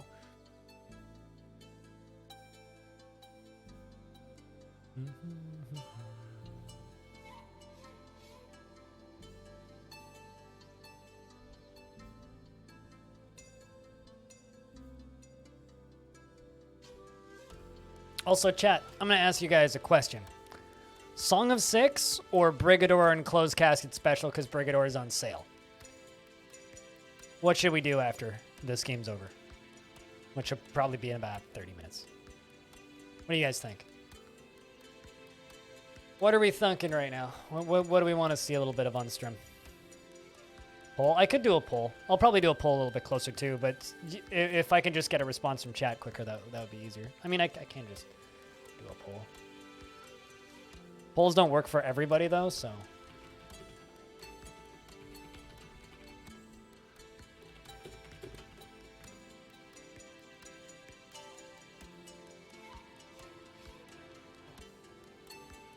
There you go. There's your poll. If you want it. We'll see how that works.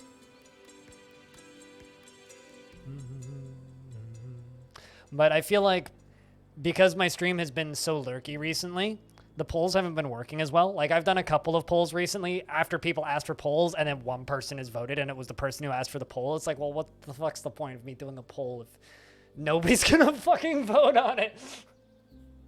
Like, what's the actual point?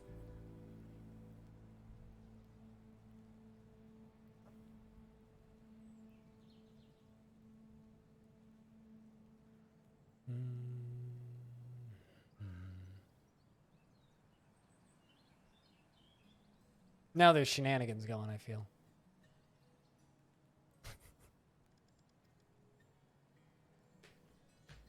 Be more audible about my polls? I mean, I do. That is a lot of channel points. 42,000? Did you do that all by yourself, Belug, to, like, make Brigador win? And that's also why polls are, like, completely irrelevant, because Belug's just like, here, I have 50,000 channel points. I guess we're playing Brigador. There you go. We did a poll. You happy, Wave? A perfectly legitimate, fair, even poll that certainly wasn't rigged.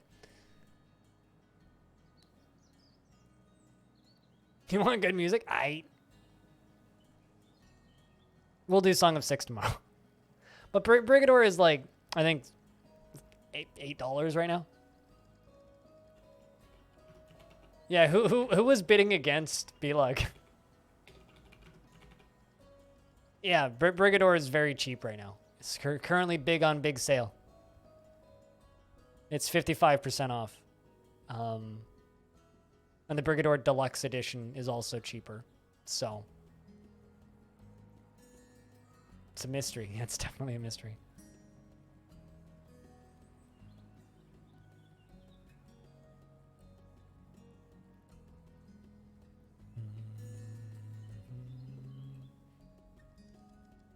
Usually you and Hobo like to battle like that? Yeah, well. It was probably a combination of people. We'll do more Song of Six, don't worry. There will be more Songs of Six.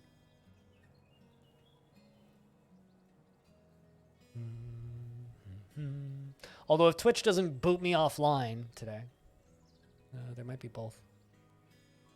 Depending on how long I stream. Because the YouTube channel is really enjoying Songs of Six, so I think I need to do more Songs of Six.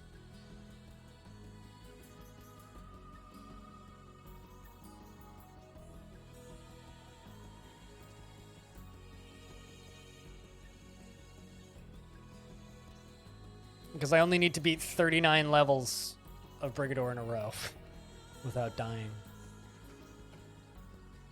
Without dying! 39! Ah.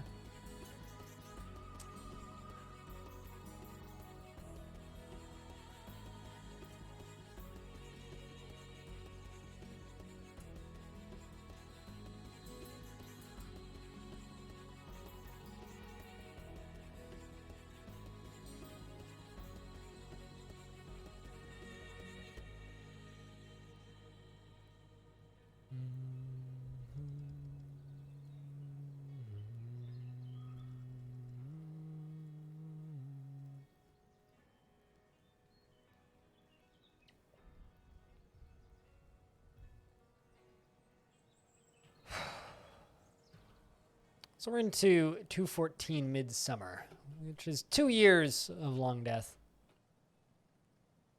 Because the humans, well, actually no, the dwarves were here when we started, which would be 2 years. So I think we'll hang out until fall, and then we will trade with the dwarves, and then jump over to Brigador for a good chunk of the rest of the stream.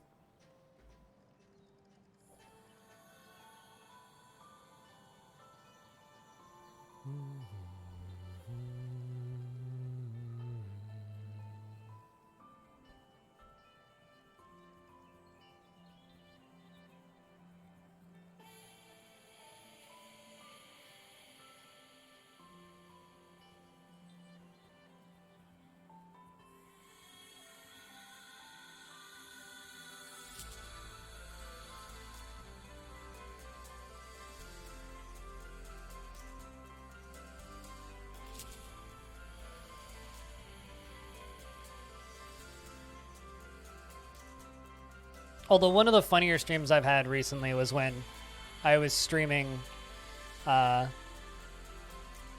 Brigador, and the developers showed up not because I was streaming Brigador, but because they saw a blip on Twitch activity on the Steam database backend for SteamDB. Because they were signed into their SteamDB account for their game, and they noticed suddenly a bunch of people were watching on Twitch, and they're like, the fuck's going on? It's one of the funnier things that I've had happen. It's just kind of funny, like, having devs just be like, I saw activity, what's going on here? Who's playing my game? What? It's always funny when that happens. The Mystery of Excision. Not a book that Hobo is a fan of the band of, or the musician of. Which was written by Cheers Jamie. I like how we have authors in this fortress now who have passed away. It's kind of neat.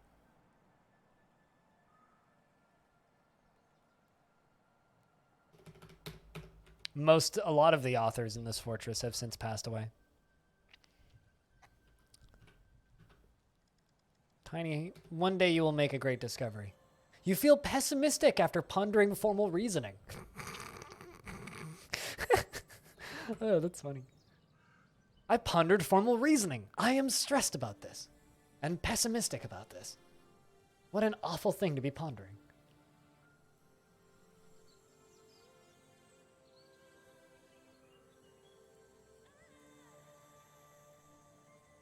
Looks like today is another one of those days where I lose more followers than I gain. How unfortunate. Such is life.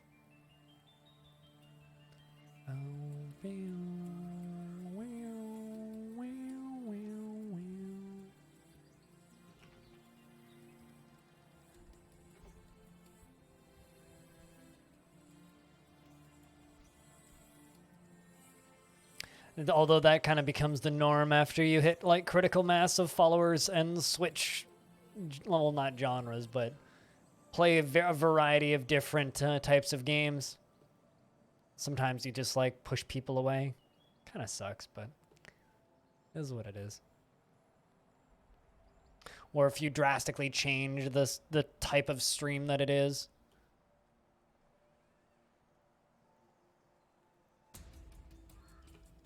Ponder formal reasoning.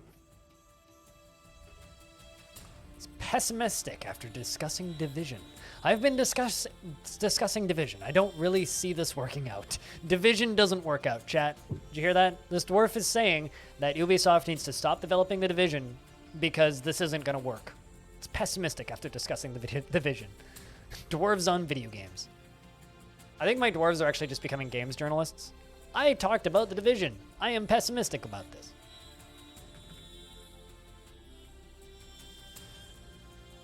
Speaking of the division, whenever I look at Outriders, it just looks like the division with magic to me. To me, the Outriders looks... Every time I look at Outriders, it's like, this literally just looks like division now. Although I think my favorite take about the division is something that I heard recently, or not the division, about Outriders, which is, the cover isn't for you, it's for the enemies. It's a funny line. The enemies are trying to hide from you, so they need the cover.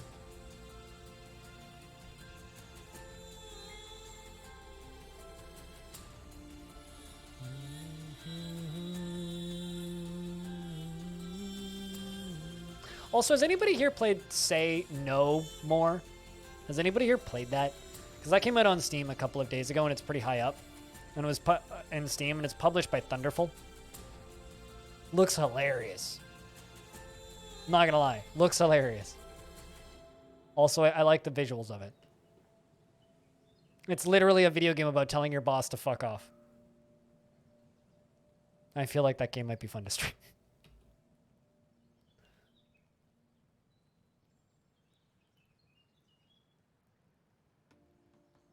Good evening, Pablo. How is you?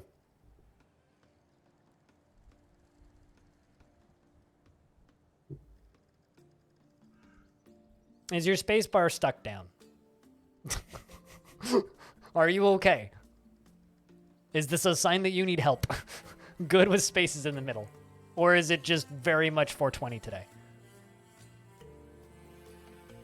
It's very much 420 today. Okay, good to know.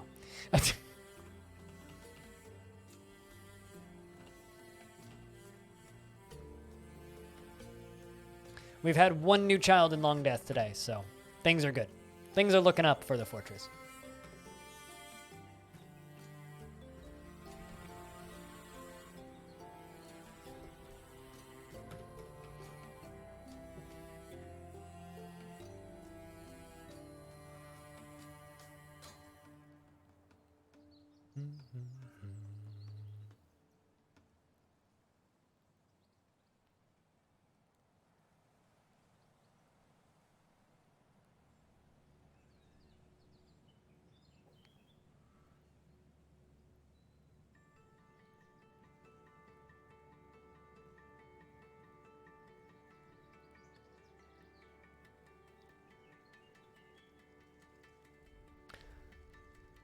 Although I think it might be time to switch games a little bit earlier than I was expecting, but chat's just gotten very lurky in the last 20 minutes, so I think it might be time for us to switch games. I think it might be time for that.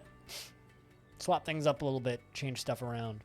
Current status on Dwarves is everybody is pretty happy and okay. We've got lots of Dwarves praying, lots of Dwarves meditating, Dwarves pondering and harvesting plants and brewing drinks.